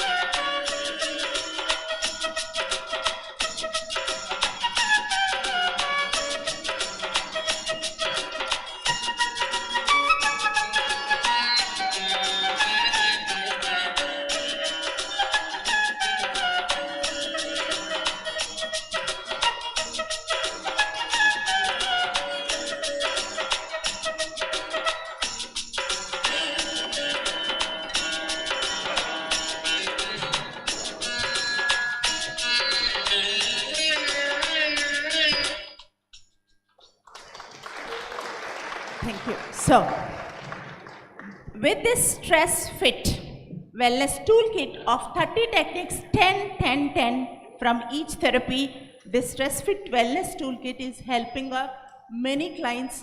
There was a client who came with 3 months of acidity. She went for endoscopy, she went for many things, but the reason was stress, basically stress. Then practicing this, stress fit for 3 months continuously, she was all right. Acidity problem, stress वगैरह कम हुआ. One, boy who was writing his exam, preparing for IIT mains, IIT JEE, वो exam होता है ना उसके लिए, इतना anxiety में चला गया, रात को panic attacks आता था उसको. Very intelligent. So then this toolkit helped him. Recently, my own, relative.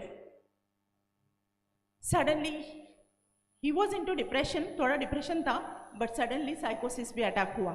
Psychosis and depression together, he was almost hopeless. Slowly we introduced art therapy, slowly we introduced this toolkit, very slow, 5 minutes per day, and now he is doing little better, not fully recovered, but he is in the process. So there are hundreds of stories in my practice about this toolkit.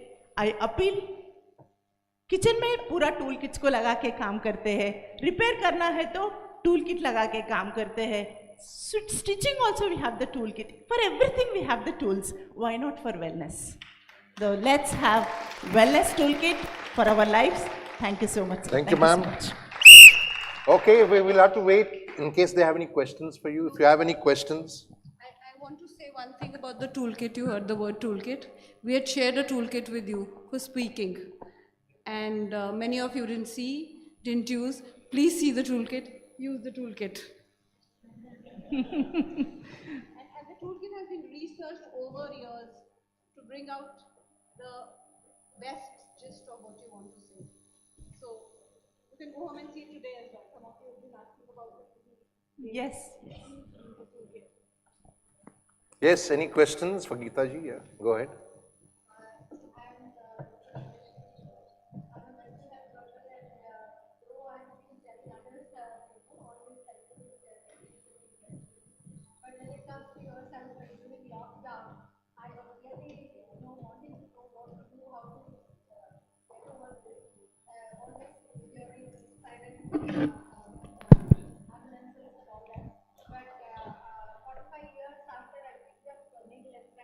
And I completed in 6 months. I did cross stitch, and it felt very better, much better, and very therapeutic indeed. Yes, yeah. Good ma'am, good ma'am. That is also a way of, see, medium, there should be medium of expression. We have so many emotions. During COVID actually, we have done 42 days program for the children to just express their emotions, and these art, music, dance were the mediums to expression of emotions. Yeah. Yes ma'am, thank Yeah, you so much. thank you. And one secret, that 3 months wala acidity patient is me only. I suffered. It was me only. I suffered with acidity for 3 months and I was into stress. Kuch nahi ho raha tha, only my toolkit helped me. Yes.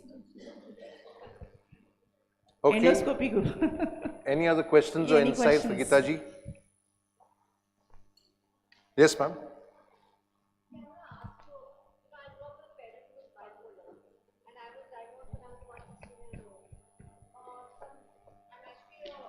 Photographer by profession, and I also used to teach photography earlier.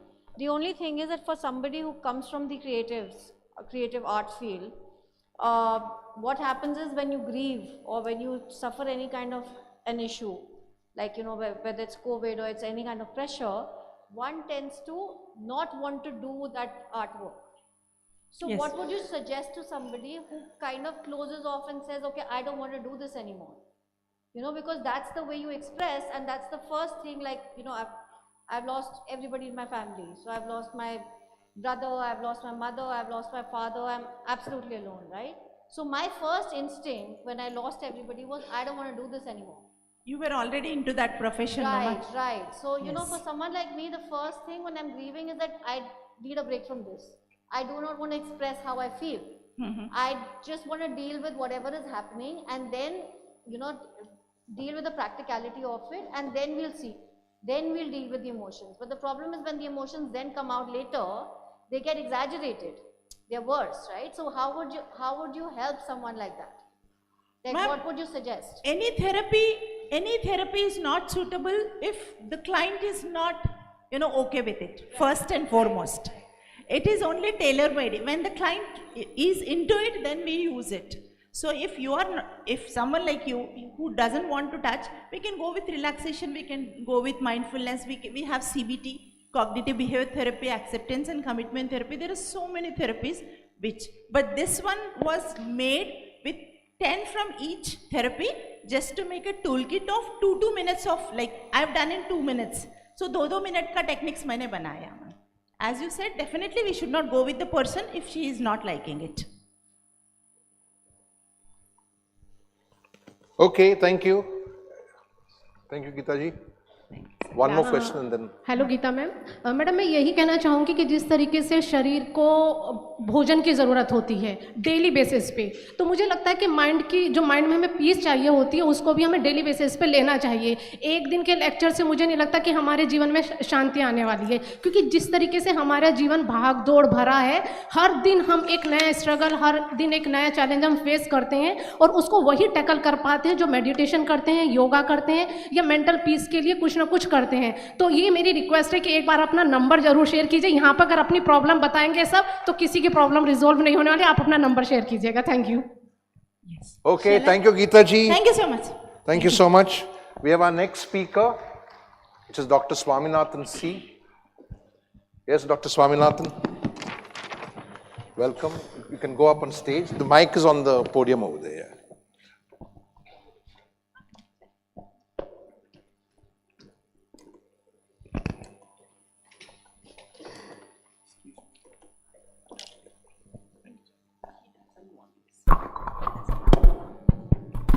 Hello.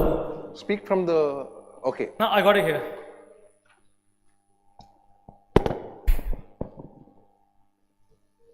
First of all, very good afternoon to everybody. Namaste and vanakkam to all my patients and everyone who's watching. I thank the organizers for this opportunity to present in this conclave and to talk about something that is really important, that is underestimated. All right, how many of you have old people at home? Senior citizens? Who are senior citizens here? Maybe they can connect a little bit more with whatever I'm trying to say here. My name is Dr. Swaminathan. I come from Madurai, Tamil Nadu. So let's put a picture here. An 80-year-old, she's living independently for years. As time passed, simple tasks became daunting challenges. Her pride in self-sufficiency clashed with the reality of her diminishing capabilities. Witnessing her frustration, navigating daily chores, health concerns sparks my determination to explore innovative solutions for seniors like her. She is nobody but my grandmother. In India, where 10% of our population is aged 60 years and above, many face similar struggles. Statistics reveal that 70% of elderly Indians battle chronic illnesses with limited access to quality health care. Loneliness and isolation affecting a staggering 47% of seniors, highlighting the pressing need for comprehensive and compassionate elder care. Now I invite you to take a moment and reflect. Do you have a story? Perhaps a relative, someone else who has faced similar challenges? Consider the hurdles they encounter as they age, and we'll talk about this at the end of the session. So in the moments ahead, we dwell into the often unnoticed challenges faced by the elder of our cherished elders, particularly in India. We'll explore eye-opening statistics where 70% of our seniors grapple with chronic illnesses and nearly half battle loneliness and depression. Reflecting on the struggles of our aging loved ones, it illuminates the pressing need for innovative solutions in elder care. Today, we shed light on pioneering initiative reshaping elder care, particularly the concept of bringing medical services directly to the home of our seniors. This approach lightens the burden, it reduces the ailments and fosters a newfound sense of independence and comfort. Our goal isn't just to inform, but to instigate a shared understanding, compelling us all to appreciate, support dignified care for our elders. It's time to nurture empathy, acknowledging the needs of our seniors and fostering a better, compassionate, supportive society. Reflecting on the words and wisdom of Benjamin Franklin, who aptly remarked, "An ounce of prevention is worth a pound of cure." These words echo profoundly in the context of elder care, underscoring the critical need for in-home medical services. Picture this, a sanctuary with one's own familiar abode, a sanctuary where stress dissipates without the burden of hospital visits, where seniors receive tailored and dignified care with the embrace of the cherished homes. I had a set example here, but I don't want to mention that. I want to talk about one of my patients. She is an 80-year-old. She has various comorbidities. Okay, she's living alone. Not to say that she doesn't have a husband, She doesn't have a husband. Her children live abroad. Okay. She faces a lot of hurdles, such as mobility. She's got uncontrolled diabetes. She's got to visit her physician regularly. She's got Parkinson's. She cannot control her tremors. She cannot walk down her stairs. She cannot take an auto. She cannot do hospital trips. Her world transformed when we introduction of home medical services, when the physician was able to visit her at her home to cater her needs. A team of dedicated healthcare professionals visited her, managing her medications, offering companionship, which she so rightly deserved, providing personalized medical attention. It transformed her house into a haven of health and comfort. This embodies the essence of why in-home medical services are not just a convenience, but a lifeline for our seniors. The takeaway is very clear: enabling the elderly to receive medical care in the comfort of their homes. It's not a luxury, it's a vital need, fostering a sense of well-being, independence, and dignity in their lives. Contrasting the structured environment of conventional hospital care with personalized touch of home care unfurls a tapestry of benefits. Hospitals undeniably provides crucial acute medical care, but the transition to home care patients in a canvas of holistic and tailored support. Home care not only showcases cost effectiveness, but also weaves a tapestry of personalized connection between the caregivers, physicians, and the elderly. They build a relationship. It's vital to emphasize that home care isn't a substitute for hospital care. Rather, it's a nurturing and complementary alternative. Just as Rabindranath Tagore said, the butterfly counts months. The butterfly counts not months, but moments has time enough. So I have another, 70-year-old, a cancer patient. She has CA stomach. She knows she's counting her days. Okay. All she wanted was, doctor, I've been in and out of the hospital. I went through chemotherapy, radiotherapy. I've lost my hair. I've lost my physique. I have absolutely nothing. I don't know what I'm living for. All I want is a peaceful death. These are her exact words. You know how powerful it is. She wants a peaceful death. She doesn't want pain. She doesn't want to go to the hospital. She's tired. She wanted peaceful palliative care. So her hospital visits not only drained her physically, but it overshadowed her mental well-being, So shifting her to home care, putting her on palliative care, metamorphosized her life. A personalized care plan was akin to delicate transformation, just like how a caterpillar turns into a butterfly. It alleviated the stress linked to hospital visits, nurturing her overall well-being. This narrative vividly captures the essence. Home care excels in providing comfort, cost effectiveness, and personalized attention, remaining a nurturing and complementary rather than substitutive approach to conventional hospital care. As we look into the future of our senior care, because remember, an entire generation is going to grow old. We already have existing seniors, an entire generation is going to grow old. The future of senior care, the integration of assisted living centers, home care services emerges as a revolutionary path. It's not merely a vision, but a reality is in the making. Imagine a seamless blend of community living and personalized in-home care, a haven where the elderly experience the comfort of supportive community while relishing the autonomy of their own homes. The concept isn't just a distant dream, it's the next frontier in elder care. Helen Keller once said, "Alone we can do so little, together we can do so much." This rings in true case of Mr. and Mrs. Singh. A name has been changed. An inspiring couple in their 80s. So they were living in an old age home. It wasn't an assisted living community. They were living in an old age home. Okay. So they were tired because they weren't taken care of. So they wanted to move back to their home. So they came back and they just said that, look, my kids are not here. We just want attention. We want somebody to talk to. No doctor listens to me when I go to the hospital. I just want a listener. Doctors fail to being good listeners. So we listen to them. They have all their stories. You just listen to them. They have so much on their mind. They just want somebody to talk to because they're so alone. So their journey, when we included home care services for them, it transformed their lives. They started feeling more vibrant with their social life. They enjoy their independence because they were able to open up to somebody, and they got their personal attention at their home. This confluence not only improved their well-being, but symbolized the future, a future where synergy between community support, personalized care becomes the norm, not the exception. This vision isn't just a, sorry, few minutes, it's 2 minutes. This vision isn't just a prospect, it's the cornerstone of compassionate, empowered future of our seniors. The integration of assisted living centers and home care services doesn't just offer convenience, it redefines the very essence of senior living, fostering independence, community, individualism. It isn't just an evolution, it's a revolution it's a revolution in healthcare. So last, I'm just going to close that up with this. Caring for our seniors is perhaps the greatest responsibility we have. Those who walked before us have given so much and made possible the life we enjoy today.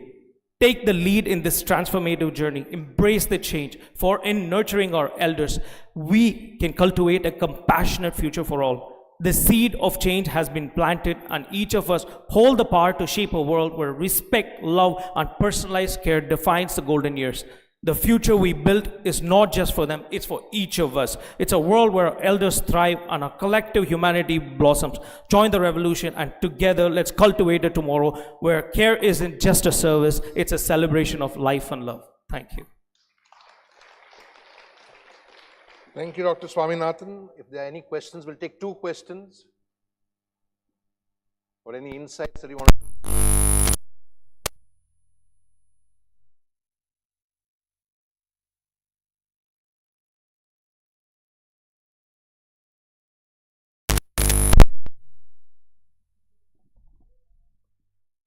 Sir, absolutely, we educate them, sir. Sir.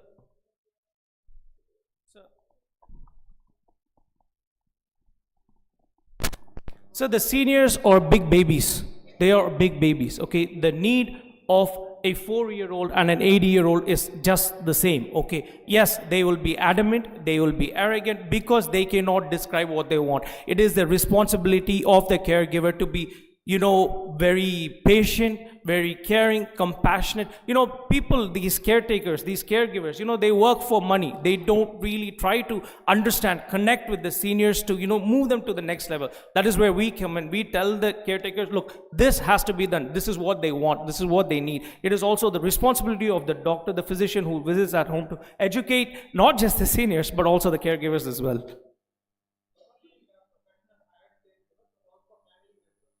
So the family is the biggest problem because they are the ones who neglect them. Okay, see, everybody is so busy with their daily lives, their daily activities, but they fail to sit down and listen to what the actual seniors want. Okay, they don't want money, they don't want anything. All they want is for you to listen to what they're feeling, which we don't fail to. We're so busy with the smartphones, we tend to lose human values and we don't respect their feelings. I'm telling you, they're just big babies. Just please listen to them. They are knowledge, they are wisdom, they are our culture, they are our roots, and everything passes on from generation to generation. They're treasures. Please do treasure them.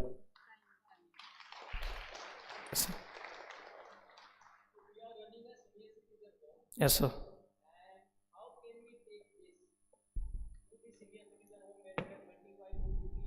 So I already look after 2 senior citizens home. Okay, we basically give them bi-weekly visits where on every 2 weeks once I go and I visit them. We do it like a camp basically. So every 2 weeks we have normal vital parameters. I tend to do free camps as well. So we check their hemoglobin, HbA1cs. You can get a physician to come attend them and do like a camp or something like that, sir.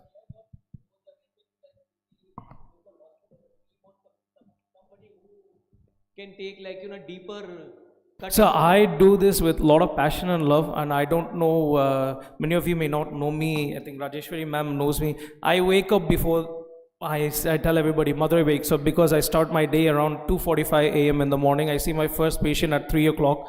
So the daily routine goes from probably 3 a.m. to 9 a.m. I see my elderly patients, and 9 to 10 o'clock I take a break. 10 to 11:30 I'm at my OP. I sleep for about 2 hours in the afternoon. 3 o'clock once again I see house visits till 6:30. 6:30 to 8:30 I'm in my OPD, and 8:30 to 11:30 once again I'm seeing my patients.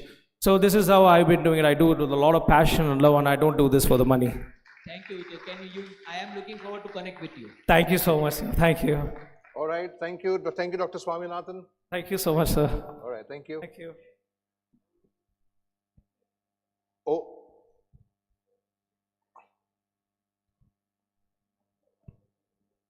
Hi, Dr. Swaminathan. This is Abhishek here. Hi, sir. I am a psychologist myself, and I've also worked with the geriatric, individuals. Something that I wanted to know from you is that you happen to mention something about caregivers.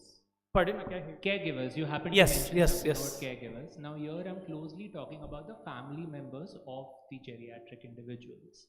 What are the initiatives that you have for them? Because something that you just mentioned right now, that family is the problem.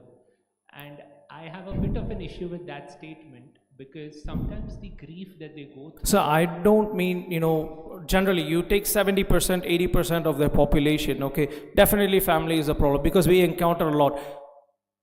For example, during COVID, we independently treated 700 COVID cases at home, out of which 696 are gone. I can give you written down, okay? 490 elders, they were left because of circumstances unattended. I Okay. totally get that. Yes. I completely get that. Yes. And I totally empathize with the issues that they are having.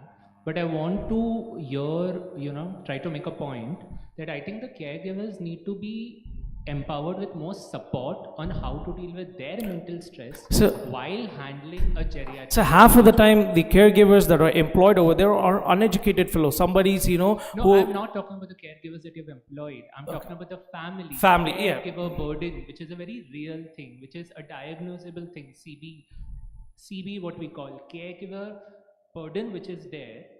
It influences an individual to not make a rational choice on how to deal with the individual, So just wanted to understand that if that is an angle that you are even thinking about, or is family always wrong in your... No, I never say family is wrong. I just ask the families to be more patient around them, just attend to their needs. You got to be just a little bit calm with them. See, they tell you something and instantly, they just trigger and they say that, I go try to attend a patient, okay, and they try to tell me and this guy...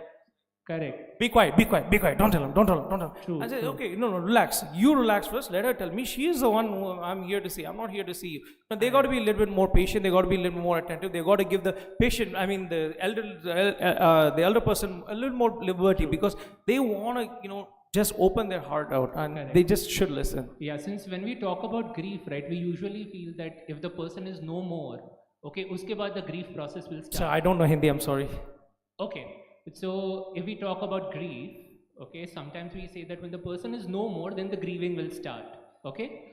But in case of Alzheimer's, the individual is going in front of your own eyes every day, and you don't even know how to mourn that loss, okay? So in these cases, it becomes very essential to even work with the caregiver so that as an ecosystem we are working, not just one patient. No, it is really difficult to take care of Alzheimer's and dementia Yes, patients because so I have worked closely yes. with the caregivers, right? So when I listen to their stories My also, patients don't remember me. I've been seeing them for past 4 years. So you have to do phototherapies with them. You have to, you actually have to empower them, to teach them that they don't even remember that a person is no more, right? You'll have to remind them that, oh, this person is no longer alive.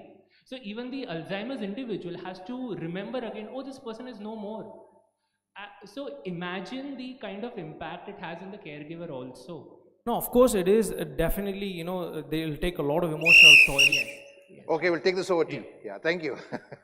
Okay, thank you, Dr. Just Swaminathan. one comment, can I add, Jerry? No, yes, just keep it short. Very short. I think there is an organization that I heard about which is called the Caregiver Sathi. I don't know if you know. So that is for helping, counseling and empathy for the caregiver. Like you all rightly agreed that it's not easy to take care of and people are not equipped. Just like we feel parenting तो सब कर ही लेते हैं ऐसे सबको लगता है अपने पेरेंट्स को सब देख ही लेंगे but everybody needs some coaching and something. So I think Caregiver Sathi was one organization I came across that helped the family members to become more empathetic or to even live a life. Sometimes a caregiver's life becomes all about the patient, which is also not fair on them. So how can the caregiver take more time for themselves to also live their own life and maybe deal with grief and things like that? So maybe if it's helpful to anybody out here. Okay, thank you, thank you. We move on with our next speaker. Thank you. Thank you so much. Thank you, Dr. everybody. Swaminathan. Thank you for being such good leaders. Our next speaker is Mr. Rushabh Turakia. A big hand for Rushabh Turakia, please. Thank you.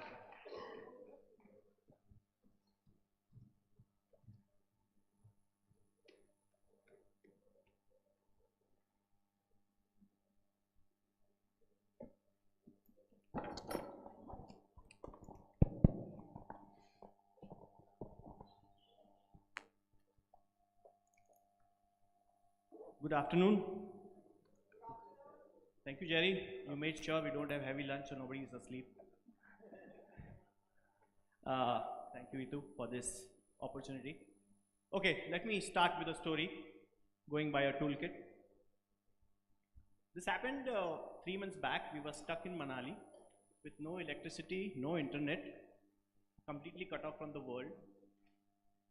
People at home are worried that where are we, because I'm the kind of person who will reply very next moment if you message me. And in those 3 days, You have to hold the mic a little closer. in those 3 days, I want to share beautiful things which happened. Firstly, the hotel which gave us accommodation because we were stuck somewhere, they took only 50% of their capacity. Why? Because they made sure that we want to give 100% to the 50%.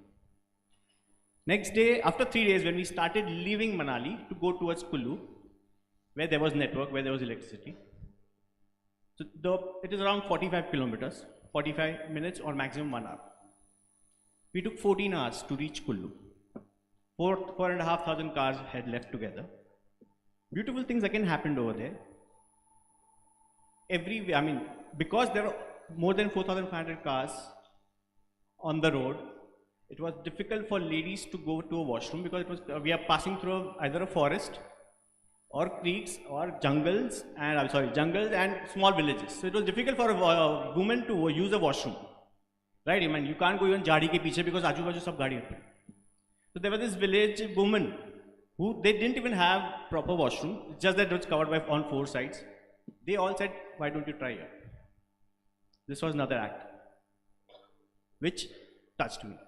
At 6 o'clock in the evening, we left at 1 in the afternoon. At 6 o'clock in the evening, at 8 o'clock in the evening, there was this rumor that there's one place there's a Jio ka network happening. So my driver had a Jio ka phone. I said, आपका phone तो मैं जाके लगाता हूँ घर पे बोल दो because 3 दिन से now everybody is looking for us. But उसके उस पे phone में नहीं आया. एक आदमी का phone था and he was holding the phone ऐसा ऊपर. He said, call कर लो, 1 मिनट के लिए बात कर लो. I just called my brother that everything is okay and please inform at both the houses, mine and my wife house, that we all are fine. And if anybody has called, just inform that we are fine and I'll call you once we get the network. You won't believe that person. He was a driver of a travel company and he was standing there from 6 PM just holding the phone like this. जिसको भी आना है phone कर लो, अपने घर पे बता दो, मेरे phone पे network आ रहा है. That was another act of kindness. After that, now 2 days we are traveling, 14 hours first day, next day 15 hours. Everywhere we went to buy food. The only thing we survived was on Lays and chocolates, but that was the only thing available on the road. All those vendors, had it been Bombay, वो 10 रुपये का less का 100 रुपया हो गया होगा. Or any other city. Bombay में अगर थोड़ा भी बारिश है ना, तो it's like 1 kilometer they'll charge 500 rupees. Everybody charged only 10 rupees. What was the original price? Another act of kindness. That was beautiful thing which was happening. After that, while we were reaching airport, and we were 3 days delayed. So I told driver कि हिसाब कर लो क्योंकि जाके हम लोग को flight पकड़ना है क्योंकि फ्लाइट पहुँचती तुरंत निकलने वाला है.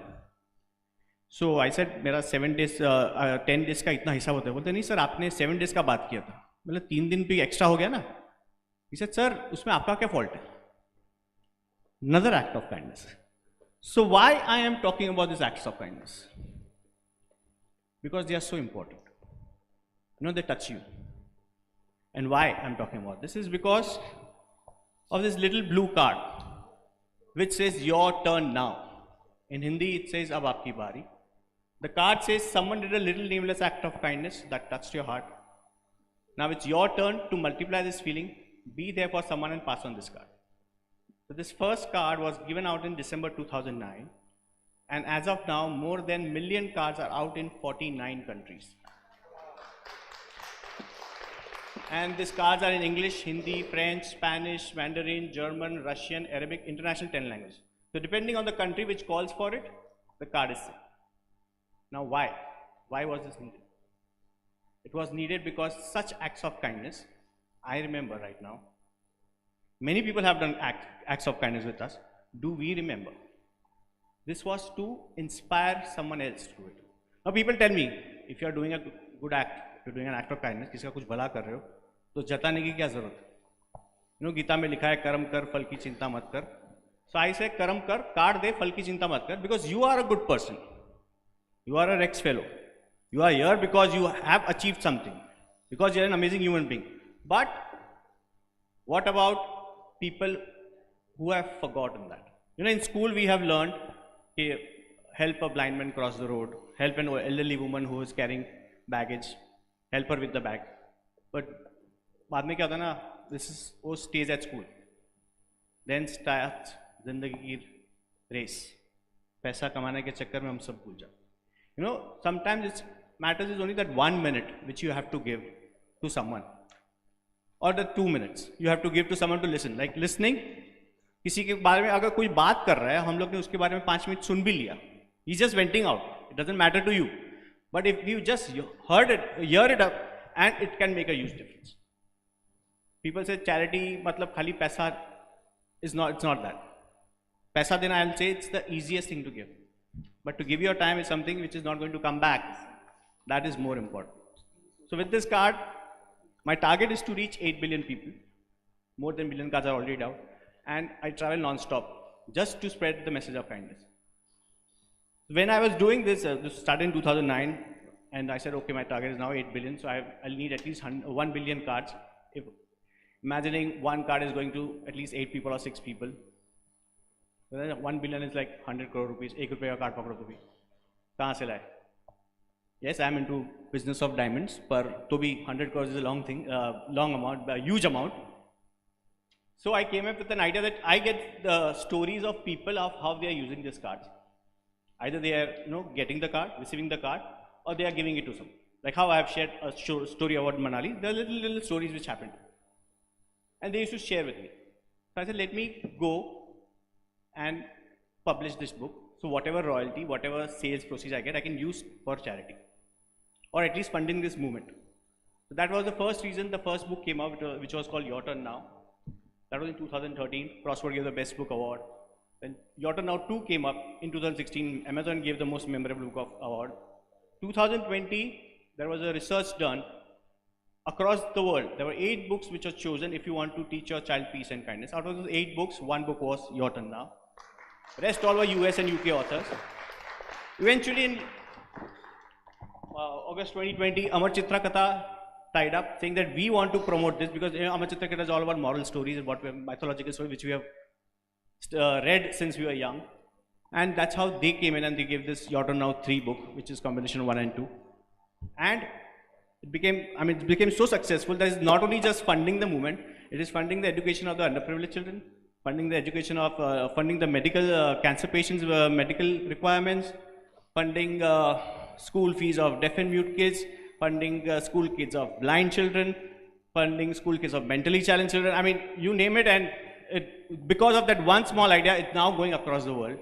And the only thing is that please be part of it. I'm going to give you all. Acha, how many of you want these cards? So Jerry, I'm supposed to charge. Oh, pass हो रहे हैं? Free में दे रहे? अरे यार, तुम लोग एक काम ठीक से नहीं करते हो. तो पैसा लेने वाला था मैं तो भी. So everybody is getting 5 cards each, and to start with, you can always call for more cards. You can always ask for more cards. I have got almost like 300 packets with me.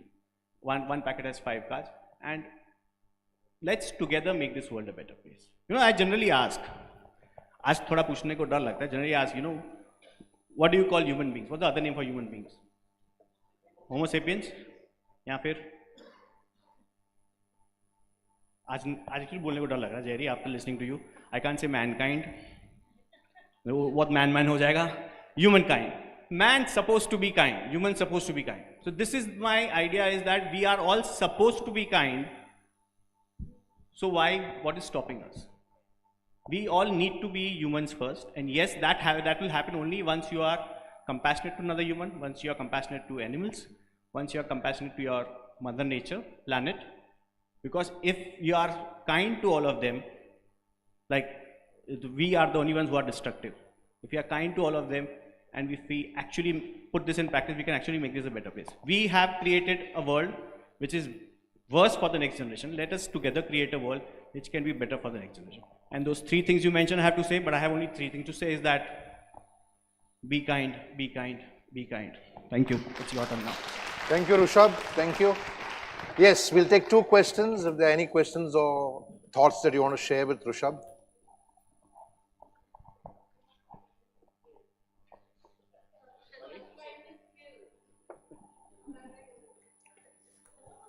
Where are the mics? So my question is, sorry, here, Rishabh, can you see me? Yeah, storytelling. What is the practical, how do we use this? The idea is to keep it with us or to pass it on to the next Idea is to give it to someone when you are kind to someone.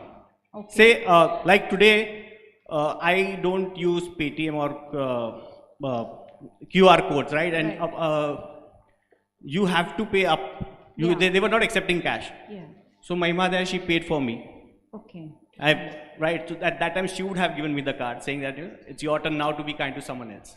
Okay. So whenever you are doing an act of kindness, say if you are not from here and if you're giving or you're from here and you're giving a lift to someone within Delhi. Yeah. Or you're carpooling one. As it is, you are going to pay 100, 200 or 500 rupees. Okay. You take that person along and give that card to the person, saying now it's your turn to help. It's a very simple thing. Okay. Keep cards with you. Whenever you do an act of kindness, give that card saying it's your turn now, and that's how you build the chain, and which So can go one across card the is world. not enough. Sorry? Then one card is not enough. Oh, There are 5 cards in it. Okay. Last time I gave 10 cards. That time budget kam tha. All these cards they go out for free.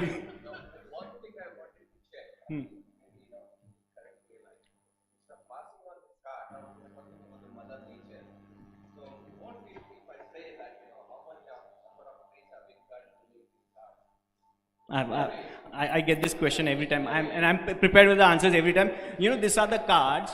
The printers. I have 3 printers who do it. So they have this one side which goes waste. So they print it over there. The one which goes waste.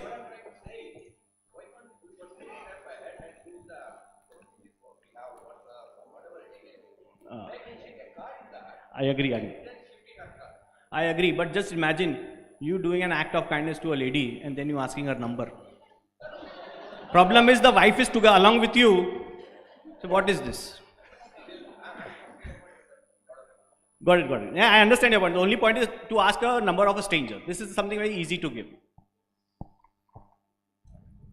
Okay, one last thought and then we move.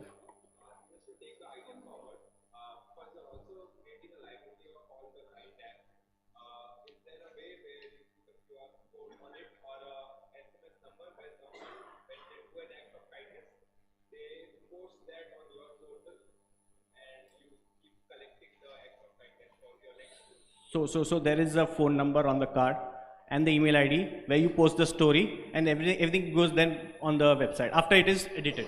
Because sometimes I get stories in different languages. Sometimes it is like not a proper English. So I just reframe it and put it up on the website. Okay. And there's a phone number on there where you can also call for more cards and you can also send your story. This book is made because of the stories sent by people on that number.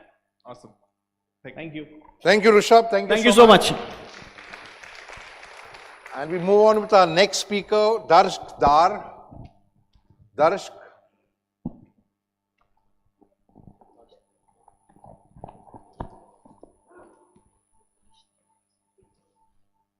Satish Dar. Okay. So Satish is not in the house. We have our next speaker who's Riddhi Doshi.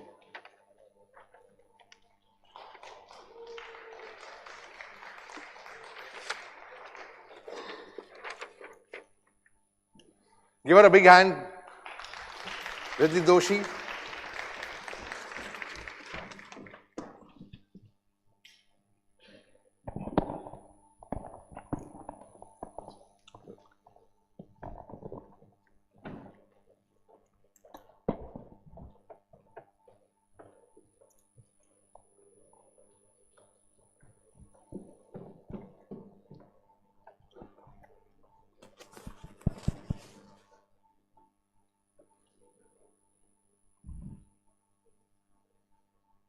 मेरा एक छोटा सा सपना है. Yes, I too have a dream, and I want you all to feel that dream with me. Are you ready for that? May I request all of you to please close your eyes.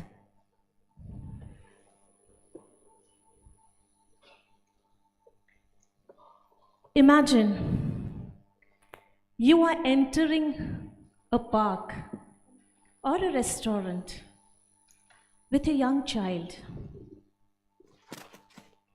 and there you see a very colorful canopy decorated. Your child says, "Mama, Papa, I want to go there, check that, what's there in that canopy." You allow your child to go there. आपको इच्छा नहीं हो रही है वहाँ जाने की. And then, after some time, when you go inside and check, you see, inside the canopy, your child is having fun. Your child is talking to somebody and saying, "Auntie, what is emotion? Auntie, I have a dream. What does my dream mean?" And your child is getting answers to all that questions the child has. And you see a big smile on your child's face. And that gets a smile on your face. You may please open your eyes. How was your dream? कुछ तो बोलिए. Thank you. That is my dream. Being a mental health profession, my heart pains seeing that there is no safe space for children to share, to talk, to discuss, and most importantly, to vent out.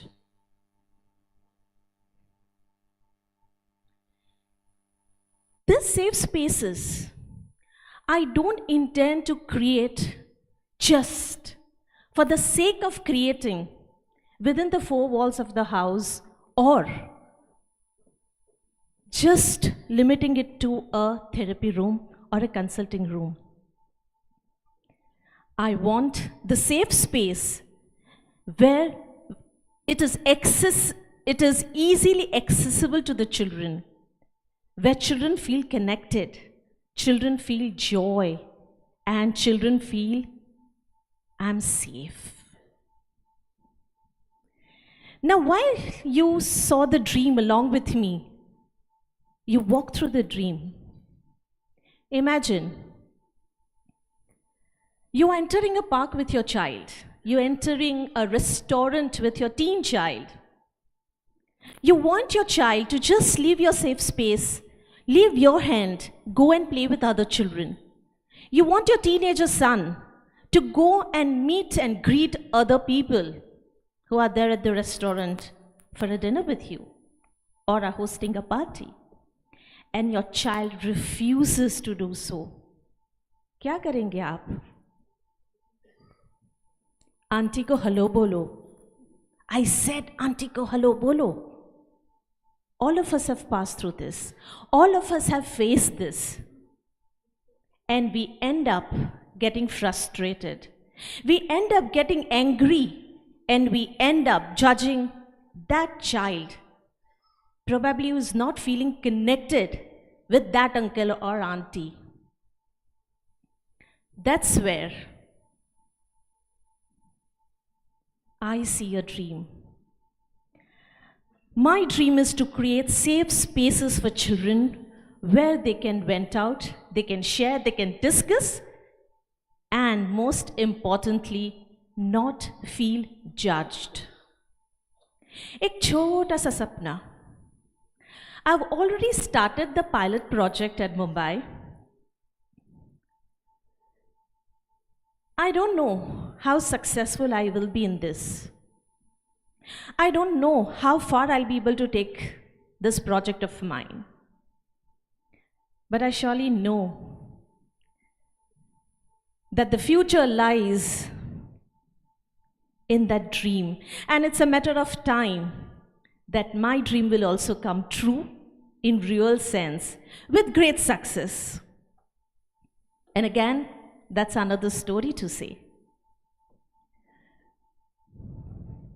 While I launched the pilot project at Mumbai, I received a lot of flack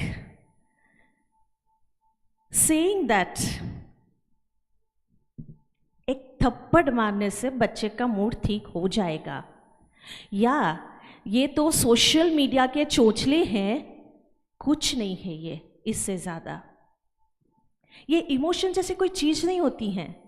What is emotion? Come on, हम भी ऐसे ही बड़े हो गए हैं. And that's where I decided that while I'm creating a safe space for children, I need to create a safe space for parents as well, where they understand that mental health for children matters. Much as kindness matters, mental health for children matters. And that's where I started a small movement of having parents get together at my office once a month, wherein parents come and we talk. I help them to increase their vocabulary of emotions with different activities using expressive art and movement, which I'm qualified for that. And I saw that the parents who started coming for the parents' meet started understanding their children better. I started getting feedback that Riddhi, emotion जैसी चीज़ है कि हमें पता चला कि sadness क्यों होती है, कि हमें पता चला कि बच्चा जब बोलता है mama I don't want to talk to you या papa I don't want to talk to you, there is a reason behind it. And that's where the success lies in the dream I have seen. The future will say what next I have to offer. But at the moment, the safe space that I intend to create across the country, wherever there are restaurants, wherever there are parks, in corporate offices, and in the buildings, where children can just walk in, feel comfortable, share, talk, discuss, went out and get their answers from specialists or professionals. And the people there, don't judge them. A small idea can make a huge difference. That's something which I've learned in my life, and that's where the journey has begun now for me.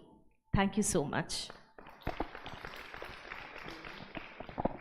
Okay, any questions, any insights, Krithi?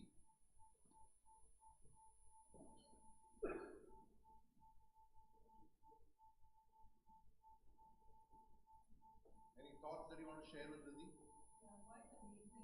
Thank you.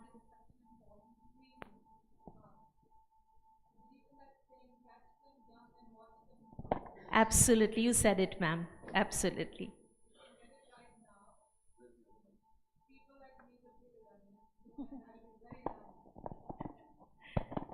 Thank you.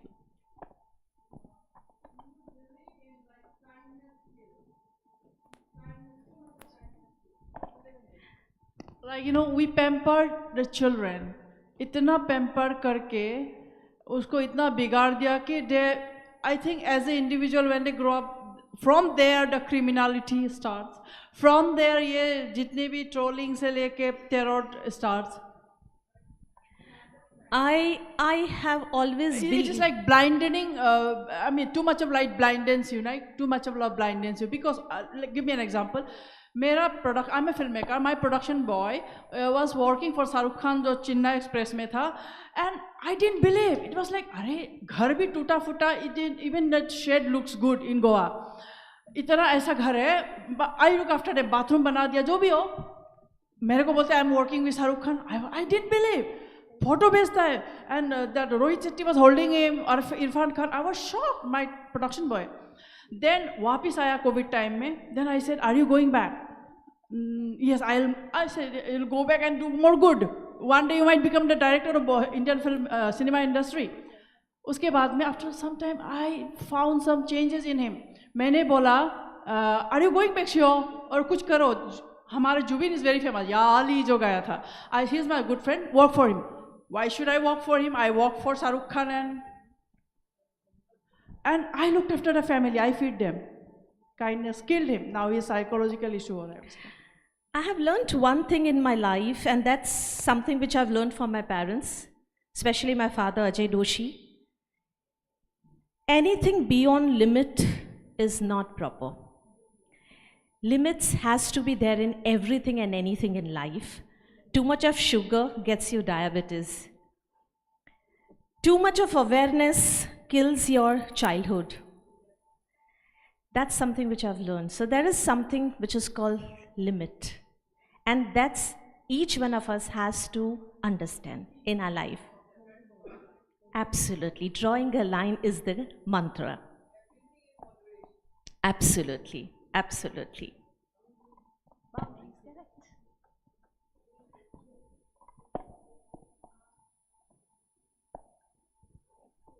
What I want to say is that I don't think kindness kills.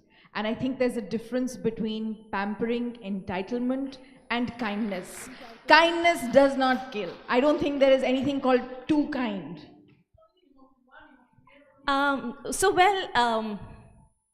No comments on that right now. But I would always say that kindness is kindness in the right manner, with the right approach, with the right soch in mind, makes a huge difference. Kindness is being kind. That matters. Absolutely. No comments on that, ma'am. I was talking about emotions, and I stick to the emotions and values and feelings. Thank you so much. Yes, please.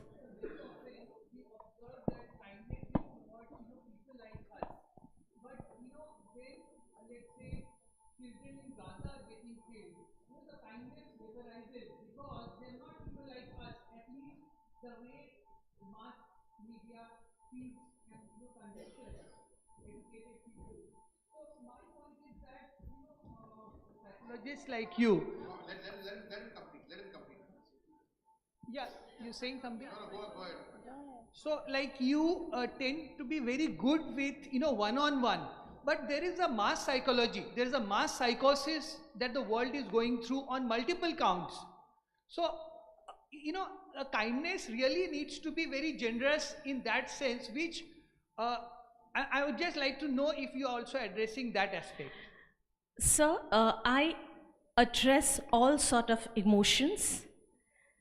I believe in educating children and parents, increasing their vocabulary on emotions and feelings. And I would like to stick to that only because I see that's missing huge. That's big time missing in parents and children.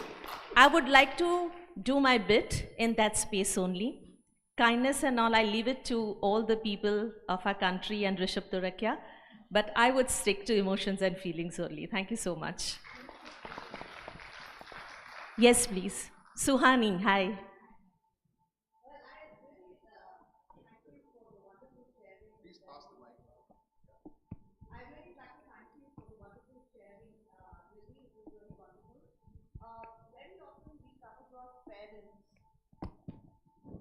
Very often we come across parents who actually do not understand their child's emotions. Very, very true.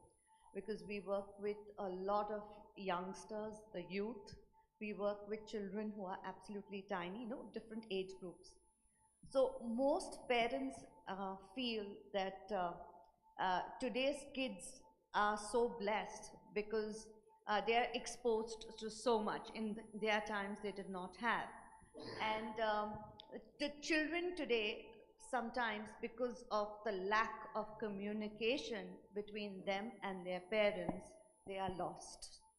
And most of the times, especially the youth that we see, either they go on a wrong track if they don't have anybody to communicate what they are going through, that emotion, what they are going through, or they are completely, they get isolated, you see, and they go into their shell.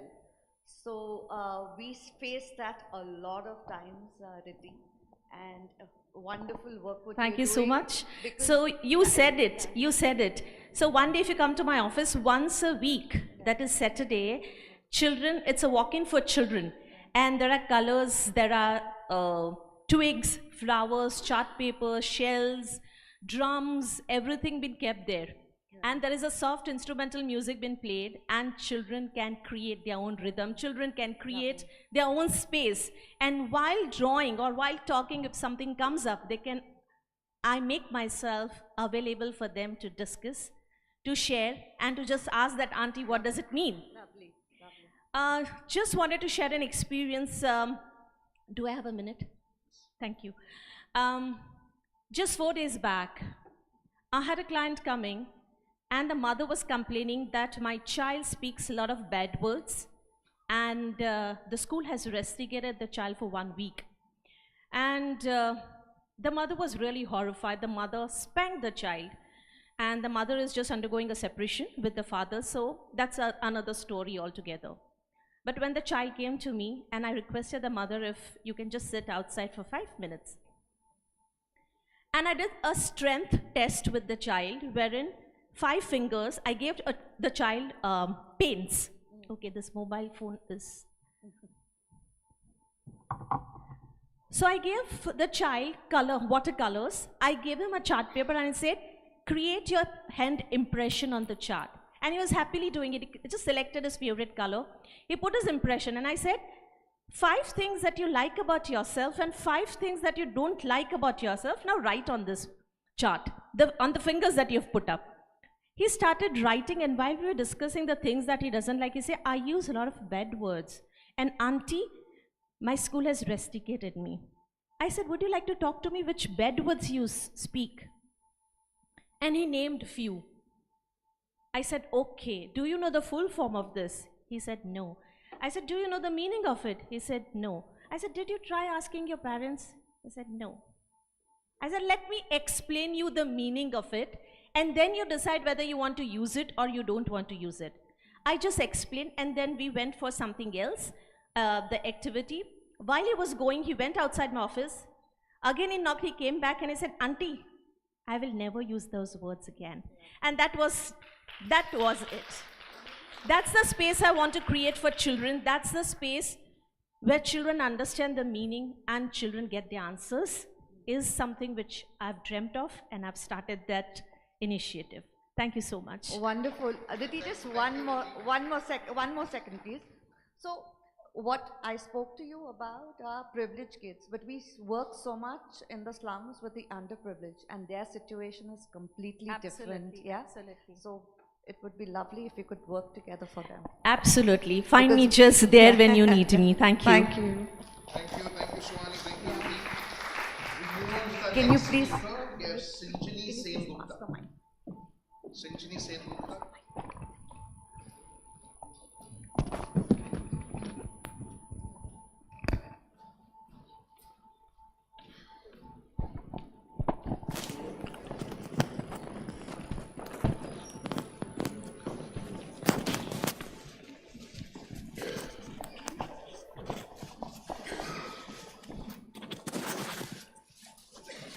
Thank you so much. What a wonderful gathering today, and listening to all these lovely words on kindness, empathy, compassion, mindfulness. Don't we all wonder why weren't we taught these things when we were growing up? Yeah? In fact, to be honest with you, you might relate to this.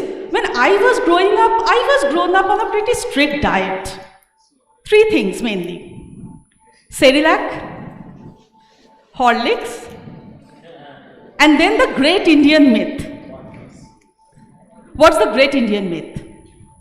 Now the great Indian myth that says, only if you study hard, the rest of your life is going to be a cakewalk. How many of you have heard this ever? Yes? So, I was born stupid. I admit. I fell straight into that trap. Crammed notes, stayed up nights, cracked exams, went to good colleges, good institutes, good universities, cracked interviews, went into a great job, and there it was. And the prescription we were promised was that highway, if you walk straight, horses blind, there you reach some kind of success. We really never stopped and asked what it means. Now, as nobody tells you, walking on cake can prove slippery, right? So, quite many years into a top-notch job with a large team and a little daughter at home, I found myself with a lot of glittery gold stuff on my bookshelves and on my, front yard. But deep inside, there was definitely some questions that went unanswered. And then there was a void. Then there was the midlife crisis. Then there was those times when you ask, is this all that there is? Am I happy? Am I successful? Is this what we were promised? In fact, if I be honest, there were some afternoons when the doorbell would ring and I would count 16 times, 17 times, 19 times. I wouldn't just go get the door because what for? I didn't know depression, I didn't know mental health, I didn't know emotional stress, burnout. I just knew that I was doing what everybody else was doing on, heck, why can't I pull off what everybody else is supposedly pulling off? Because somewhere on that day, it seemed that I was the only one. Because when you go on social media, you of course see photoshopped pictures of last night dinners and people pouting and wearing color coordinated clothes and having all those glittery nice evenings, and you tend to feel you are the only one. Have any of you ever in your life felt you are the only one? Anyone? The personal is political. So before I go to that, let me go back to another day of my life, a day just like today. Around that time, the doctor had spelled the verdict on me.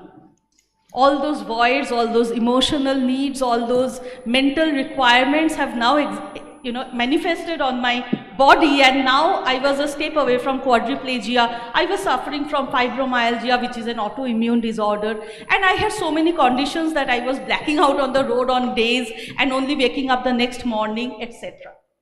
And the doctor said that, Shinjini, you need to take a little bit of a break to recoup before you can come back mainstream. You need to rest. Rest was not there in my syllabus when I was growing up, not a part of the great Indian myth, but there I was. And that day that I'm going to talk to you about was the day that was the last day at my last corporate job. So I of course saw everybody, I handed over my laptop, I met everyone, the team took me out on lunch, and right at the end of that day, I went to see the HR to fill up certain forms and do some formalities and hand over my ID card. Have any of you gone through the last day of your organization and done that, right? Yeah, all of us? So then HR gives you a form. And in that, almost at the fag end, there is a little question. Reason for exit. And with a little dotted line, which perhaps can fit a maximum of 3 to 4 words. Reason for exit. I took a long breath and I wondered what was my reason. I thought a lot, and frankly I couldn't really sum up my world, my child, my inadequacies, my imposter syndrome, my insomnia, my entire bit of my life into those little few words. So I just wrote one word: personal. Don't we all do that? Don't we all think we are the only one in it and we all hide it under the carpet called personal? Since that day, a few things happened to me that picked me up, and here I am in front of you. 3 things specifically that I want to talk about. First, and I often say this, it was not me who picked up the pen picked me up.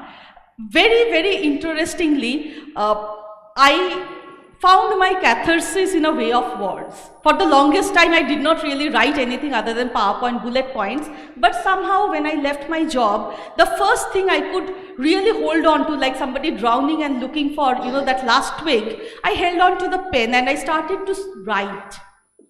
I wrote a short story that got made into a short film that went off the roof, got selected to be screened at Cannes. We were invited to walk the red carpet at 69th Cannes Film Festival in 2016. Thank you. And the story was about a woman just like myself. High-flying corporate career, lonely inside, and trying to find her answers. When we came back from France, we were actually showcasing and screening the film at a number of festivals, and the film won a number of international awards. And interestingly, I received a book contract. I didn't even think I had it in me to write a book, but I signed the contract first, a traditional publishing offer, and then the next year I went on to write the book, and the book went up the charts and stayed on number 3 on bestsellers for a very long time, and was reviewed and celebrated by all the leading media, Hindustan Times, Asian Age, Statesman, you name it. But here is what happened. The story that was mine alone, that I thought is my own little hidden secret. What is this void about? Now suddenly seemed not only just me or my tribe, but not only from India, but across the continents, across other countries, people started writing to say, how do you know my story, Shinjini?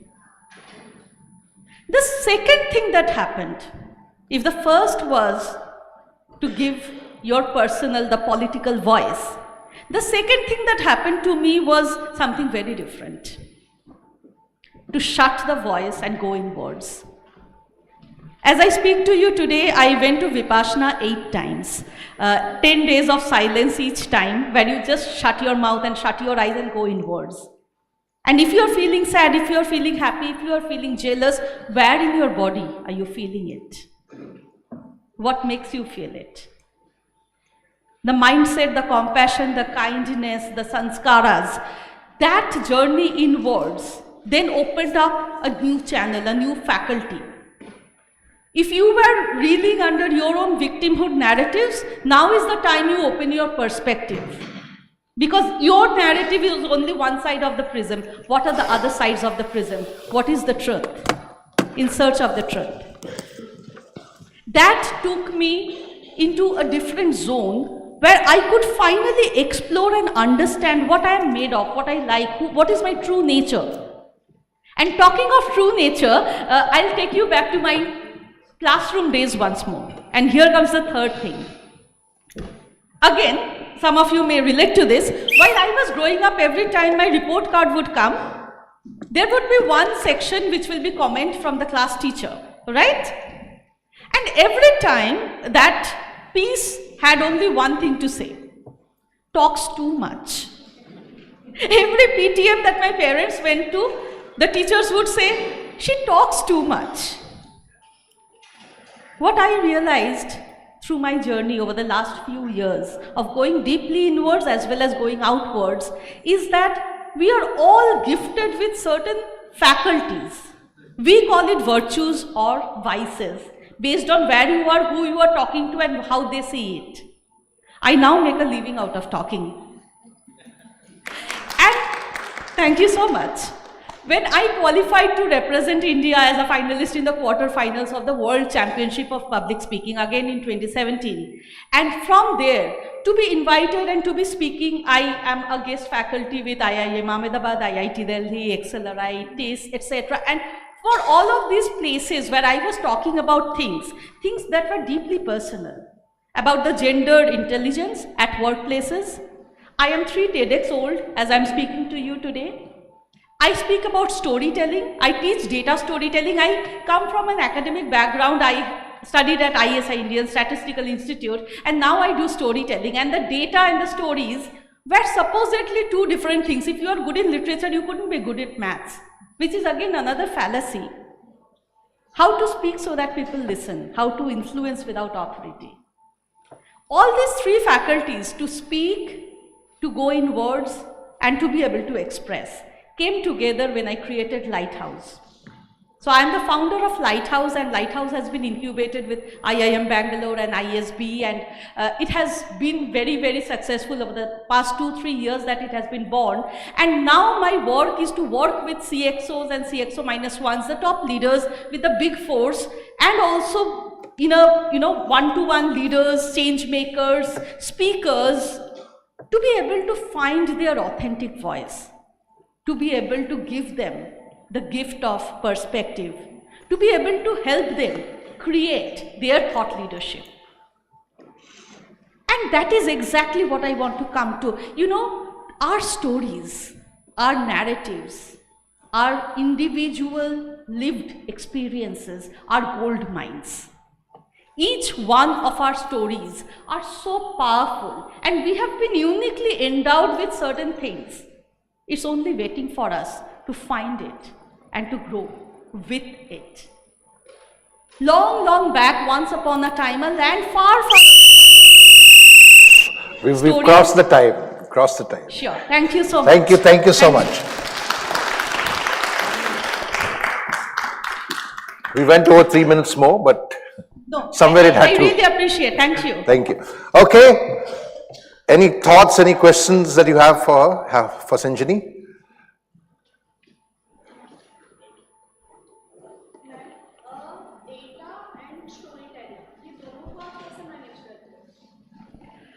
दोनों को मैं कैसे manage करती हूँ? The point is that as an actuary I had to do a lot of data and business presentations. You know how I did it before I knew these things? I would look at the slides and read it out from there. I would put up tables, and as audience you might be looking at the left corner, whereas I am explaining the right corner. People, human beings, do not understand numbers and statistics to begin with. People understand emotions.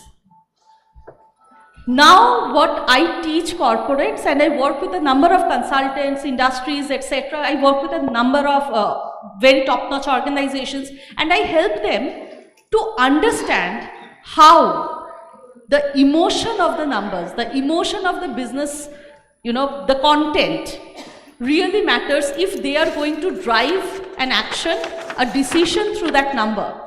What is it the audience need to listen to so that that changes their mind? Not to report, but to influence.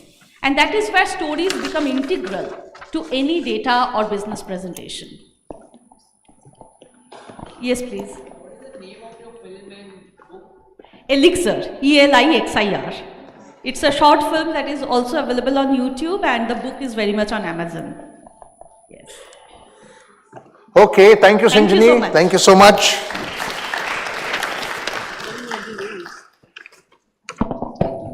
To everybody's notice, you see here our logos, the arrow is going inside out. And that's where we're talking about inspiring solid character. So it's about the roots. How do you bring what is inside you? The potential is within you, and that's how you bring it out. So everything is inside out, and that's the concept which was synergizing right now with what Sanjini was talking. And each one of you, what you have been talking, somewhere or the other, that's the spirit of the KARMAVEER, and it synergizes, because that's what we're trying to bring in for everybody, that bring out your heroic potential, because you all have it in you. Thank you. Thank you. So we move on with our next speaker. Our next speaker is Manish Madbaya.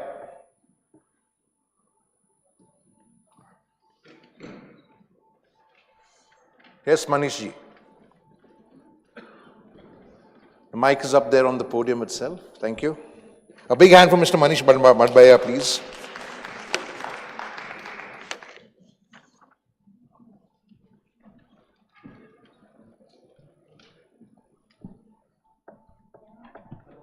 There's a mic, a cordless mic can come in. Good evening, Namaskar, Sat Shri Akal Johar. Johar is, I come from Bundelkhand region, and there we call Johar is nothing but Namaskar. Very insightful discussions, and I never expected that I would be hearing such a, good, nice narratives, from from the people who have got such a, insightful experience. But before I get into my resolute,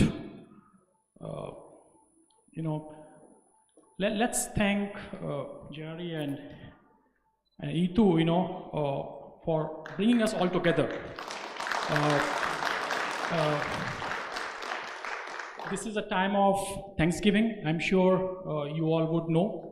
The Western world is celebrating Thanksgiving season at this point in time. So I think it's a time, to thanks all of us, including us, to be here in tandem, right? It's definitely a privilege to receive this award, and I really feel like the technological work or the socio-economic effort which I've spent, or for that matter the educational effort which I've spent over the period of 15 to 20 years, if this is going to be recognized in such a fashion, I think it's like a dream come true. About me, I have worked in 5 continents pretty extensively in my 25 years of journey. And my experience is larger from outside India. It started with, my first stopover was Johannesburg, South Africa. And of course, thereafter I have been traveling, in 5 continents. Believe me, we all have heard about the independence fight, or our forefathers, what they have gone through, right, for India's independence. But when I landed in South Africa, trust me, the exploitation was much different than what we all have heard about ourselves in India. The poverty, the slums, the living, it is phenomenal, what those people have gone through. While I was there for a work, what I have ensured that I spent some time, with the people over there, in helping them, with the education what I have learned, so at least they feel better. There is a lot of fear over there. People are, please spend some time in understanding what Africa has gone through during apartheid, and you will know, like, it's definitely touching, I would say. So I spent a lot of time in Johannesburg with the people over there to empower them, to groom them, to give them some sort of confidence. I had spent a lot of time in Jakarta, Indonesia. Of course, you can read about Jakarta, post Soeharto, what they have gone through. And of course, it has been a pretty roller coaster journey, when it comes to getting involved with the society and giving them from where actually you are earning at the same time. It's important, right? Now, I'm not going to talk about only what I was doing, on the giving back, in terms of education or finances and all those things. Of course, I have spent quite a lot of time in the US. While I have been involved with the Connecticut Board of Education in improving the educational, initiative what they have been working in. At the same time, I have also been involved with the conduct, since I have spent a lot of time, I lived a lot in Connecticut, so I used to do a lot of work with the society, with the local society, as a volunteer. And one of the involvement was the smooth conduct of USTA, which is the US Open Tennis, which happens in August, September every year.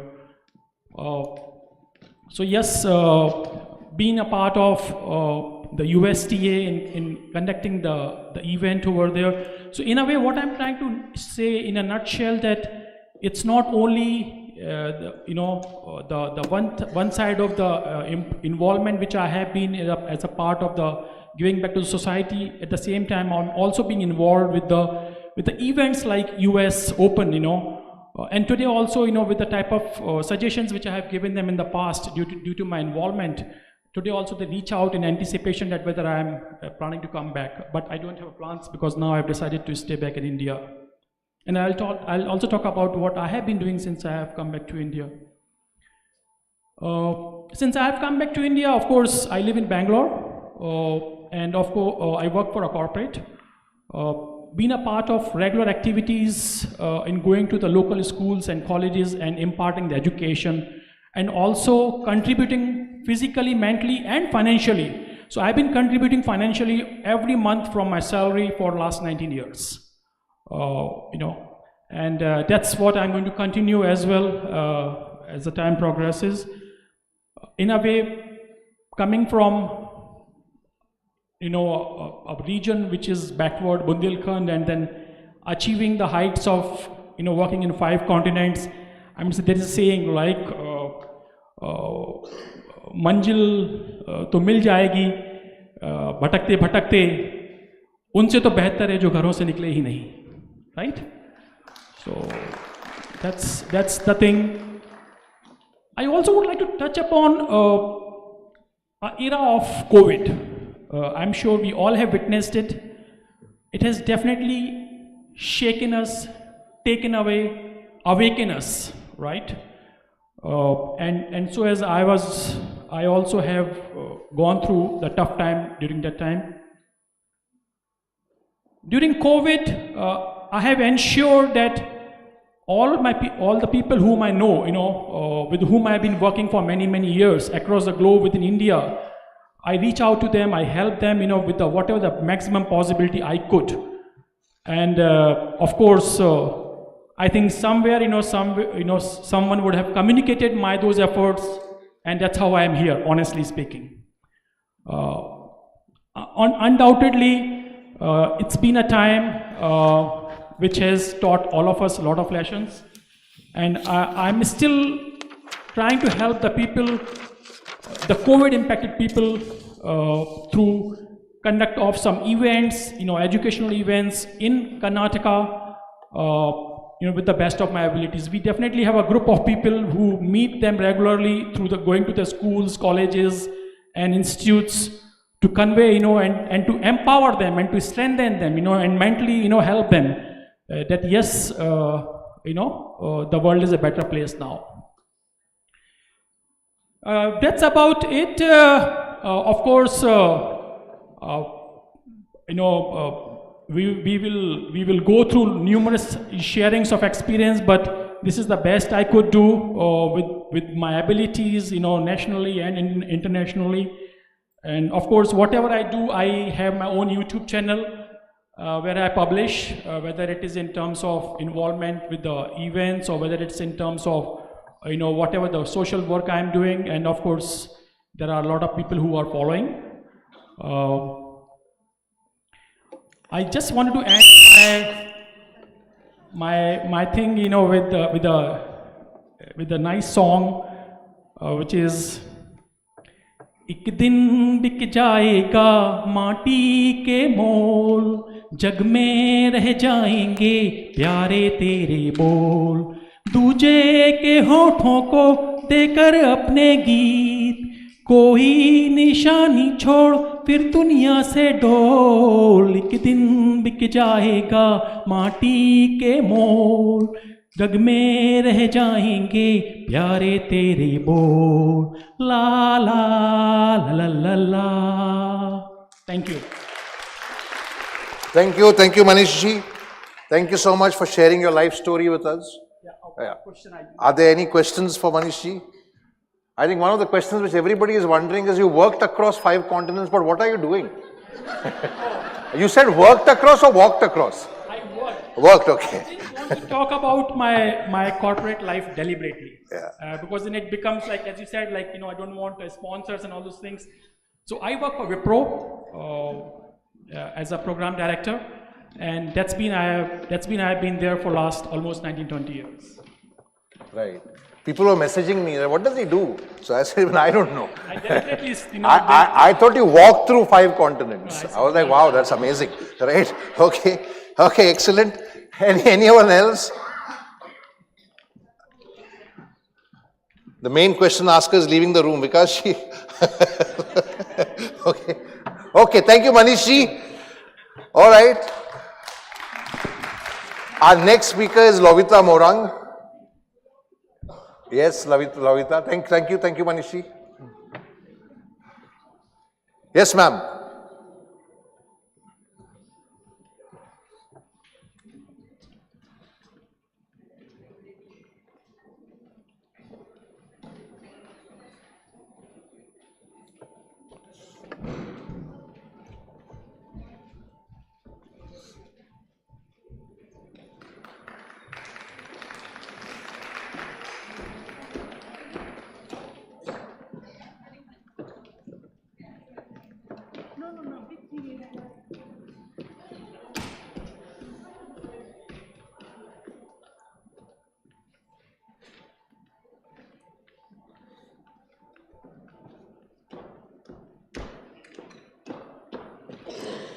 Okay. We'll have to start the talk first. Yeah. Check. It's. You can use the microphone. Check. Yeah, it's over there. It's on that. Yeah, it's okay. First, without this, nothing will start. Jerry, please, I want to give you. This is the symbol of pride. We'll do that later. No, I'll just. Okay. We got to use the time well. That's why I'm saying. Okay. No. Yeah. Don't start. 1 sec, please. This has gone to the space also. Astronauts has taken to the space. Jerry, this is love from Assam. Thank you. Thank you. And Thank you. Also this. Token from me. Thank you. Thank you so much. Thank you. Okay.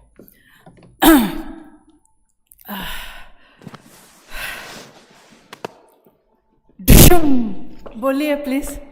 Dishum. This dishum is so violent, right? Thank God. Jerry, वहाँ पे कर्मा लिखा है आगे. Karma dishum. See, I got मेरे को Jerry KARMAVEER bronze 3-4 years back मिला. I didn't say anything. I said thank you and went back. Again, I was invited for silver. I came and went back silently. This time, I'm going to do dishum. I'm rebellious now. I was a lovely, bubbly artist, helping people, not traveling the world, saving the money, earn a crore. At least 20% to made society, wrote for the society. Children, elderly, आप लोग Alzheimer के बात कर रहे हो, disorders के बात कर रहे हो, love के बात. I have आज तक आप लोग फेसबुक से लॉग आउट करते हैं, मेरा लव, काइंडनेस, लव, एवरीथिंग आप तक लॉग नहीं किया. But my subject here today is TRP, terror versus, not VERSUS, but VERSES versus karma. TRP, terror versus karma. So I think, born an actress. And not commercial, dance around a tree and make you happy, but Sahitya Academy Award winner ka, very author-based characters I played, very beautiful character. Now recent last wala, अच्छा story, princess का role, ये role क्या इस बार जनवरी में खत्म किया shooting, Anushka शर्मा's पाताल लोक. I've got a nice role. It will be released in January. Bollywood, right? A big banner. Anyways, आके ही घर में, back to Guwahati home. Shock in my life. I have heard of Hiroshima, Nagasaki bombardments. I'm hearing of Israel. I'm hearing of female paraded naked, men grouping her private parts. With, you have seen that picture. It is my stories about the role of fourth pillar. Where is our fourth pillar? What is fourth pillar? Please Google search yourself. We have 20 powerful channels in Assam, Guwahati. मैंने इतना अच्छा काम किया जिंदगी में. Okay, कभी कभी बुलाया टीटी टेटी in conversation with Lovita G R. Morang, but इतना पॉपुलैरिटी, ये अच्छा काम बहुत किया मैंने. उन लोगों से बहुत अच्छा काम किया, represented nationally and internationally in science film festival, so that people superstition से साइंटिफिक माइंड हो. लेकिन क्या दिया इन लोगों ने टीआरपी टेरर में? I don't have a role to play. There's a story about this doctor couple, doctor's affair, Dr. and Jekyll Hyde, आप लोगों ने देखा होगा. They have a lovely couple, romantic couple hai, best surgeon, celebrity, every day, every minute I see, people see them on celebrity doctors on, like Dr. Batra celebrity. Not all doctors are celebrity, but few doctors are celebrity, these doctor couples are celebrity. तो उन लोगों का birthday होता है, they are करोड़पतिस, BMWs, Mercedes and बहुत कुछ है घर के आगे, प्रॉपर्टी लॉस है. मैं अगर इनवाइट करती हूँ, चलो 1 लाख तो फेंको, 10,000 तो फेंको, no, they are not willing. Anyways, they treat them like my bosom friend, not at all, bumsum. Friendship का value क्या है, learn from me. Love क्या है, learn from me. That was my protest. What happened is this doctor couple was somebody, उनके बच्चों को किसी ने अपना मेट ने बांध के मारा होगा. Somebody clicked it and पूरा हंगामा कर दिया, वायरल कर दिया था. तो and police came and arrested a doctor, and the doctor उनका घर में जब पार्टी होते हैं, बर्थडे होते हैं, हमको बुलाते हैं. India priority list, I am there as a celebrity. IAS, IPS, DC, name it, from Assam, everybody is there. But their target was on this tribal girl, because I did most of for हमारे second largest tribe है missing. I am from missing, that biggest river island, Majuli, Mas from there, biggest river island in the world. The island is sinking and they made my soul sing. उन लोगों ने क्या किया? They were arrested. The doctor को arrest करके ले गए. The female doctor turned up at my place in the late midnight, 2 बजे, not willing to come, but nobody helped. No IS officer helped. No big channel उनके घर में रहते हैं. Nobody helped. Ministers, nobody helped. अगल बगल ministers. सोचिए कितना high level and high profile होगा. At last, this kind girl, इनके घर में आश्रय. Then I could sense something, my good karma could something bad. So I said, मेरे घर में, I have a homegrown forest. मैंने खुद हाथ से लगाया forest है. There's a cottage, you rest there. Police came in the night, 2 बजे, पकड़ के ले गए. Then पुलिस का अपना media sir after it, celebrity doctor के अरेस्ट कहाँ से मिला? लोविता का घर से मिला. And the very next day I see 20 powerful channel मेरे घर के आगे. 1 days में I had to talk to each channel individually, not in a group, individually. उन लोगों को हमसे डरते भी हैं, because they know also that I am good, that good my honesty मे किल, बोलते हैं ना. Kindness kill means too much of kindness kill. I been kind till on. आप लोग फेसबुक से लॉग आउट करते हैं तो ग्रीन भी चला जाता है. माई green light still is on. This TRP terror tried to kill the humanity in me, more importantly, the love in me. मैं sad, very sad. Full form of sad, any psychologist here, psychiatrist? Society, social anxiety disorder, right? Full form, sad. हम लोग sad ही बोलते हैं, but never try to know the full form. Social anxiety disorder. इस तरह के mental illness मेरे को देते. 4 nights of my traumatized 24 hours. I didn't know what to do. My mind went blank. इतने troll, billions of viewers.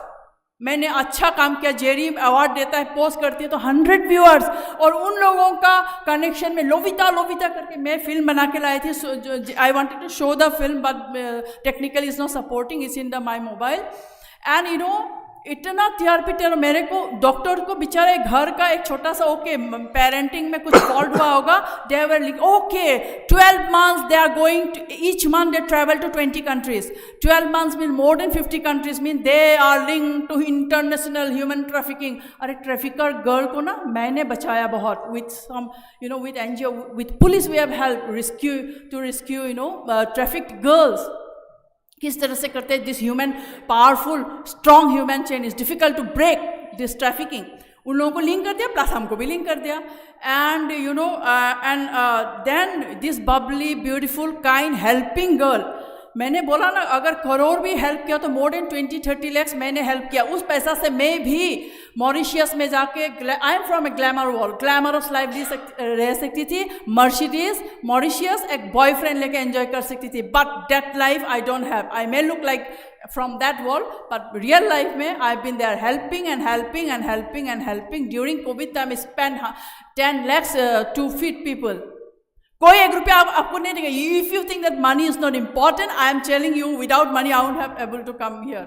पैसा ticket खरीद के आना, I had to walk, come all extra mile to reach here to beautiful KARMAVEER event, which inspires me a lot. Truly, this is the only program I endorse, I agree, and I'm always with the good karma has brought me here and in connection to आज सुबह से आप लोगों को मिला, each one of you really मैं बोल रही थी कि you know this beautiful girl from Mumbai आपका Prakriti Christina, I get energy from you all, you know, you are so beautiful, you know. मेरा TRP terror ने now the defamation case के लिए, तो मेरा high court का every now today, but today after 3 months 4 months of this story, today I have gained I think pity and sympathy and empathy and love. Every journalist tag करते हैं और I love you लिखते हैं हमको openly, we love you.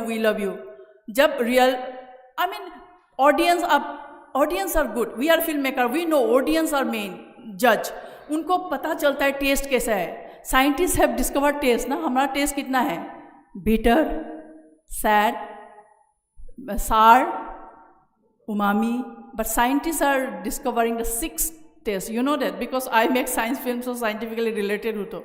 Scientists are discovering 6 taste in human being. आप लोगों ने बोला ना आँख बंद करो, feel करो, 6 taste, but it's hard to describe, even finding it hard to describe.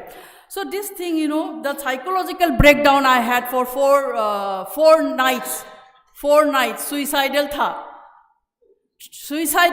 उतना तक edge में I was living. My emotionally I was there. Then I was nobody said Sabas beti. Nobody. I mean वहाँ पे एक हम. I am from tribal community. For no tribal community tried to harm me or troll me. But overall, generally Assamese people. But I survived the trauma. I am here. The TRP terror, billions of viewers. Thank you for that. Now they love me. I don't know the reason why they love me now. Today. Thank you for the gold medal, Jerry. I've hit the jackpot of love.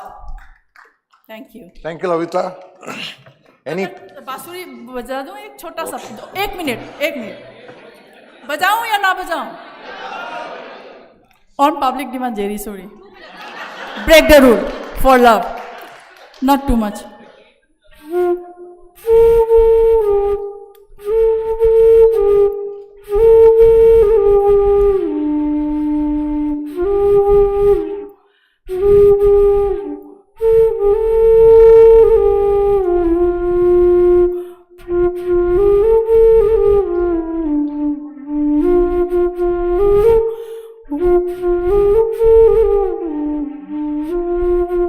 Now with me. La la la.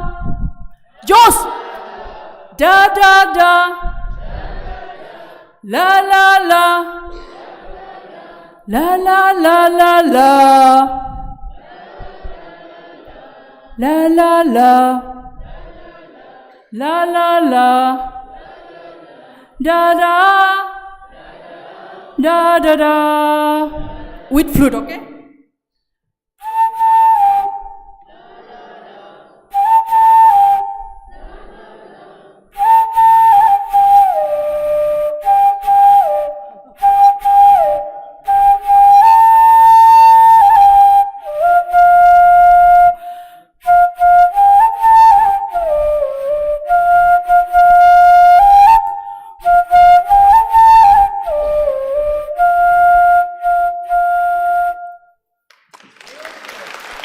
Thank you, Lovita. So any thoughts, any questions that you have for Lovita?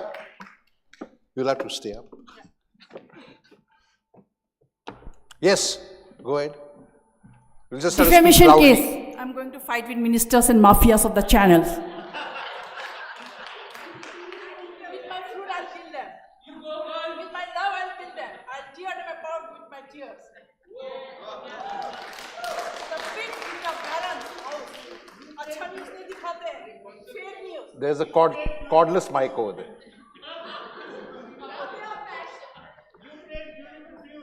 Thank you. He was asking you a question. You scared him. Yes, बोलिए. You forgot your question. No. Yes.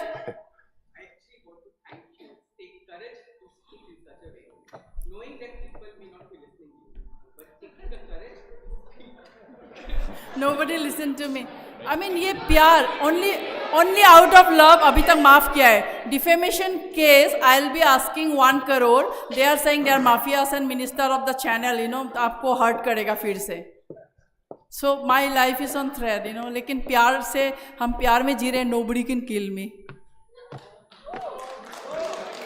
Karma, good karma will take revenge. I am not taking revenge. Thank you. God bless you. I love you. Yes. Yeah, go ahead. She has witnessed it, the terror, TRP terror, only for TRP. They said, but big channel मेरे पाँव में पड़े. उन लोग film fair award करता है. मलाइका वहाँ नंगा डांस करती है. They wanted, they naked, paraded naked my soul. First of all, I salute your spirit. Thank you. And being from Assam, being from the northeast, and being a witness to the scenario, yes, the horrendous experience that you had gone through. You have seen my tears coming from my heart. I really say, I don't have a head, but virtual one, hats up to you. You have shown what women power is.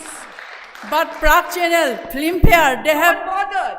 It can be any channel, any damn channel. But you have shown, you have proven that you are more powerful on your own. Yes, you're right. I walked all, they are like, yes. You are seen, you are heard. And that is all that matters. Keep up your good work. Thank you. You saw me, not me crying, but my heart bleeding. Thank you for that, ma'am. God bless you. So at Rex, we say together as one, we can right every wrong. And that's what Lovita is doing. More. Yes, go ahead, Riddhi.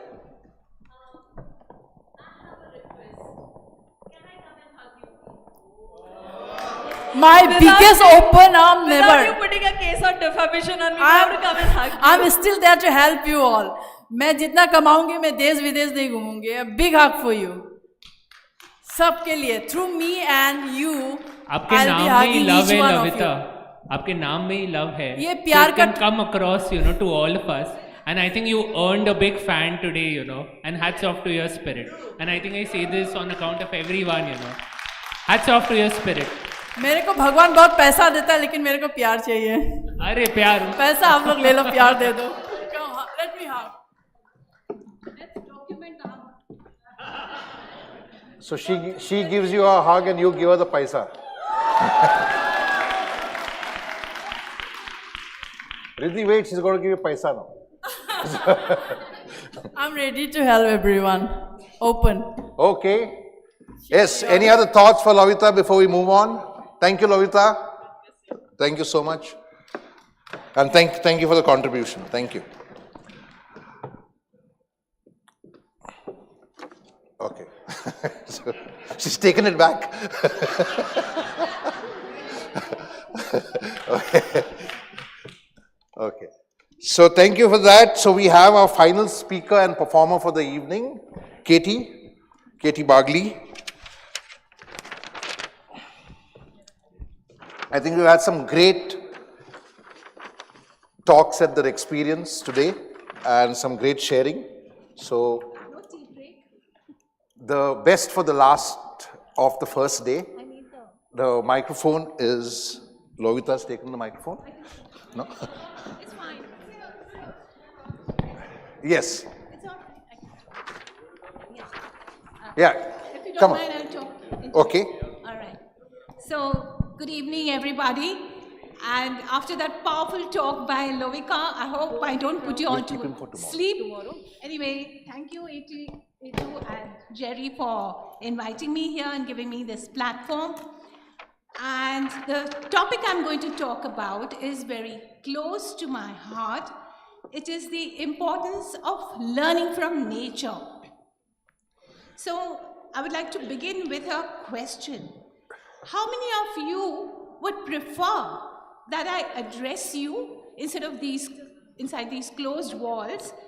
I address you in a park with lots of shady trees, birds chirping, squirrels scampering. How many of you? Just raise your hands. I think some of you won't. I think you'd rather be here, but most of you, yes. We don't like to be in the lap of nature, isn't it? So this is what I'm driving at. There is so much to learn from nature, but to be able to do so, it is important that we first immerse ourselves in the very lap of nature. So, I'm not going to ask you to shut your eyes, though I was planning to earlier, because twice you've shut your eyes and this third time you might fall asleep. But let me take you for a virtual trip into nature. So just forget what's all around and let your imagination roll. And you see this beautiful green park around you.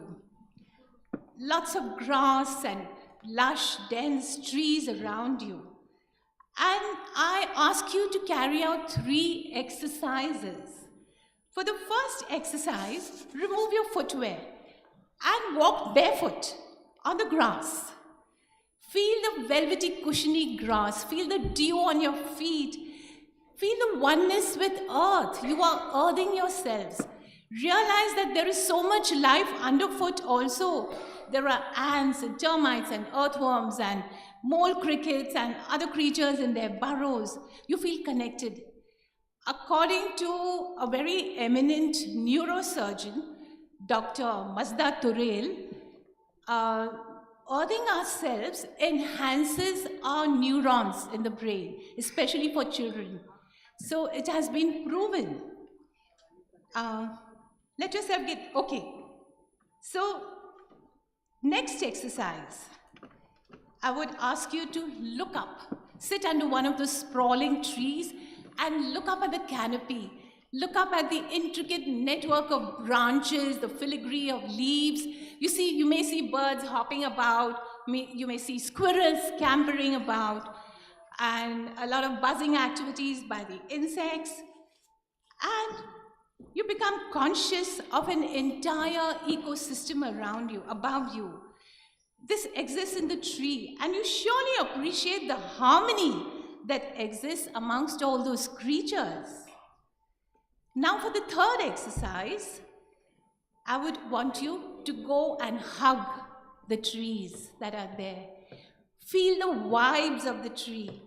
Feel the bonding with nature and get overwhelmed of the power of the tree and offer your gratitude for all that it does for you day in and day out. These 3 simple exercises are sure to bring about a strong connection with nature. You realize that there is much more to nature than the facts you learnt at school. That trees absorb carbon dioxide, give off oxygen, seeds germinate and roots grow down into the soil, shoots grow up. There's much more than that. By observing the ways of animals and even plants, there are other values that we subtly imbibe. Like, for example, we learn to coexist in harmony. We learn to live sustainably, and we learn to abstain from harming the natural resources. About coexisting in harmony, do you know that trees send messages to each other? That their roots are strongly interconnected underground with the help of the mycelia of fungi, and they actually pass on messages through the chemicals released by the fungi. So for instance, first of all, that's the Wood Wide Web, as you know. Instance, that if a danger poses one of the trees in a grove of trees in the form of, say, a whole army of caterpillars marching upon that tree and munching away all the leaves, threatening to leave the tree bare, the other trees, this tree in fact, and the other trees send out signals to each other. And they start producing, it has been proved, they start producing toxins in their leaves which make them unpalatable for the caterpillars. So the other trees do not get affected.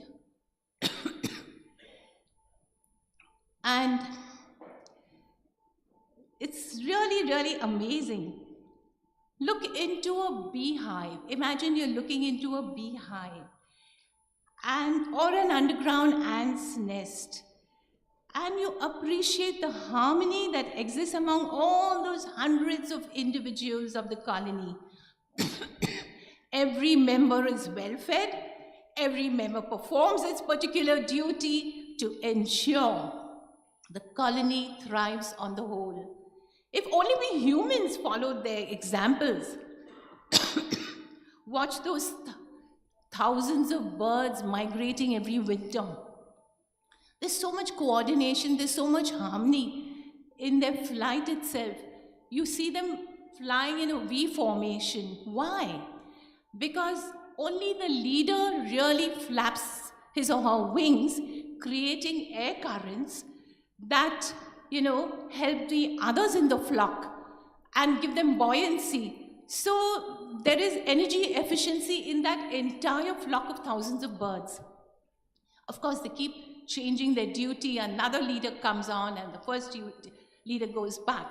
But you realize there is so much of harmony. Why don't we learn from the examples of nature? So, looking at a larger picture, a forest ecosystem holds all kinds of wild animals that coexist. Each finds its own home, its own territory. Each respects the other's territory. Every creature manages to satisfy its needs. In contrast, among humans, there is so much disagreement, so much discord and strife for the smallest of reasons, as we've seen right now in the world. About living sustainably. Other than human beings, have you ever seen any living creature, big or small, taking from the natural resources more than they need? Never. A tiger, once having hunted down a deer and satisfied his hunger, will not bother to catch another deer, even if there's a whole big herd of deer. You may find a herd of deer drinking from the same pool. It has been seen as the tiger, side by side, shoulder to shoulder, as they realize that their predator is now not going to attack them. As you all know, elephants have voracious appetites. Their massive bodies demand that they partake of huge amounts of vegetation from the forest. But did you know, after a certain point of time, their instinct tells them this forest has to be left alone to revive. So the matriarch leads the herd away from the forest. They pass through a green corridor some kilometers away into another forest so that the earlier forest can revive. This only happens in nature.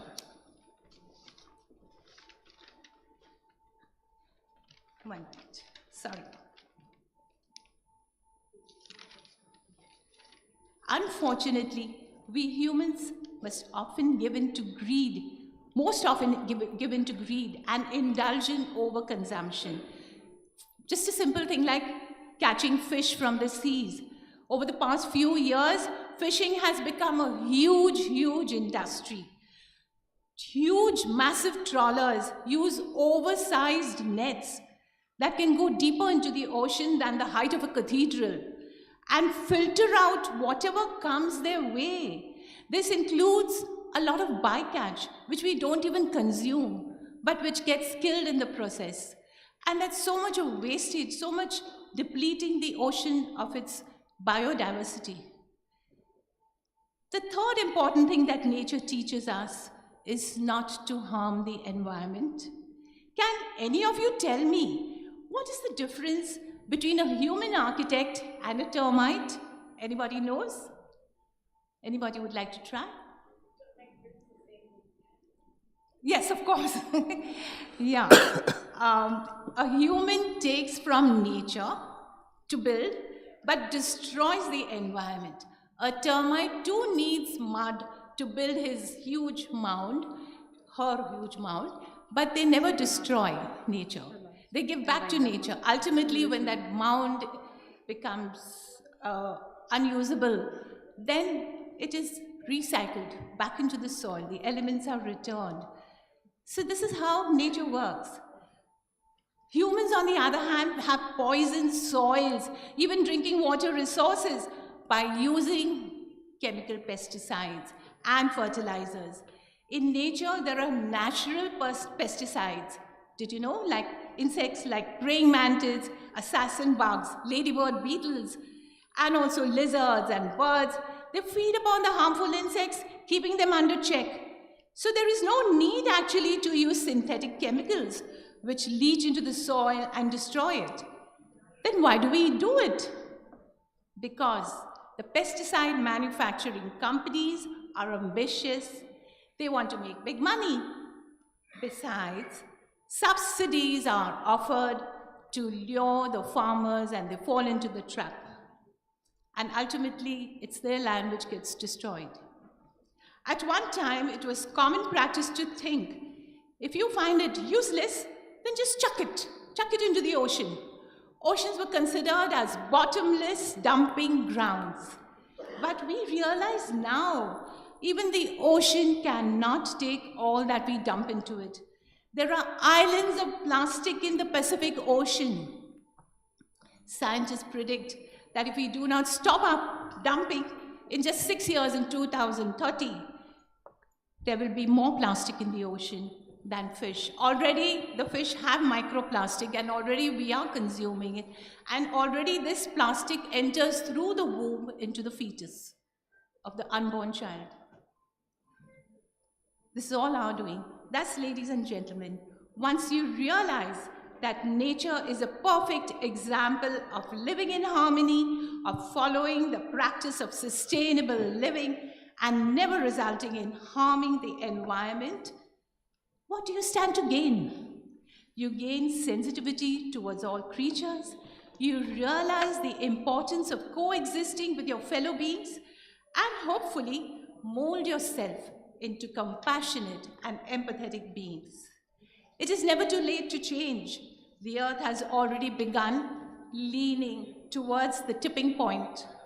We all need to be the change to restore the balance, to ensure that there is enough of resources for everyone and that there is peace and mutual understanding.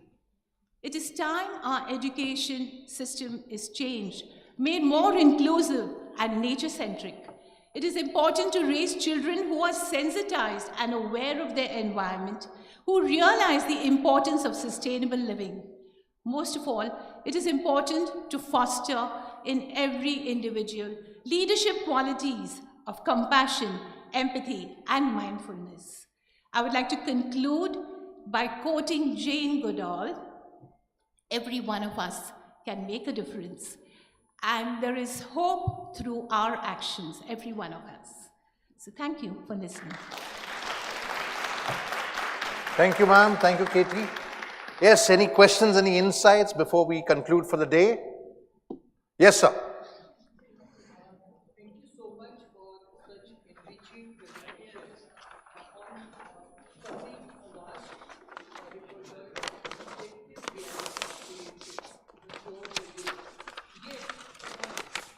Mike. We talked about mental disability. We also suffer disability of our soul and spirit. And yeah, I thought I was loud enough. Okay. So I want to share my personal experience of disability of soul and spirit, which urges me to form a world body.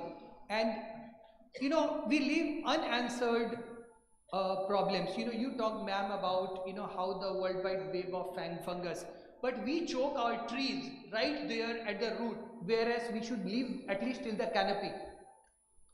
We kill through pesticides not only the microcosm of nature but also our own gut bacteria. So we've become suicidal. We've become self-destructive.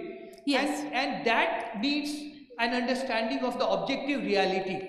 And Ito, with all due regards, the collection of stories that I hear here are very good with subjective realities, but unless we do the yin and yang balancing of bringing in the grand narratives that are running this world, which are feeding into our education system, which are feeding into our food system, our agriculture system, our water system, it's so pervasive, it's so monstrous, it's hydra-headed tentacles right through the money system that they print for free. Do you know that how much money does it take to print $1,000? Zero. So we live in a world where we are in a matrix and we cannot unplug because we won't survive. That's our existential crisis. So my humble submission, and with all due regards to Jerry, who is a friend, philosopher and guide, he's the only person who I knew before I came here. And I'm so deeply indebted, and I have no words to say, but I'd like all of you to think as you go back home that UN is not only fatally flawed because it has given permanent seats and veto powers to aggressors who are war criminals, who are genociders, who are absolute evil. So we need a new world body which is fair, democratic, effective and transparent. And I just gave it a name, Gaia Nation, because Gaia is a word which resonates with people around the world. The Gaia hypothesis by James Lovelock. And Gaia meaning the Greek goddess for earth, and also the Vedic mantra of Gavo Vishwashva Matra, which is very succinctly captured in the 4-letter word Gaia. So I would like all of you to think over it, and I would request Jerry for some time, because I thought I was unscheduled. So tomorrow, if any 10 minutes or 15 minutes with some interaction, that would be very nice.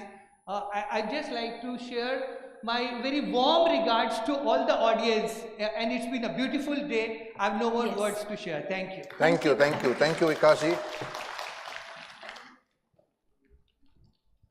You will get 9 minutes tomorrow, if you get, and you have to use the tool. It is in the mail.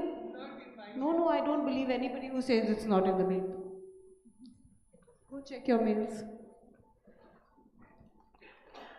Otherwise, I'll have to give a talk for about 20 minutes on that. Yeah, so I think that's the housekeeping question, which is that the mails had all details, and the team of Hitu, Parvi, Raji and Neelam, who are our fellows from the past, volunteered to kind of manage the entire interaction and communication with all the fellows. And unfortunately, many of you didn't read the mails. And we also shared a speaking toolkit, which we use to teach public speaking. And I can see that some of you have used it. Katie, please wait, they might have more questions. So please do read your mails. Some of you have also booked yourselves in Gurgaon or Noida, because you all went to Shivnadar, Noida or wherever, right? But the mail very clearly says Shivnadar, Faridabad. So we have a huge deficit of people not reading also. So the mail was very detailed and sent to all of you. So please do read the mails. We also sent a mail that we have some negotiated fees. We have negotiated very, very discounted fees with the PR agency. Many of you have mailed us back. It's just 7,999. They charge 15,000 plus otherwise. And it's 150 newspapers and news portals where you will be featured online, right? And they've given us more than 50%. So if you all want to avail of that service, Neelam is putting together the list, and then we'll introduce you to the vendor. You all can pay them directly, yeah, because the transaction will be between you all and the agency. But we will surely facilitate one common conversation, a common meeting over Zoom with the PR agency, so that they follow the expectations and meet the expectations with all of you. So 150 plus portals, your name will be out there. That's the best we can do, because we don't really send out a press release or anything, but tomorrow we're going to kind of send out a release, just a general. But if you want an individual press release to go out, please avail of the PR agency. Okay? So that's what I wanted to share. Any more questions or insights for Katie? Yes, sir. Manish. You want the mic? Hello ma'am, आपने एक बहुत बड़ा issue cover किया है micro plastic का. अभी कुछ दिन पहले लाइक ग्रीन बिजनेसेस में मैं हूँ, तो उससे पहले जब मैं आर्टिकल्स वगैरह पढ़ रहा था, तो right from the soil health से लेके क्लाउड से सी फूड में, फ्रूट्स में, इवन फार्म के मिल्क में भी सब माइक्रो प्लास्टिक है. राइट नाउ लाइक अगर मैं मैन्युफैक्चरर हूँ, मैं रिस्पॉन्सिबिलिटी अगर ले रहा हूँ प्रोसेसिंग का कि मैं अच्छे से प्रोसेस करके ग्रॉसरीज जो है विदाउट माइक्रो प्लास्टिक कंटेमिनेशन आप तक लेके आऊँगा, who is going to take the responsibility कि किसी के ब्लड में अगर माइक्रो प्लास्टिक पाया जा रहा है या फिर किसी के मिल्क में, मदर के मिल्क में भी पाया जा रहा है। अगर बच्चा पैदा होता है तो वो बॉटल भी जब फीड किया जाता है उसमें भी माइक्रो प्लास्टिक का कंटेमिनेशन होता है। तो इतना बड़ा अवेयरनेस कौन रेस करेगा हमारे साथ, या फिर ऐसी कौन सी एजेंसीज हैं जो बता सके कि ह्यूमन ब्लड में कितनी माइक्रो प्लास्टिक का कंटेमिनेशन अभी हो चुका है, ताकि अब से लोग अवेयर हो जाएं उसमें। That like we are on the path of like कि हम अपने तरफ से तो प्रोसेसिंग का रिस्पॉन्सिबिलिटी, हमने हेल्थ की पढ़ाई नहीं की है, मेडिकल की पढ़ाई नहीं की है, तो हमें कैसे ऐसा पता चले कि पैरेलली किस और एजेंसी के साथ हम काम करके ले चलें कि हम साथ साथ में बता सकें, अवेयर कर सकें।